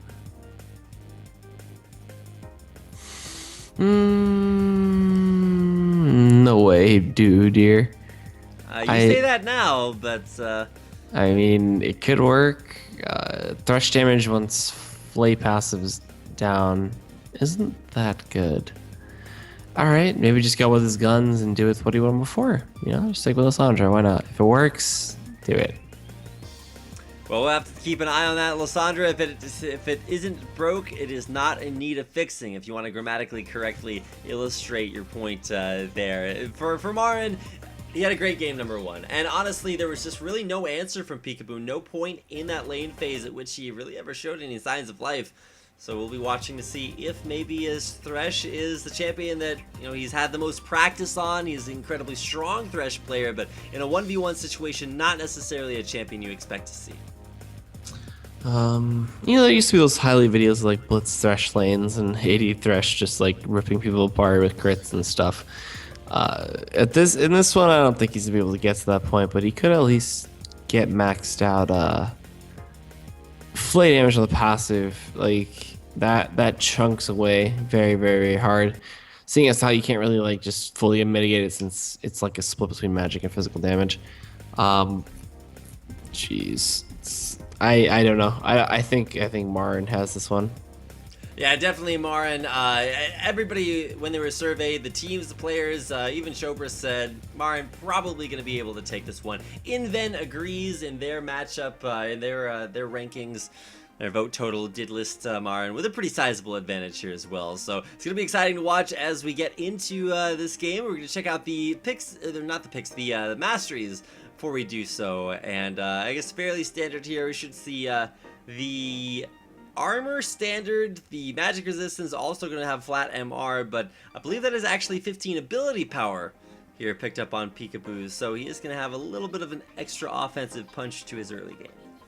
Alright, I'm down for that. Just more raw damage is never bad, unless you're giving up like a lot of health, but other than that, it shouldn't be that bad. Jeez, 21-9 too. Like a lot of aggressive builds from the Korean teams here. No full out defense, no full out like utility or anything like that. Just I'm playing 1 versus 1. I am gonna hit you as hard as possible. And this is AD Masteries, so it'll be interesting to see what direction Peekaboo wants to go here. More interesting is going to be Marin. We'll see what he wants to do here this time around with Lissandra. You can see, I believe that is ability power. Yeah, so it's armor, ability power, mana. No, that's hybrid pen. Okay, that makes a little bit more sense. Of course, he's split those runes up a little bit more differently than you'd expect, but you get the idea. It's gonna be fairly. Wait, what is this mastery page? So he's some right clicks too. Yeah, he's put that point into spell weaving, so he's gonna have that. No blade weaving because he put that into, like you said, the right clicks. He's gonna have that spell blade passive for a little bit of extra oomph from his ability power on his just his auto attacks. Okay, so let's see. We'll get into the map as soon as possible and stuff. And what else am I missing here? Trying to think. I'm thinking about what I could possibly be missing about why on earth Peekaboo would pick Thresh. I don't see too many merits of Thresh in a 1v1. It seems, there's no sustain there. It's a relatively short-range champion as opposed to champions like Caitlyn, which are very, very lane dominant. But maybe sort of trying to stick to his champion pool and make sure that he plays champions he knows how to play and feels comfortable with. However, in the 1v1, might not exactly be the things that work out the best for him. No, the 1v1 is gonna be weird. Oh man, it's gonna be all to the spikes that Marin hits. Honestly, if he can kite out the Thresh, it'd be no problem. But we'll see. We'll see. We'll do my my very best, my absolute best. Thresh coming in versus Lissandra, champion that won game number 1 incredibly hard. And keep in mind, this is only a best of 3. If Marin wins this one, then he will advance, of course, to face Hachani in the next round, which will be our final best of 3 of the night. Only one series coming up after this one, so if you guys are excited for more Solo King, well, you only have a little bit of time left to watch these matches here on Azubu TV. And of course, if you missed this, I don't know why you're watching if you missed it, but if you're just now tuning in and want more Solo King action in your life, well, then don't go anywhere, because we'll be broadcasting on a second day this week. And of course, for more schedule information, you can scroll right down below the screen and find out all the info about the Solo King tournament broadcast. Yep, so a couple more seconds, we'll be loading in towards the Rift here, and we'll see if Marin can close it out in a quick 2-0. So yeah, let's see the intro.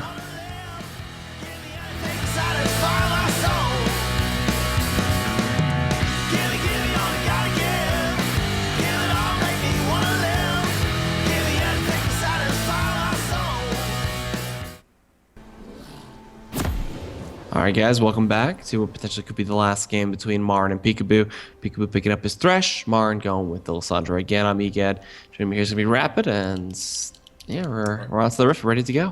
Yeah, like you said, what could be our last game of the series? It is a Doran's Blade start for Peekaboo, but I don't know, is AD Thresh the answer? I mean, he's not going to be able to sustain that much. His physical right-click damage isn't that high. The flame magic damage won't proc like lifesteal or anything like that. Jeez, this is so weird. Well, as long as he doesn't teleport to a minion as soon as he walks into lane, I think he'll be in a better position than he was in game number 1. Yeah, you'd be surprised. Well, maybe. That's entirely Peekaboo's attempt here, standing in the bush right beside that mid lane, looking for a maybe a surprise of his own. If Marin walks a little bit too far outwards, gets that sentence in there, and of course, well, I guess gets flayed in there. That is the skill that Peekaboo has chosen to skill up first.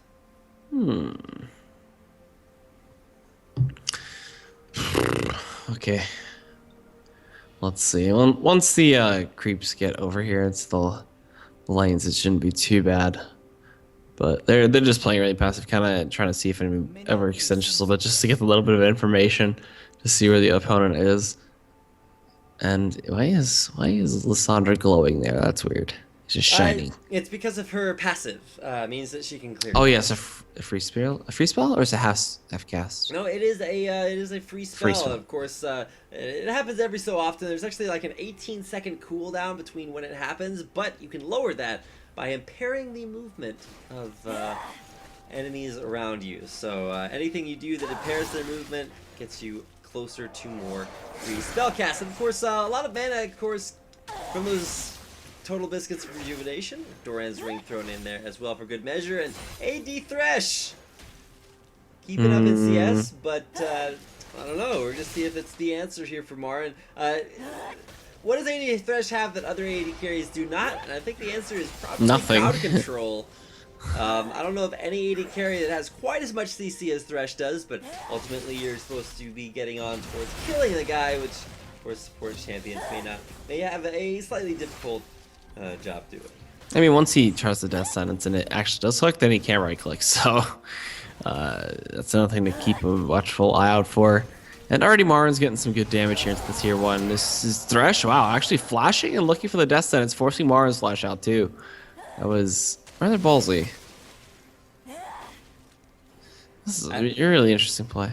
You know, the interesting play for me here for Peekaboo is both the decision to go for Thresh and, you know, the decision on how to play this lane. A lane mechanic, something that top laners are very, very well versed in. And while dual laners know exactly where they need to position the wave for their AD carries, when you have to focus on everything all by yourself, all for yourself, you kind of lose maybe a little bit of that extra advantage. You can see, even just a teleport here, Wait a second. Marin TP'd to a minion instead of to a turret that gives you 1 minute less on the cooldown, so... Whatever, man. He does not care. yeah, he is just looking to get as quickly as he can back in the lane, and look at this damage down being put onto the turret. He won game number 1 with a turret kill, looking for game 2 as well. Minion wave lasting just long enough for Marin to get out of that death sentence alive and unscathed. Ignite comes in. All right, they get the flay back. Uh-oh, Marin's dead. Wait, what? Interesting. And that was off of teleporting back into lane. We're gonna watch this again. They flay him back in. There's the death sentence, and he's still not actually dead. We're skipping forward, maybe just a No, we're skipping back here. Okay, we're skipping backwards just a little bit. There's the ice claw forward. He's shoving this wave underneath turret. Keep in mind, this is just after teleporting back in. There's the flay. We're gonna see the death sentence hit as well. And at this point, the trade isn't actually all that bad for Marin. But here's where it goes from bad to worse here. Gonna slow him down there. There's the ignite. One more auto attack is kind of all it takes there. A flay passive off of being flayed backwards itself is just gonna keep him from running away. Last auto attack there for Peekaboo. And you know, forgive me for I've sinned. It's game number 2 that goes to Peekaboo off of an AD Thresh matchup versus Lissandra. I didn't really expect that to happen at all. That was rather just surprising. It's just honestly, Marin really screwed up there, and now we go to see a blind pick, so that's gonna be interesting. I don't know what we're gonna see there, honestly. Seeing as how Peekaboo likes to play the supports and the carrying roles, so we'll have to see what he wants to go for. Maybe we'll see some Soraka or something crazy. Alright, well, we're gonna have to see something. I don't know, maybe you go crazy, but if you're Marin, like, you know you have the experience on your side, but, I mean, there's only so much experience you can have playing 1v1 versus a mid lane AD Thresh. So, probably without a lot of practice in that matchup and, you know, exploiting a weakness. That is able to come back, and Peekaboo at least putting himself on the board here, tying things up at 1-1, but of course, winner of this matchup, like we said earlier, does advance to face Hachani, who had a very, very strong win over Bliss in the earlier rounds here of the semifinals of this group. Peekaboo and Marin, one will advance, the other will go home, of course, shortly to join his team member who advanced. In a good or bad way, we have yet to see. What do you think Peekaboo's gonna pick? Honestly, like, here, maybe just go back to the Thresh? Possibly, but like you said, we are still waiting here for our third and final game. Champion picks and bans underway. It's just blind pick though, so. Alright, so the ban phase has already been taken care of. 0 bans, but in one of our earlier blind pick games, we actually saw, you know, blind monks being chosen for both sides. However, this time around, something tells me it is going to be a little bit different, and you know, maybe these guys just picking champions within their well-established champion pool, not going for anything too crazy. Looks like it will be a Rumble versus Janna between both of these guys. That's weird. I guess an AP Janna, but the Rumble won't really be able to kill her. I don't know how he actually. It depends. This is so weird. I'm not used to 1v1 casting, as you can tell, but the Rumble can get harassed out, but at the same time he can do the same thing with Flame Spitter and the harpoons. He doesn't have to worry about mana and such, so that's not too bad. And Rumble in mid is kind of awkward in itself, so I'm not really gonna call who could win this, because AP Janna takes a humongous amount of time to ramp up. I don't even think he can really trade at all.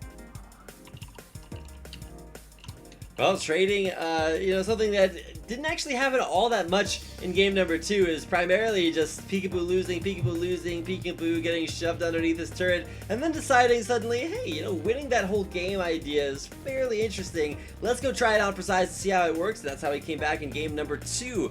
The nice AD Thresh. And so, what do you think about the picks for this deciding game number 3 matchup?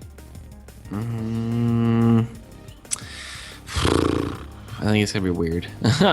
Let's see the runes real quick. We got what, 21 AP. That's magic resist and then armor. That is a lot of front end damage he's going to be looking to put out on the Rumble. And then 21-9. Pretty standard. Now, last time I saw this, was this the rune page he was running? I think he had actually a point into spell weaving, so changing things up maybe just a little bit. You can see only 1 point into that 2% additional auto attack advice. But now we're gonna hop into probably. You see what Peekaboo's running. You see the same 26 in there, and as far as masteries are concerned, it's going back to exactly the same thing we saw earlier. Yeah. All right. Who you think is gonna win? Well, I want to go with Marin just because he does have the overall higher follow count, but I could be persuaded to just I could be persuaded to vote for Peekaboo. I mean, after he turned that Thresh play around, I didn't think that was possible. So if you can make the impossible possible, it tends to earn you a lot of fans. And I know there are a lot of Peekaboo fans out there. If you are fans of Peekaboo, or regardless, fans of Marin, then you know that at least one of your SK Telecom T1 hopefuls will be advancing. The only problem is that he does need to make it through what is the unstoppable, I don't know, what do you want to call this Thresh? Chain Slayer? I don't know. I don't know. I'm not super great with naming suggestions like Peekaboo seems pretty, because Thresh just like ghostly. It's like boo. I don't know. I'm out of ideas. I'm pretty out of ideas too. I just can't wait for this game to get underway. We've got the deciding game at number 3 coming up.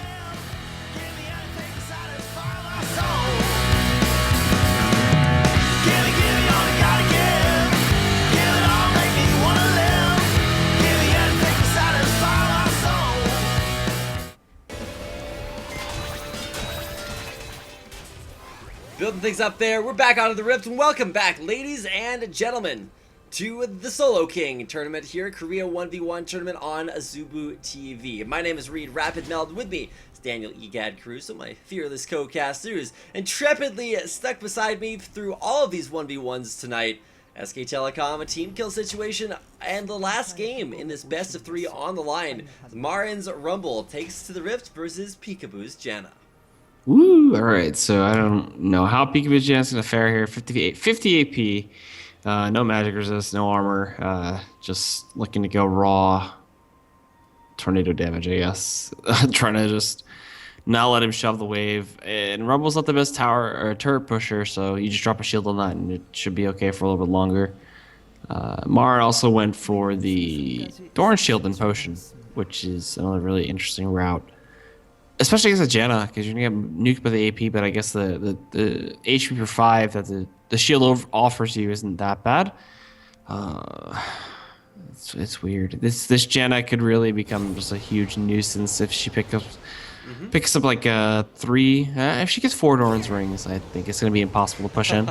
Well, now, one thing that we did see in game number 1 was the willingness to just sit back and base with a Chalice of not a Chalice of Harmony, a Crystalline Flask, wait for that extra health potion, or mana potion, depending on which resource you need a little bit more of, and then just come to lane maybe slightly farther ahead in objective control. But now it's up to Marin without that, starting with the Doran's Shield, and try to block that range versus melee auto attack damage.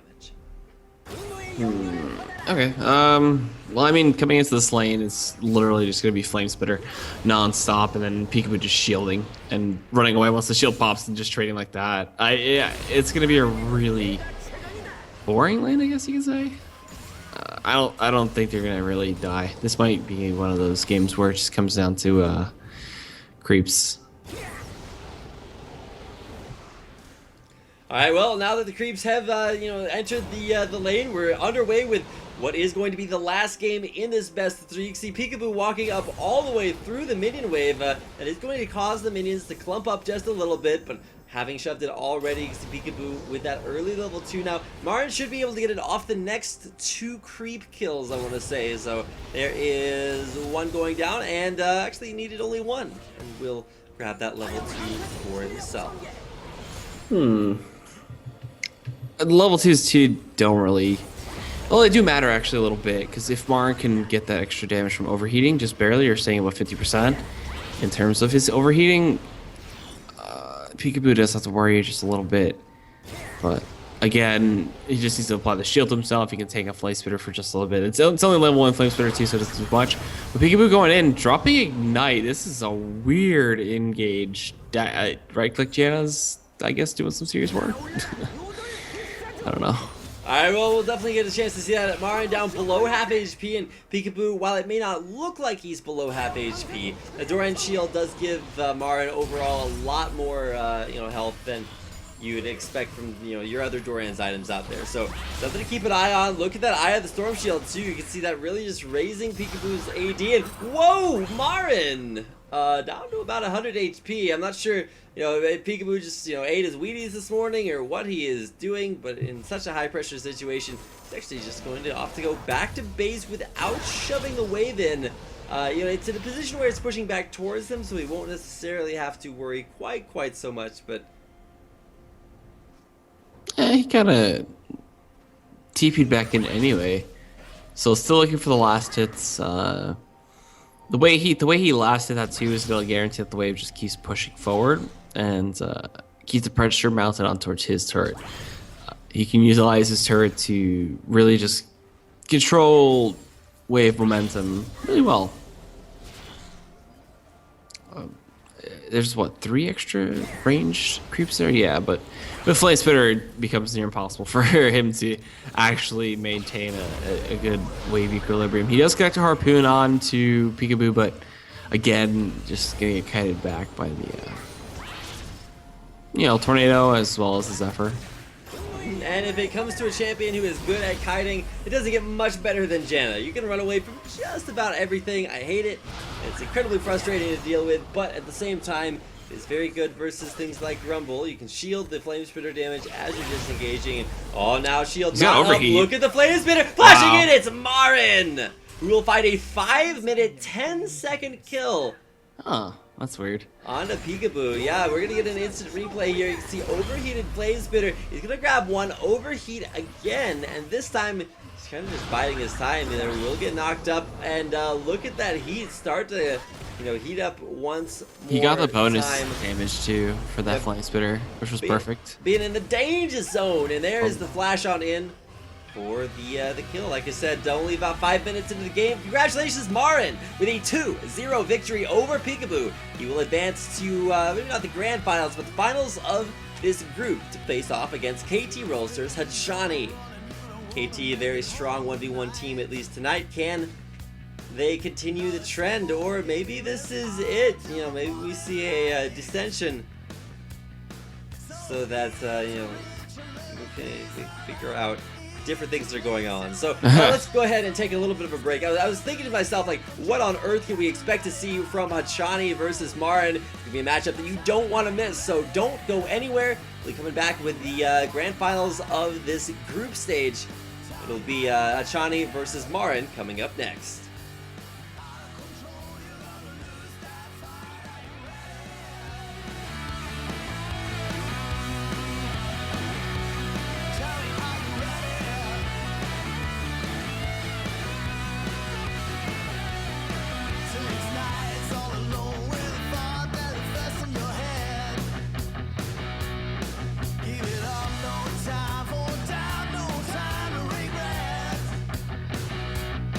So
Thank you guys for watching the top 5 failed backdoors. These were all gathered from my channel. I'm going to be posting more and more of these types of videos over on the second channel. So if you don't want to miss videos like this one, I highly suggest checking out the second channel. I will throw a link, an annotation on the screen, along with a link in the description, so you can go check it out. If you enjoy it, make sure to subscribe, as there will be more and more content like this video. I do hope you enjoyed this video. Thank you guys once again for watching. Have a good rest of the week, and we'll talk to you guys next time.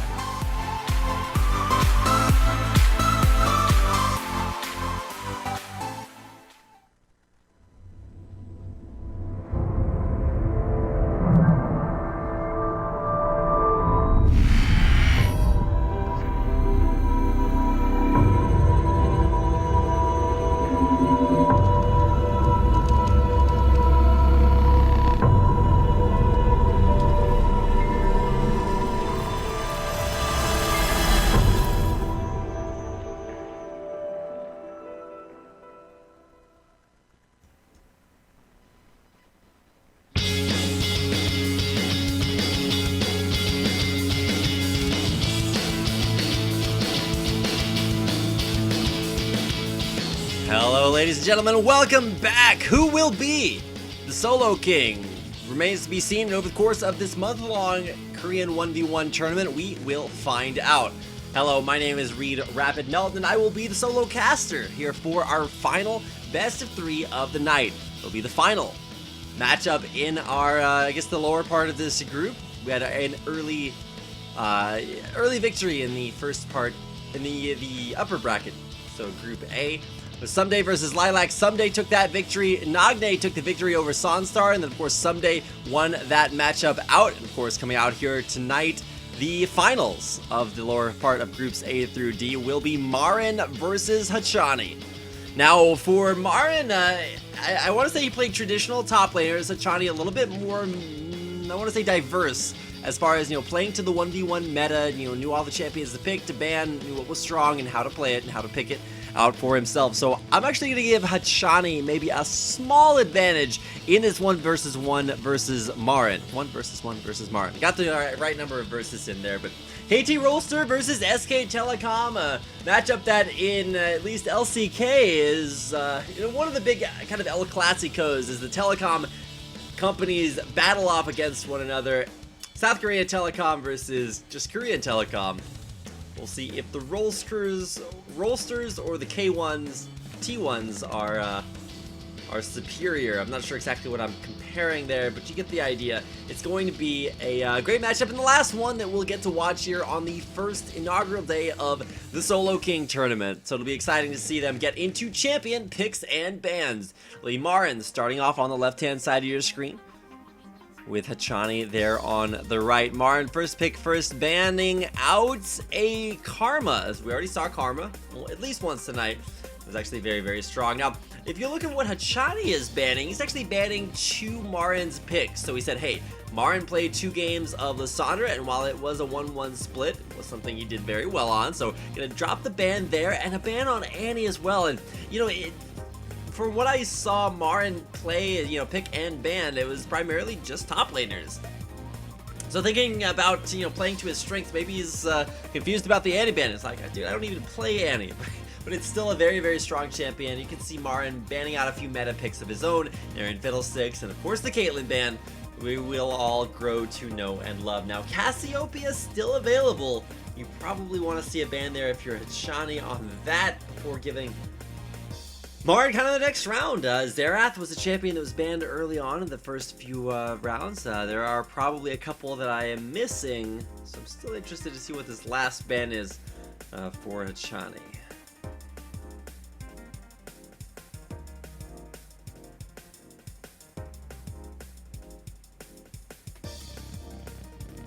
Waiting to see what, there's the Azir, but we were talking about Cassiopeia. That is the definite first pick possibility. Although hovering over Udyr should not be the lock-in. Yeah, there's the Nunu. Alright, so Nunu's locked in. Will we see Nunu versus Cassiopeia? That sounds like a terrible matchup. Cassiopeia with, I guess, yeah, it comes out with a little bit of sustain. If you grab a Hextech Revolver, maybe that gets you the sustain that you need, but you need mana to come back in some way. And specifically, this patch's Cassiopeia not super great in the mana department. Let me tell you, you hit level 2, and you think, hey, let me just skill up my twin fangs and go super ham on this guy. Not something that's possible thanks to the new increased mana costs Cassiopeia has to deal with.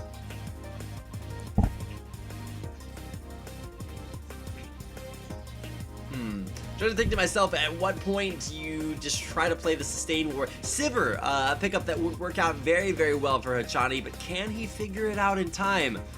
Spell Shield would be pretty great, and he's going to go for a sustained matchup, so you can build Spirit Visage there on Hachani, keep that magic resistance going, and health coming in as well.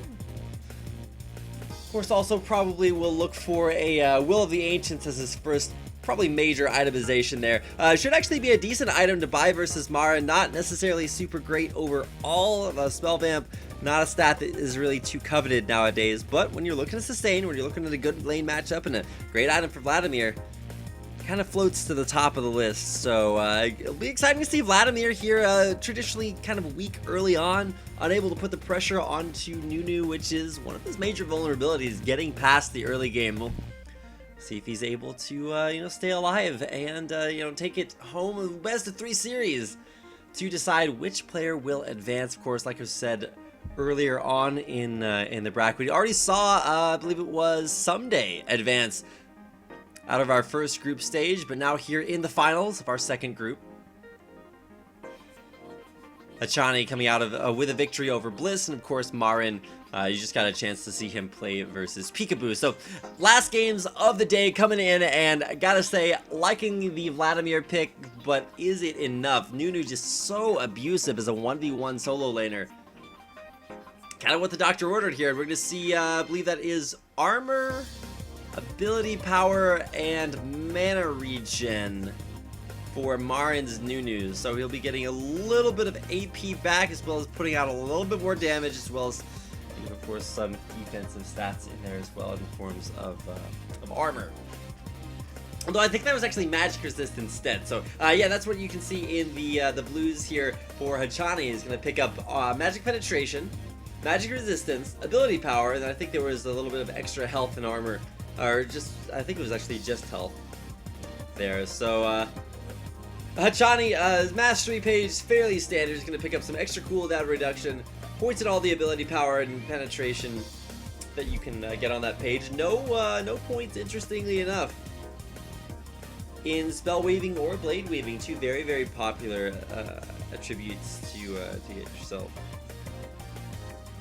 And so no real surprise there. The surprise would come once we actually start this game and get it underway. And after looking at masteries and everything, and considering the champions, Nunu is a hard guy to bet against, but if there's one champion that does have the sustain that it takes to go up against them, you used to see champions like Aatrox, like Irelia, very, very high sustain champions go to the top lane whenever you saw Nunu, and then just all in him and try to kill him off. But hate to break it to you, man, when you are leaking, you don't need, you need something to plug the holes. And so we'll see if that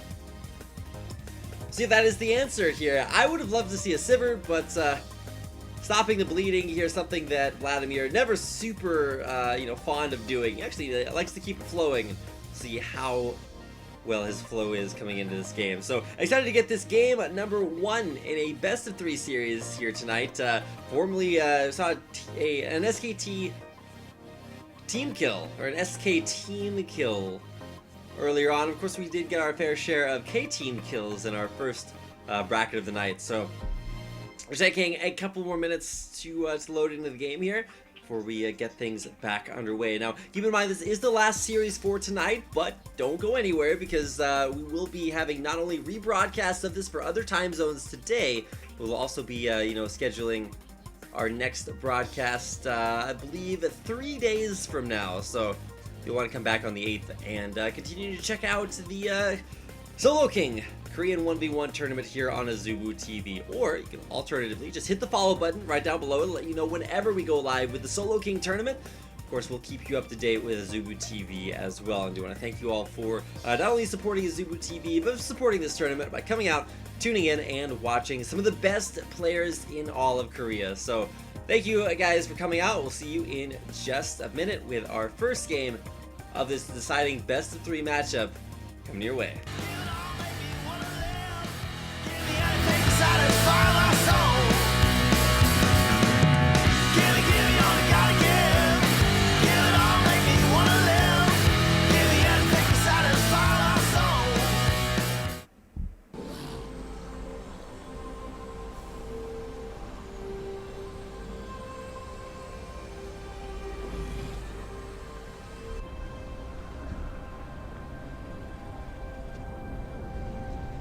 Welcome back, ladies and gentlemen, to the Solo King Korean 1v1 tournament here on Azubu TV.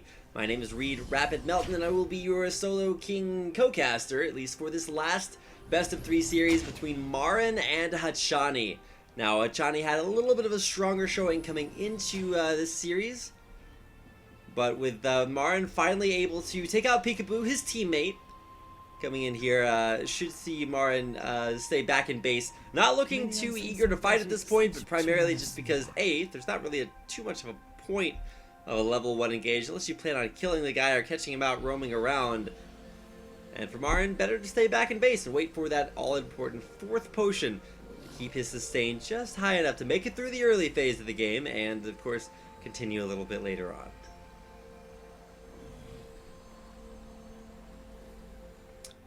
The most exciting part of the 2v1, or of the 1v1, comes in the first minute and a half, where minions spawn and nobody else does anything. Sometimes there are dance-offs, sometimes we have, like, I don't know, just turns taken, trading hits in the mid lane. It's all kind of just all for show. But now that extra potions have been picked up, minions have spawned, we are out and underway with Marin versus Hachani here in the mid. 2 minutes in, and you can see Hachani actually bunched the minion waves, so they would focus on one minion to keep that pushing his way. First minion kill of the game goes to Marin, drawing first blood with an Ice Blast. By first blood, I mean, you know, literally anything that hits Vladimir, because of course he is a Hemomancer. A lot of people think he's a vampire, and I'm like, nope, he is a Hemomancer. Thank you very much. Hashtag lore matters. Gotta get your lore on. But as far as this mid lane matchup goes, we were expecting to see sustain from Vladimir. What we are actually seeing is just Ice Blast after Ice Blast, making his life a living hell, as opposed to that other thing that Nunu does, which is pretty much just make your life a living hell.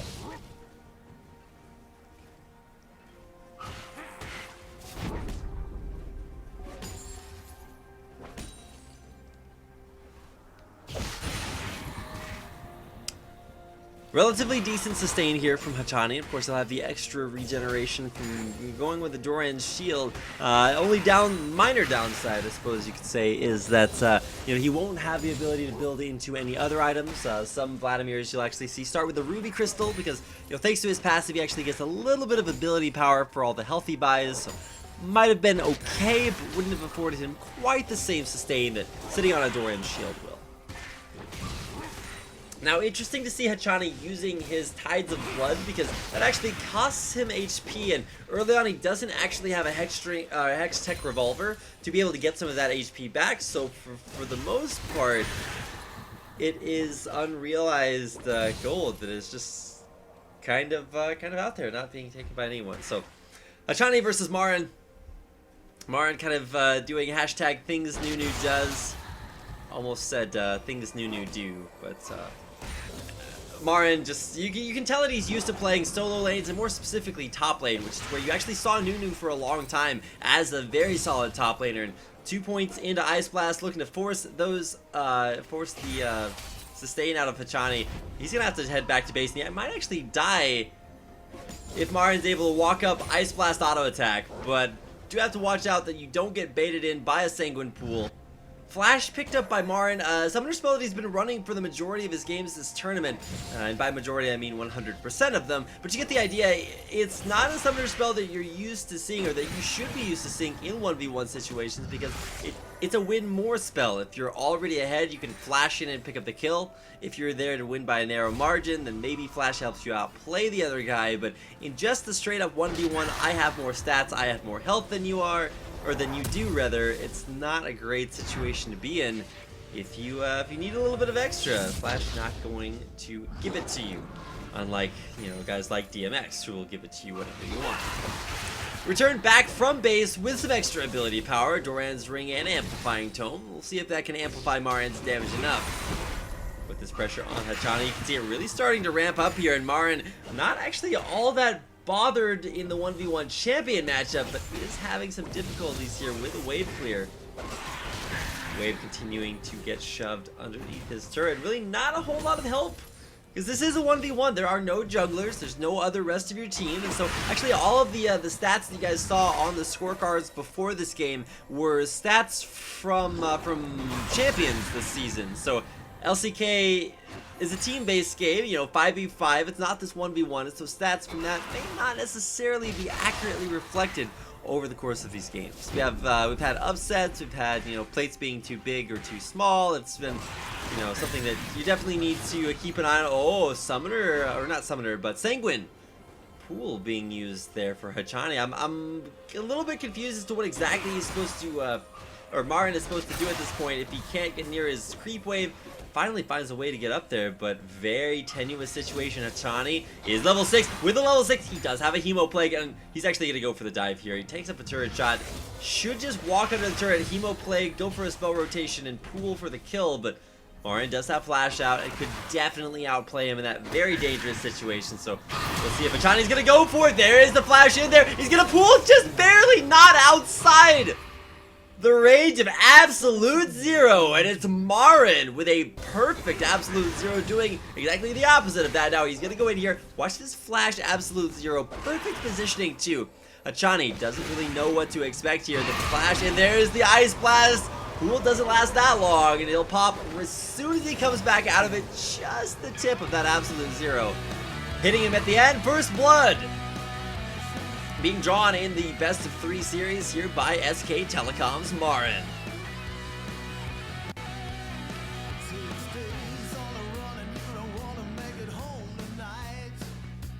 Gonna want to make it home tonight, but who is going home in this best of 3 series? Looks like we're gonna take a quick break after this, or no, actually not. We're gonna go straight into game number 2 as soon as we can get that loaded up.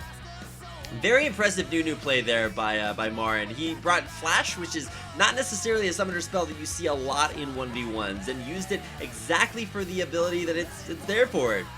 Both players low. Flash helped him get the outplay potential, and Flash just on top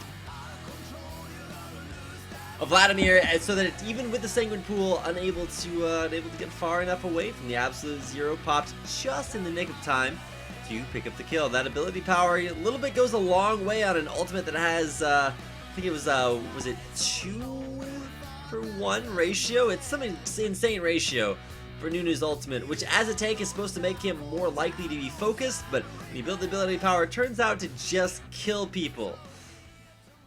Now we're coming in here to game number 2, Marin versus Hachani. Early ban onto Lysandra. I almost said Cassandra. I was like, is that like Cassiopeia and Lysandra, or just a girl's name? But it is actually Lysandra banned out. Lulu banned as well. And I feel like these players are just kind of thinking to themselves, well, hey, wait a second. What's just a strong solo lane champion, rather than, you know, actually, you know, involved. But as far as Hachani's concerned, he does have several things to fall back on. He's got Caitlyn if it's not banned. He's got Sivir, which actually hasn't been picked this series. I want to see a resurgence of Sivir. I think the methodology with which you play the game as Sivir in 1v1s, with 1v1 rules intact, is actually super abusive. You just one-shot the minion wave over and over again. You're going to get more CS no matter what, and of course you have Spell Shield, which can be instrumental in winning a lot of very, very difficult matchups. So Sivir, it's up, it's available.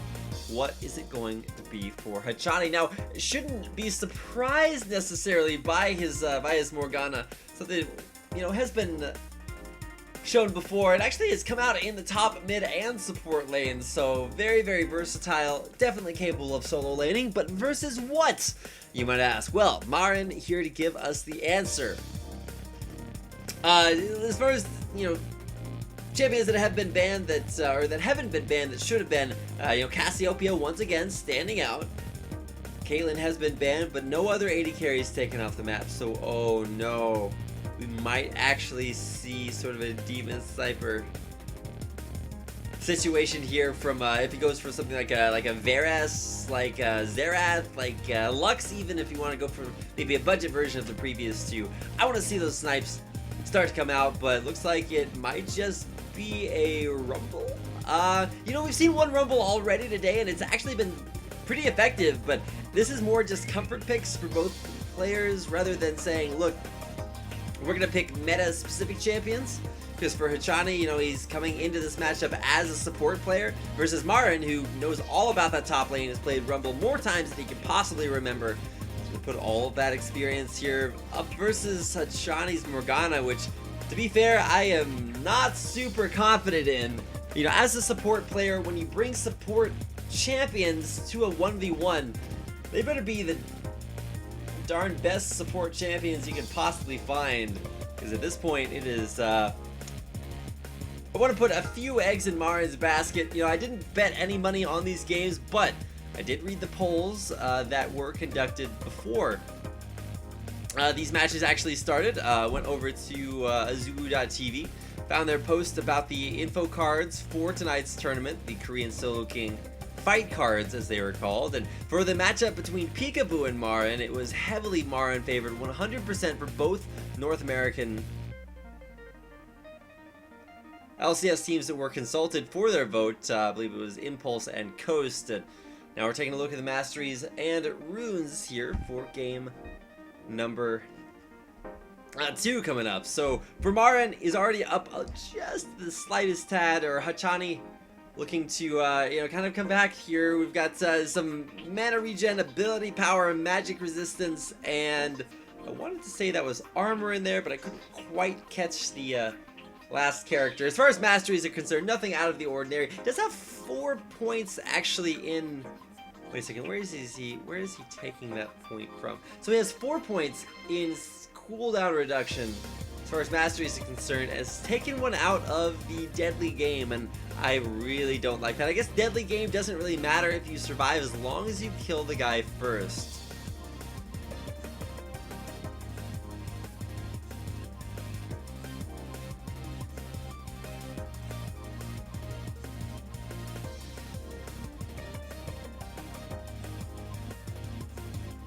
Way to get here into game number 2, and of course, you know, loading in means that we get to see the cool intro video. Of course, big shout outs to Azubu for the production here. Of course, it is being broadcast at, I believe, the Inven Studios, but with Azubu TV kind of at the helm, seen a lot of awesome things, a lot of awesome play from, well, you might have guessed it, a lot of awesome players. And so for our last game tonight, of course, Hachani versus Marin, I'm expecting a 2-0 here, honestly, for Marin, which does mean that we'll get a player interview with him after the games. But if it does go to a 2-1, then maybe it will be Marin's experience nonetheless that pays off in the end.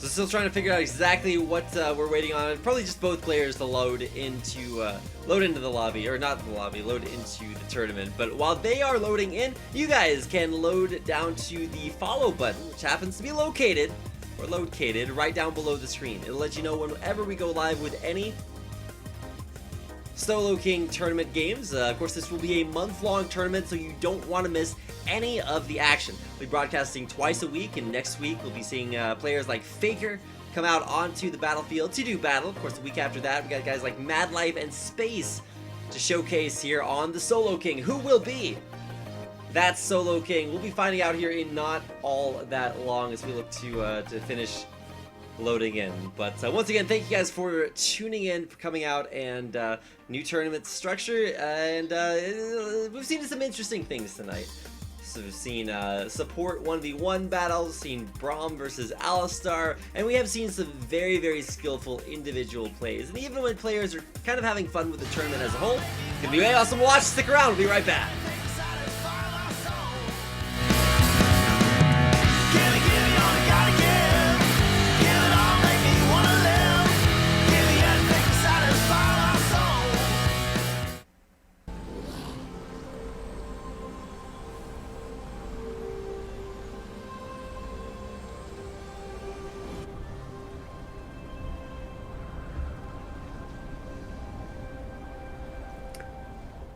And welcome back, ladies and gentlemen.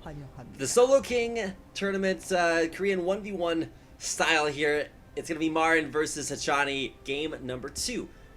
Coming your way. Hachani down 1-0, or down 0-1 in Marin's favor, and he'll be bringing a Rumble. to a Morgana fight. I'm not sure how that directly relates to bringing a knife to a gunfight. Who's the knife and who's the gun? I don't know, but regardless, we should see Hachani sit in base for a 4th health potion, or possibly a mana potion like we've seen several mid laners pick up, just to keep themselves topped off early. But for Marin, it really just comes down to the overheated flame spitters. That's what does the most damage, or at least persistent damage. You can see him already starting to get his heat on as he walks up towards the lane. Now, he's going to be there a little bit ahead of schedule, and while he is busy charging up that flame spitter, it's Hachani who really is just busy waiting for an extra potion, I believe. She wants something or other. We'll get a chance to find out once we get this game underway. Hachani slowly lumbering his way out of base. Morgana, a very, very low base movement speed, so you'll get used to the directed camera kind of following her around forever and ever. Just kidding. Making her way, finally to the mid lane. Morgana able to just throw down Tormented Soil. Only hits onto about 3 to 4 champions, so probably wasn't the greatest skill usage, but you get the idea. Just walking in the lane, Tormented Soil down, and the 10% spell vamp that Morgana gets off of her passes actually going to be fairly meaningful, because you can just throw down the Tormented Soil in a big group, have your meeting on it, and you'll pretty much just do whatever. And by meeting, I mean engagement. So Marin going to take a Dark Binding there, more Tormented Soil, just like, what's the counterplay to that? Black Shield specifically going to be great at really blocking a lot of the damage that Marin has to give, and keeping just a slight CS advantage, freezing the wave in a great place to be here. Hachani's really got his lane mechanics down, which is something that you'd actually expect from a top laner, not necessarily from a support player. And we've actually seen supports and AD carries played today, and well, pretty unanimously, supports have actually been doing very, very well. I do say for the most part, but you get the idea. It's exciting to see Marin now maybe a little bit on the back foot. Got pushed in underneath this turret on the first wave, and of course now he needs to figure out a way to get them out of it so that he can explain this entire situation, which does not necessarily seem to be going in his favor.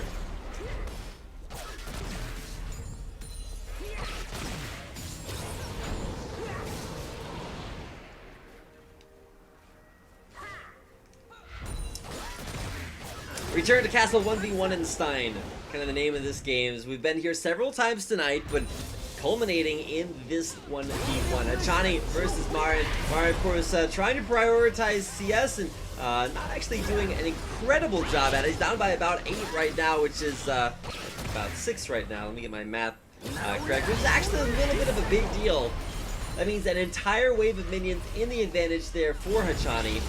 And I mean, I'd take a free wave of minions if you're looking to compare perfect CS. And honestly, you should be comparing versus perfect CS instead of versus your direct lane opponent. Because hey, you win your matchup versus your lane opponent, but you actually can't CS as well. So always something to learn, and it's been awesome to watch both of these teams kind of learn, adapt, and grow over the course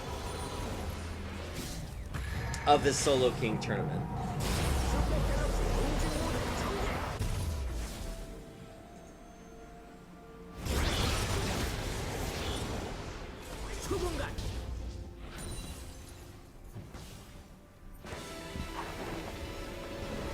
We can listen to what, according to Monty, is one of the most annoying sounds in the game. It is Super Galaxy Rumble.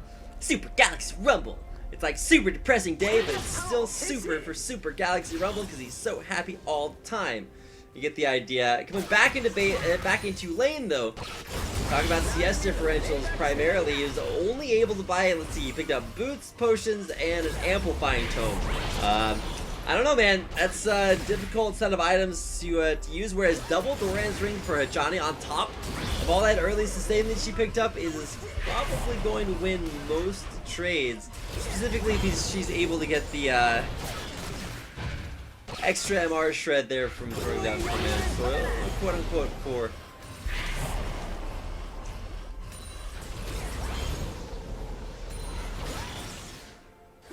kind of forgot what I was going to say there with the finishing of the sentence. Whoa, Achani down to about half HP there. Marin still pretty tanky with even just the Doran's shield. It is the I think the highest HP of all Doran's items, so I'm glad that at least it has a small niche right there. But the big issue is for Hachani is that, you know, can he get his black shield up enough to stop from dying to these continually empowered flamethrowers?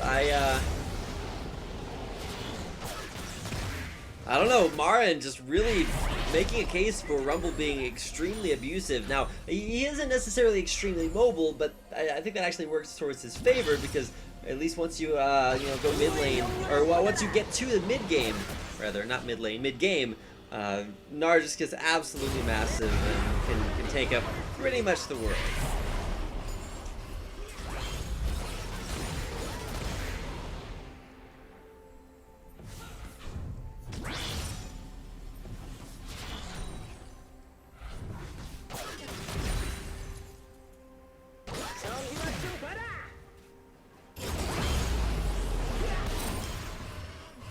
Danger Zone empowered, not enflowered. He is not a he's not a hippie. He's not a baker.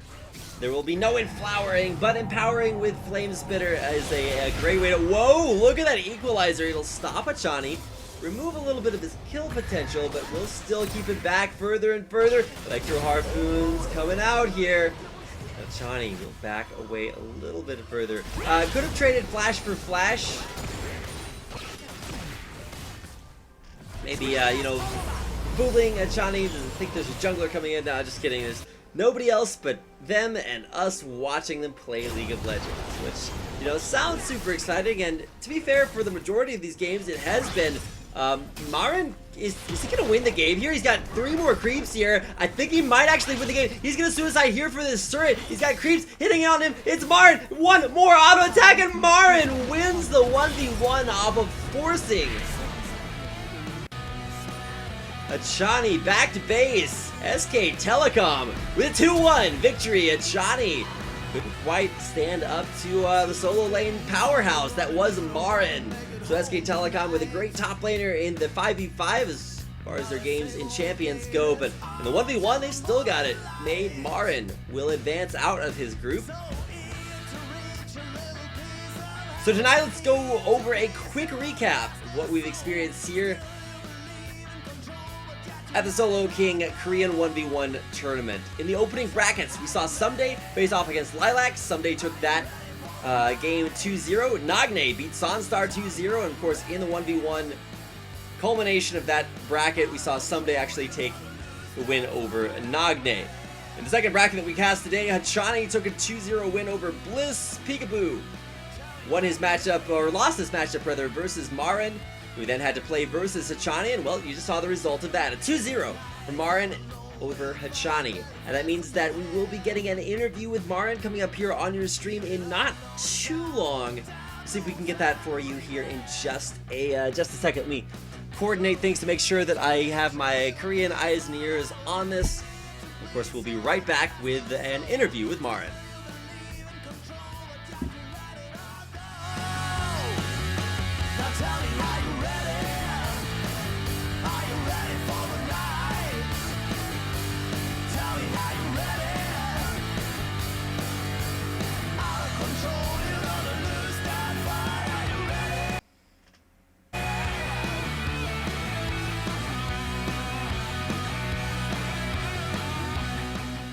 Alright, while we're setting up for the interview, do want to take a brief moment to go back over the brackets. You can see exactly what I just got done outlining for you with my voice. You can see outlined with your eyes. Maybe a little bit more visual learning here as we can check out the brackets, of course. Once again, we'll be coming back in 3 days to watch yet another set of brackets. We'll finally get to see the first members of IM's female roster, IM Athena, play when Raim takes on Pure. Of course, Pilot versus Goong, another huge matchup. Pilot has had a great season, even being on Janair, and with Goong, just one of the best mid laners I've seen this side of Faker. Excited to watch him play out there in a 1v1 matchup. Watch versus Arrow, and then of course another IM Athena member versus Trace. And if I'm checking my brackets correctly, it's actually going to be I actually thought that it was Pure versus Trace, but I believe my brackets might be just a little bit off. So let me go ahead and consult the end-all be-all of Korean 1v1 Solo King information. That is, of course, content.azubu TV, where you can find all the information on both the Solo King tournament and all the awesome programs that Azubu has going on. So definitely something to keep an eye on. We should be getting this interview coming your way here in just a minute. Keeping an eye on that, and let you know as soon as that interview is ready to go.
네, 안녕하세요.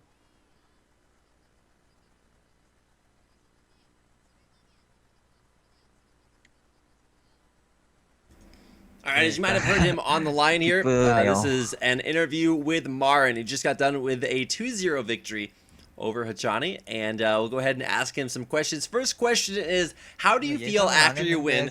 And he somewhat modestly responds with okay. 그래서 좀 친구들이랑 놀고. So he feels okay after his win here tonight, but second question, did you expect to win?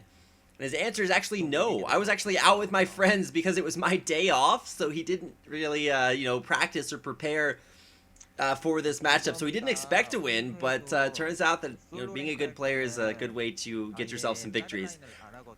Next question is, what did you think of your game with Peekaboo? 완전 그것만 해서 좀 쉽게 이겼었던 것 같아요. Let's see what he has to say about that. The answer is he usually doesn't play anything else but support, even in solo queue. So Peekaboo, Marin thought that it would be easy to win versus Peekaboo because he only plays support, and you can actually see that Peekaboo went with only support champions in the 1v1s, and well, it wasn't enough to pick up the win. 모르가나랑 럼블은 많이 해봤거든요. Question asked to Marin is, what is Peekaboo actually doing now? And he says, just watching me. Another question for Marin, so why did you choose Rumble in that last game? We'll see why Marin picked that champion. The answer for why did you choose Rumble, the reasoning behind that, let's see what he has to say. We can get some a quick translation. Of course, do want to give a quick shout out. Answer to the question is, I've watched Morgana versus Rumble before, and I've watched Rumble was always winning, so because Rumble was always winning in the matchups versus Morgana, I decided to pick Rumble because he won those matchups so often.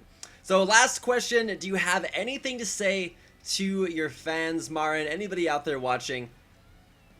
I'm sure Marin has a lot of things to say. He says, if there are any fans still up watching, then thank you for cheering me on. I appreciate it. I will continue to do my best. And once again, a big thank you out there. So I do want to thank everybody for supporting him. And of course, that is going to do it for his games tonight. Of course, all the games here in the Korean Solo King tournament.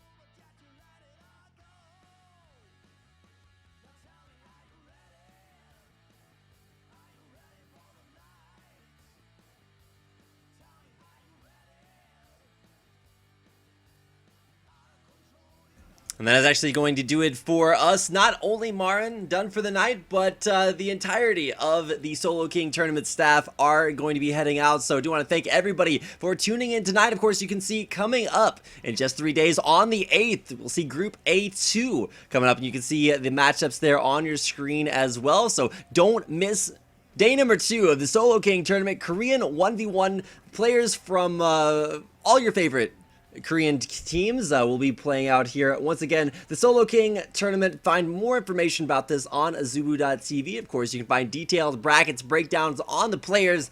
Of course, all the info for the tournament on Esportspedia. It'll be featured on there. And of course, right here on azubu.tv. And of course, if you want to follow this channel, then you'll be notified whenever we go live with more episodes of the Solo King. And do hope you guys have enjoyed the show. If you have any feedback on tonight's broadcast, make sure to tweet it at AzubuTV on Twitter. And of course, if you have feedback on my casting or my co-caster's casting, you can tweet that at RapidCasting and at EgadCasts. We'd love to hear what you had to say about tonight's games. Now, granted, this is day number 1. We're looking to make things even better for day number 2, so you don't want to miss it. Come back on the 8th for more of the Korean Solo King tournament. Do want to hope you guys enjoyed yourselves tonight, and hope that we'll see you back there on the 8th. Thank you so much for watching. Have a great evening, morning, wherever you are. We'll see you next time.